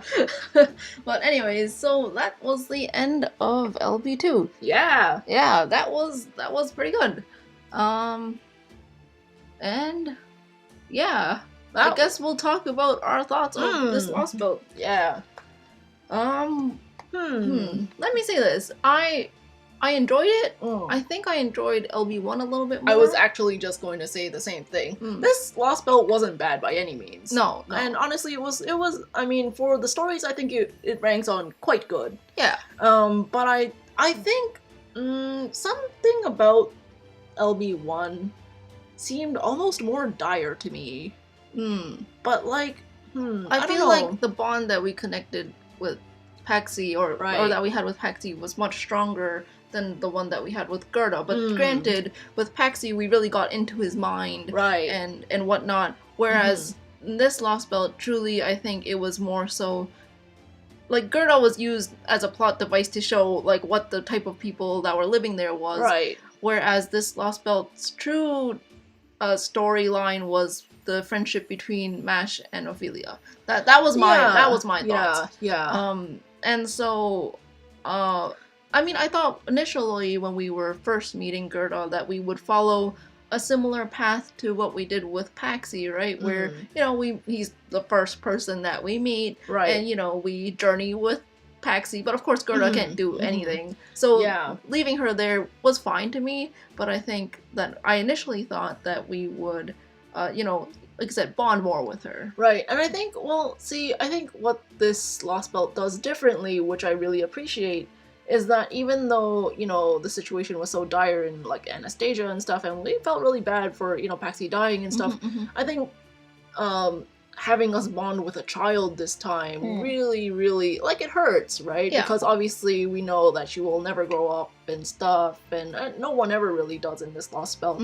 But I think it's sort of that, like, you have to remember that, you know, a lot of very innocent lives are at stake here, and I mean, the saddest part for me definitely was the fact that she had no concepts of really anything, right? Right, yeah. And besides not aging to being an elder, like, elders were legends, like, she had no concept of, like, you know, happiness, sadness, yeah, in some love, ways I or think it anything was like that. kind of cruel to make them so, not hollow per se, but like to give them the legend that people used to grow old. I think having that knowledge itself is already kind of sad, right? And they actually mentioned this later in the story, because, I mean, I was thinking about this before, but, like, you know, all of the people who live in these villages only get to live, you know, to the age of, like, 25. Yeah. And, you know, they don't get to live longer because, well, number one, like, I guess Scotty can't, like, sustain so much life. Yeah.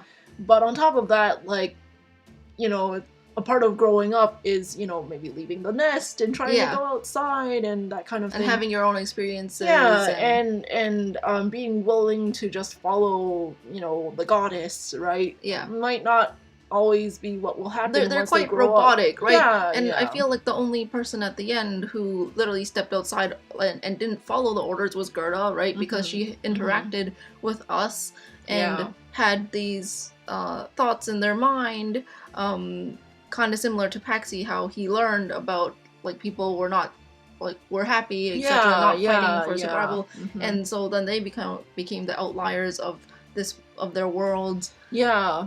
And I think it's interesting. We find these versions of humanity in these Lost Belts, and we teach them, in a sense, what it means to be human, I think.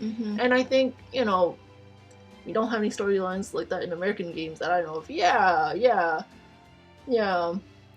Didn't have a massive kaiju versus Mecha Golem battle. I mean, that was pretty impressive on its own. I mean, we did get Herc versus, Suter, Suter. which, was close enough. Yeah. But, I think us, going into these Lost Belts, obviously we're interfering with, what people know and understand and imparting our knowledge to them. And it can be interesting, right? Yeah. Because, we were asked the question, like, is it right for us to do that sort of thing, right? And actually, I really like Gordolf's part at the end, where he was actually sad for Gerda, because definitely it's a very distinct change from his previous self in the first Lost Belt, because, he never really saw the Yaga as human, and he himself never really interacted. He was on the border the whole time with any of them. I mean, Paxi came to the border like once or twice. Yeah. But because he interacted with Gerda, even if it's just a little bit, Briefly, right? Yeah. He feels sad for her, and we know Gordolf's the type that really tries to prioritize human life, and even though he's weak, he really tries to. He doesn't like to take risks. That's for sure, right? for sure. And Dante likes to sneak in and help us in our, times of need and stuff. But yeah, along with what you said with Gordolf, I think Gordolf. I mean, we've all noticed this by now. He's a lot more empathetic than he comes off of. And not so much like the typical mage. Yeah, and I mean, of course, in the very beginning, he was very not stubborn per se, but he didn't really want to associate, with what we were doing and that kind of thing. And, he bought out Chaldea for his own purposes, right?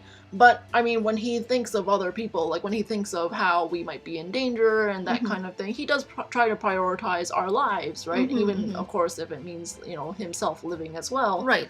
And also him coming on the journey with us, he now understands why maybe our reports don't make sense or is not believable, right? And, he talks about writing reports and how he'll, maybe become a lord because of it or whatever. Yeah, I'll write 2 volumes on this. And I feel like definitely from his introduction, how he does just flashbacks to Olga Marie, how he doesn't want to die, and he's like, I'm always not the worst, but this always happens to me, all this bad stuff. Yeah. And in this way he can truly live as well, right, and grow as a person, right? And I do want that for him. Yeah, and I'm excited to see more of him. And I know, of course, he's gonna be with us on our journey. And yeah, I think I'm really excited to see more of him. Yeah. Yeah.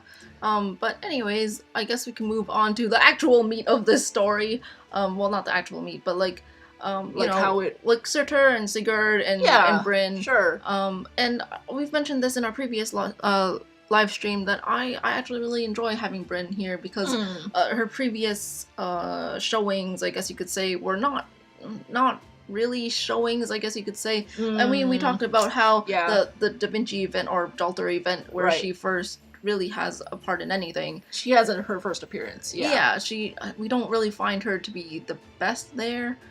But I mean, it's hard for me to say that that's really her, right? Right, exactly. And, yeah, I mean, and so being able to actually, see her story. Yeah. And Sigurd, I feel like a lot of people really didn't like Sigurd. Sure, yeah. Based on what we've been, I guess, fed throughout many years of playing FGO, and then when he finally appears. For me, I was like, oh, okay, Brendan's best girl, I'm gonna burn him the moment I see him, and then, I see him, I'm like, shit, and he's to the Ken. No, but, I feel like the way that they wrote him was so good, I don't know, very, very redeeming. Yeah.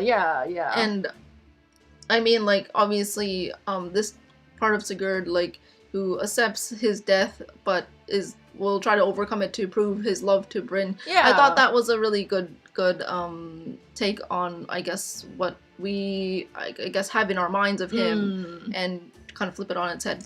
Yeah, and I think, I mean, this Lost Belt itself, explored love in so many different ways, right? And I thought definitely love was the main core. It was really interesting to see it, on the forefront.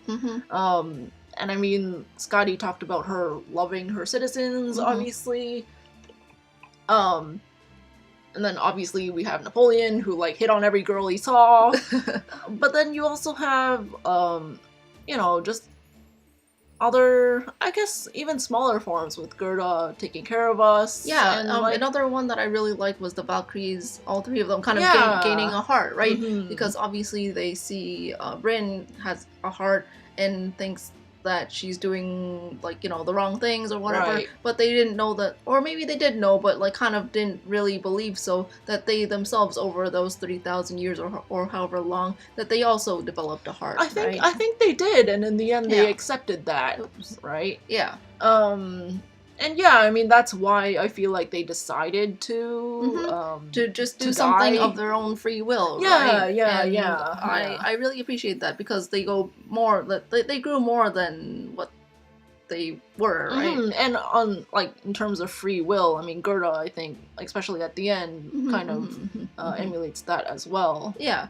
I Yeah. want to talk a bit about Ophelia because obviously Sure. she was the main cryptor in this Lost Belt, and I to be honest, I'm still not too sure what her dislike for Sundays are. But I do like the fact that like the part with Napoleon at the end. Yeah. I want to talk about. Yeah. There's so many things that I want to say. Just start at the beginning. Start at Ophelia then. Okay, then let's talk about Ophelia and Kristaria because Sure. obviously she really wants to do something for him, right? Yeah, yeah. And I mean, he sacrificed a lot to bring them all back, which is Mhm. very interesting.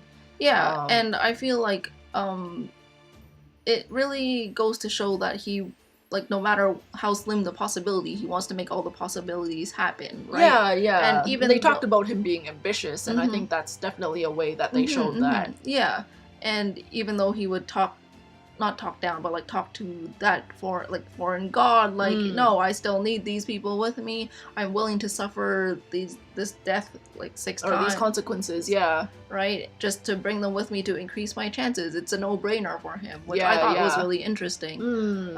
And Ophelia being, like, having her eye and being able to see that happen, right? And possibly being the only person to see that and understand, I think really grows to admire Kristaria, like I said, beyond his capabilities, right? Yeah. And I think what he says is also interesting, how, like, he didn't let the other cryptors know that, he brought them back. Because it's not necessary. Or he gave them the chance to be brought back, because it's not really necessary for them to know, and he doesn't want them to squander their... Or be in his debt abilities, yeah, because they feel like they owe him or something, yeah. Yeah, I really appreciated that as well. It definitely, Kristaria is somebody who is obviously the biggest player, right? And just trying to understand him more, like how he rationalizes things. I really like that. Yeah.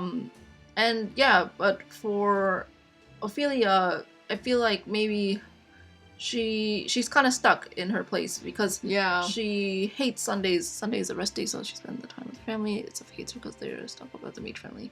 Okay, I see. That makes sense. Yeah, and so I feel like even though, like, to me, Ophelia feels a little bit stuck, right, in her place. Obviously, she was supposed to move forward with her allies, her friends, or whatever, to save humanity, and that didn't happen, right? And of course, Surtur, and his whole shtick. And they bonded over that, but I really like that part with Napoleon at the end. Like, it doesn't matter if you fall forward, go backwards, anything. Like, just keep on going. Move, yeah, right? Yeah. And actually, part of her, I don't know, part of that bit at the end actually kind of reminded me of Bazette and Angra, but let's not go into that tangent. Yeah. But yeah, I mean, obviously, being a mage, you don't get to, I'm not saying you don't get to experience a lot of joys per se, but it's a very strict environment, right? And, to her, a mage, falling in love is just not something you do, even though, like, we've seen multiple times that mages can fall in love, but and Mash says to her, like, I think that's completely possible. Yeah, right? and, like, obviously she realizes that at the end, but to her, like, such a strict lifestyle is very suffocating, and I'm sure for a regular person that would be horrifying.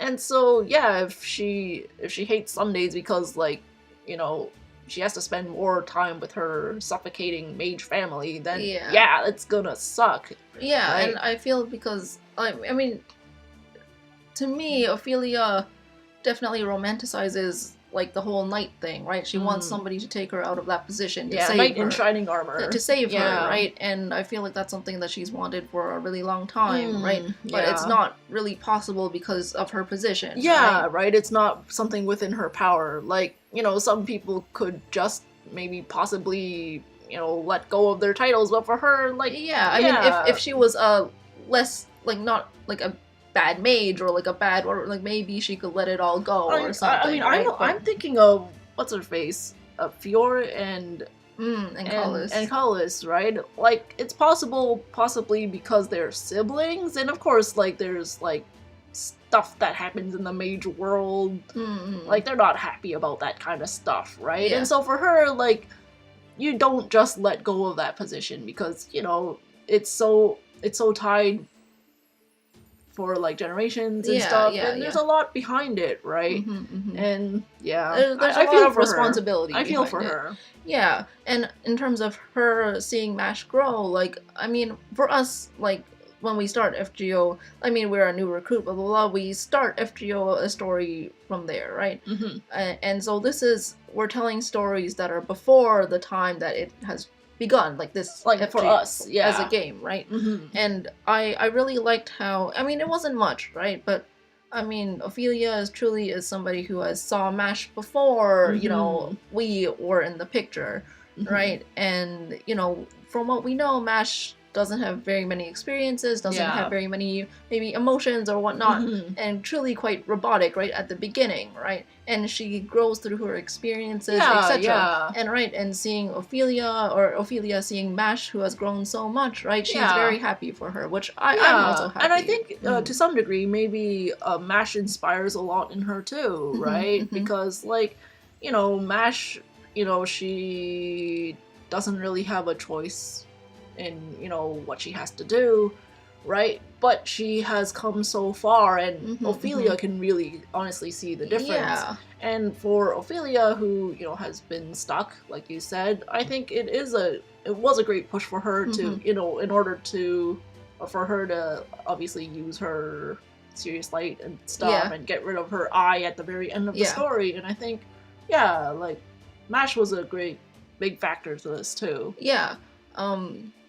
I was gonna say something, but I completely, like, forgot. Anyways, I kind of want to talk about Napoleon. Yeah, he was a great servant. Honestly, I think, to me, he definitely shines the most in this Lost Belt. Of all characters, he's definitely the number one for me. Because, I mean, like, I mentioned it at the beginning when we started reading this Lost Belt, that it felt quite slow, right? But the moment Napoleon entered the story, like, there was so much more energy, and it just took off, right? And he really just brings everybody. He injected a lot of life to the story, right? And all the way until the end, and even though, and all the way to his death, where it really means something, right? And like this whole time he was like talking about his trump card. Oh, I'm not gonna reveal the trump card, and then he like kills himself like doing his super rainbow beam. I'm like, Napoleon. Okay.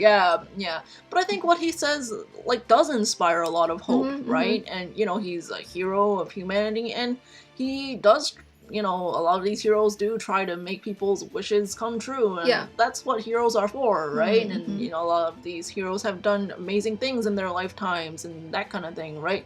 But from Napoleon, I think something that he really sticks home with us is that, you know, all these, you know, lost belts and timelines were kind of culling.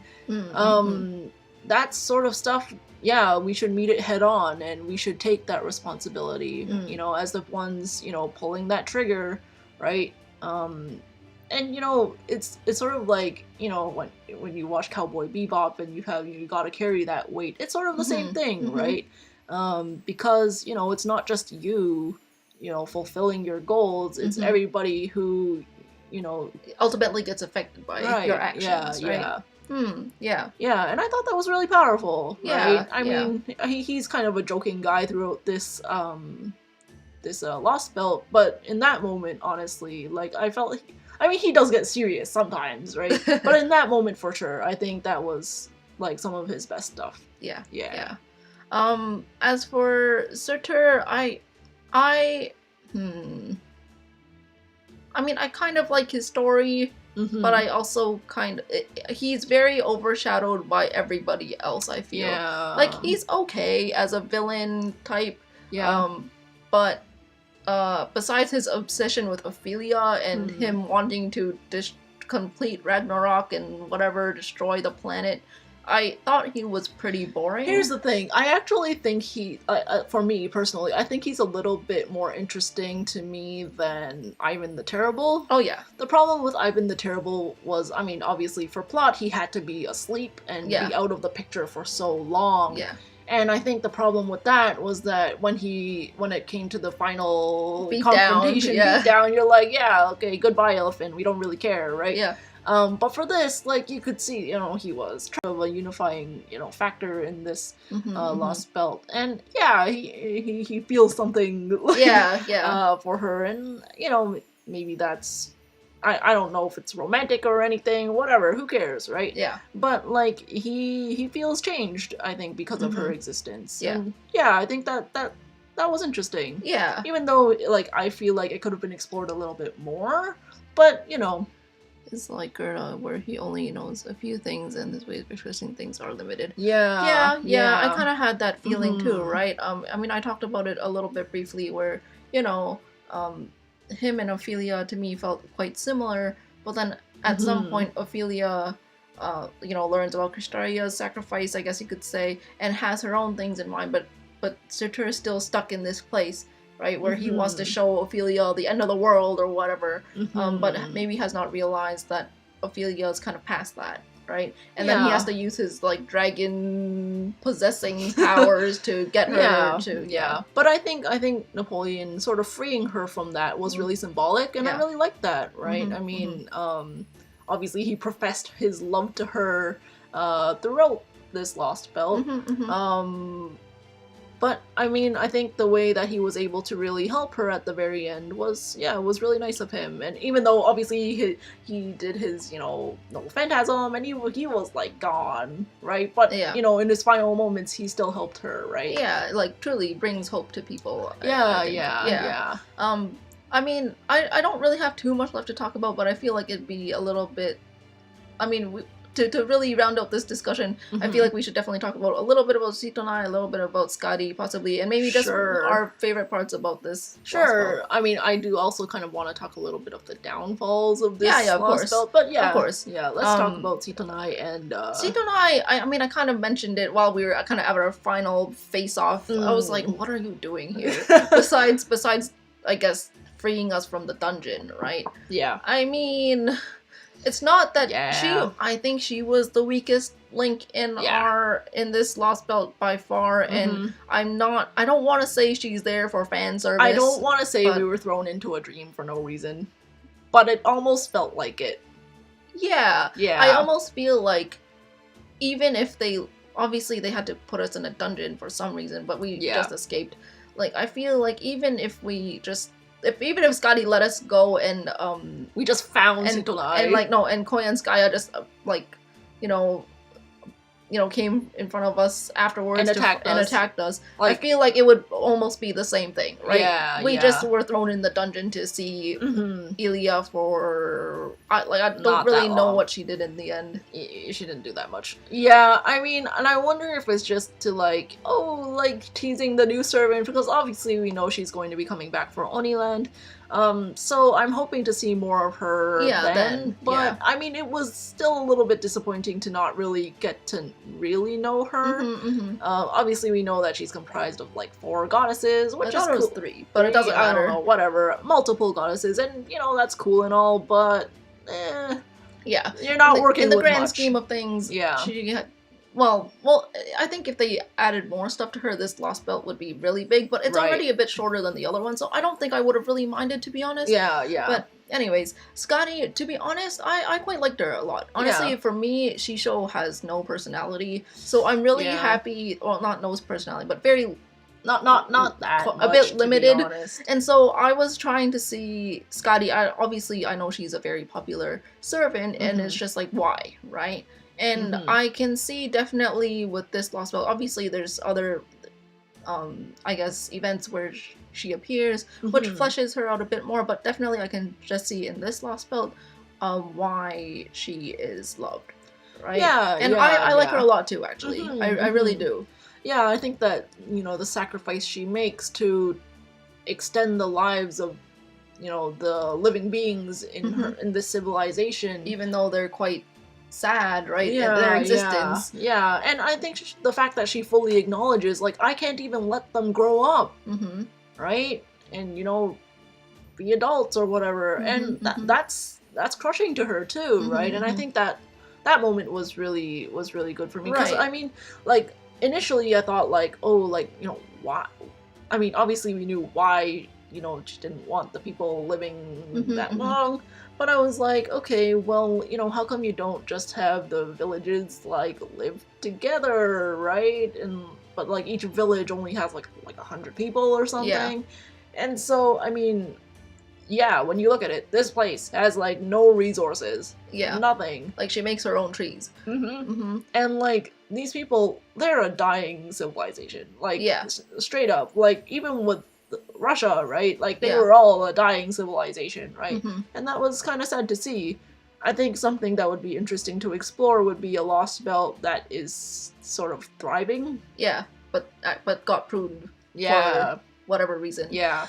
Yeah. But anyways, I really like the part where she's like, you know, I've been fighting off Sitter's flames for 3,000 years, and Right. now that he's gone, I'm taking this chance. yeah, right? yeah. You might it's have- the moment she's been waiting Yeah, for. you have billions of lives that you're fighting for. Well, I want to make sure that these 10,000 get to grow and get Yeah, to, you live know, their life. live actual lives. Yeah, right? yeah. And I really like that part. I really did. Yeah, and the fact that she covers the whole area in ice and snow has meaning, because, you know, her power doesn't last past spring or something. I don't know if it's like a literal meaning or figurative. Yeah.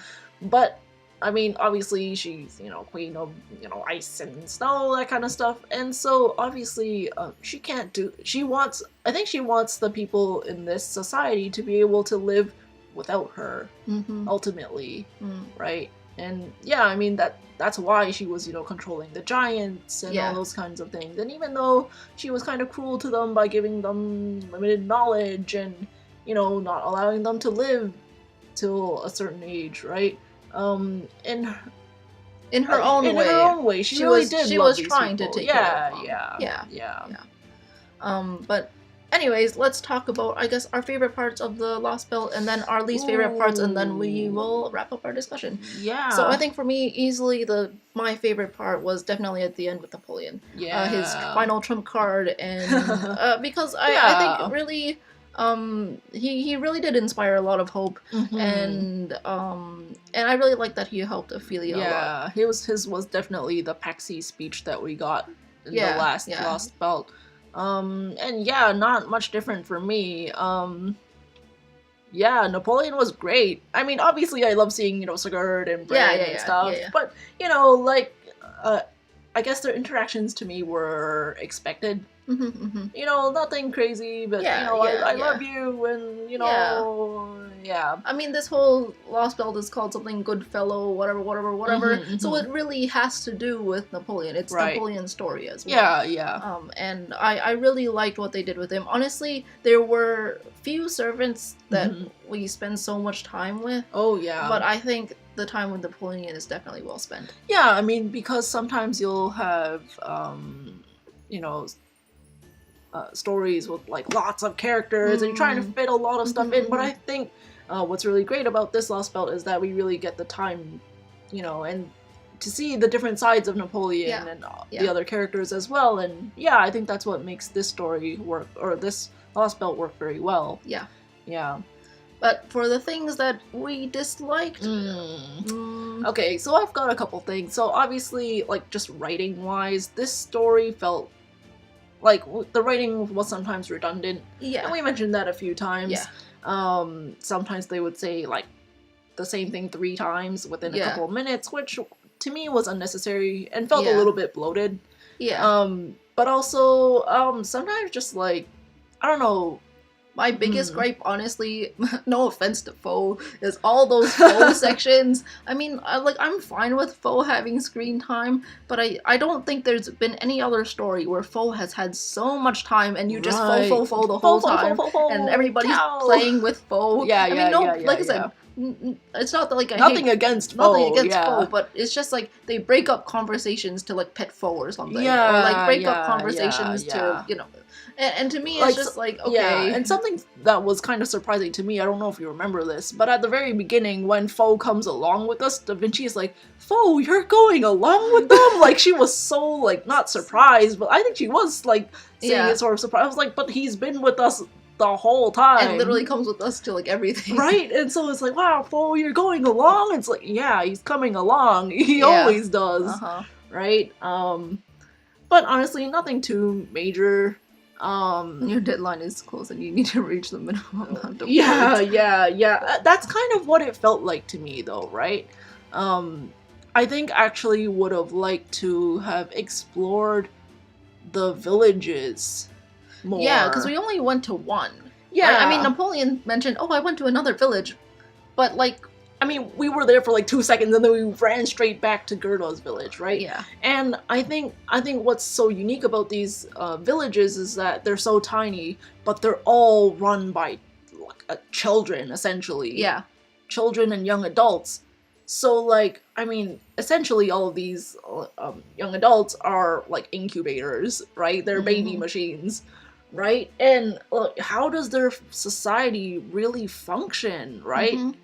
At any given time, you're going to have toddlers and babies and whatnot. How do these kids survive, right? And so that's what I was really interested in. Yeah. Which unfortunately they didn't really get to, or they didn't explore. Yeah. Which is kind of sad. But I feel like if they had explored it, I might have felt like worse for Gerda. Yeah. I mean, like, for me... Like, the one big thing I still really don't like, I feel like it's a bit of a inconsistency, but it had to happen, was Gerda leaving her village to find that medicine for her friend. Right, yeah. Right? Like, like they pretty friend much... literally didn't matter after that. Well, not just that, but, like, I just feel like they've written this story where, like, these children can live in these villages their whole short lives. They don't need to go outside. They know, obviously, there's things outside there that will eventually kill them or whatever.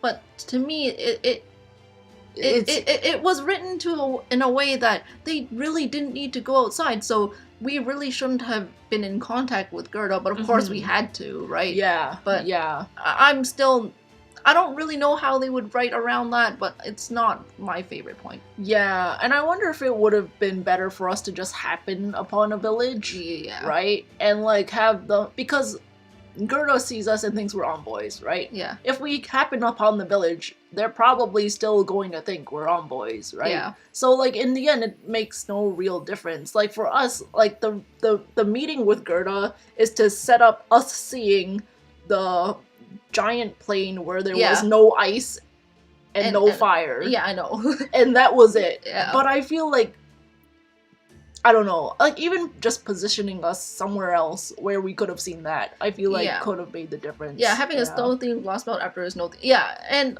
like, I mean, we talked about this in our earlier streams, that are just, like, you have to be careful of the cold, and, like, literally the last lost belt was in a blizzard. Yeah, like... and I remember saying, like, I remember when we first played this in JP, I was like, why is there snow again? Right? Like, yeah, there's no, like, furry people, but, like, there's snow again. Yeah. Like, are you serious? And, like, I was like, are all Lost Belts gonna be frozen wastelands? Yeah. Which they're not, obviously. Yeah. But we know that now, right? But, yeah, I think they really could have... I don't know. See... Obviously, they intended this Lost Belt to come second, right? And I don't know. Could they have put it this way? I mean, they had to find. Well, I'm assuming in going through their way of planning these stories, right? They have to find a way to destroy Chaldea, right? Which they use Anastasia, right? And we find out for the first time, I believe, that we're in Antarctica, right? And so obviously, to have that connection, we had to be in Russia, right? Yeah. And since we're going to the North Sea or whatever, Right. there was no other place that we could go to. So that's kind of how I kind of, I Yeah. guess, not rationalize it, but like give it a Mhm. pass, because there was just no other way, unless Yeah. if we, wait a couple more lost belts to find the North Sea and all that thing. But it Yeah. doesn't make sense, especially if we got that message, Yeah. to not Yeah. immediately go to Well, it. I mean, so. to be fair, like, the next couple of Lost Belts will be in Asia, so... Yeah. Yeah, I mean... Oh, well, it is what it is, Yeah. sort of. Like, I mean, feel I'm like, I'm not particularly happy or mad about it, or sad about it, but it is what it is. Yeah. But like, Yeah. I don't know. Eh. I'm okay with it. Sort of. Yeah, yeah. But anyways, do you have anything else left to say for this Lost Belt? If you sure loves winter. Well, winter's quite nice. Look at all the Christmas events are always really fun. Yeah. I was gonna say, like, very, very minor, to be honest. Yeah. Usually the sound design Yeah. is done really well Mhm. in FGO stories. I do actually think that the sound design was better in LB1. Yes. I mean, obviously, we had, Salieri's thing that he did at the end, but Yeah. I think just even the emotional scenes kind of hit better with the music. Mhm. And for this one, I feel like they could have amped it up a bit, Yeah. especially at like Napoleon's bit. Yeah. But honestly, it's such a minor nitpick. Yeah. The yeah. CGs were great. The CGs My were favorite great. one, obviously, was probably of Napoleon dying, cracking, whatever one. But I mean, the only one I didn't really like was that Berserker one. The one I was really confused about. That to me was not particularly readable, and that's probably the only reason why I didn't like it as much. I mean, and just remembering the one against Vice Bronze Golem versus Mammoth. Yeah, that one was cool. Like, that one was cool, and I feel like this was trying to emulate it?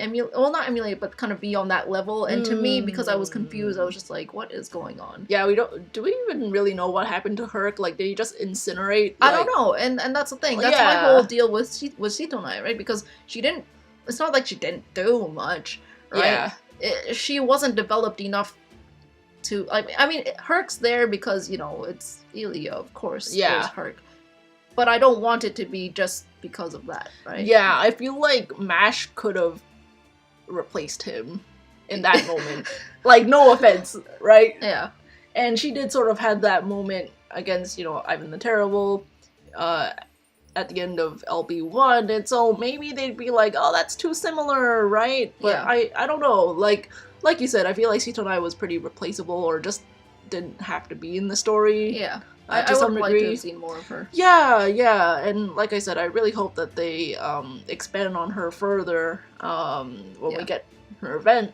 But yeah. Otherwise, LB2 was great. I did enjoy LB2 a lot, and I guess that's pretty much it. We talked quite a lot, and so yeah, I think that will be it for I guess LB2, and we will continue to be doing live streams. But I know Dead Heat Summer Race is coming up. We are not going to be reading that. Well, okay, just because we don't really read reruns. So, so the next one we will be reading for sure, I believe, will be Summer 3. Yes. But, for me, I have not finished Shimosa and Salem. So that's what we'll be streaming next. Probably for us, dead weeks because of summer, but yeah, I'll read Shimosa, and I guess that's pretty much it. And I will be rolling for Sherlock, of course, and tomorrow. Scotty, I guess his banner's coming tomorrow, so yeah. I guess that's pretty much it. And thank you so much for joining us for our last LB2 stream. I'm really glad that we were able to finish it. I was 3%, cutting it close. And yeah, I guess that's pretty much it. We'll be back with Shimosa and your rolling session very soon. And I guess that's pretty much it. I hope you have a great day, great night wherever you are, and stay safe. And we'll be back with some more FGO very soon. So yeah, bye-bye.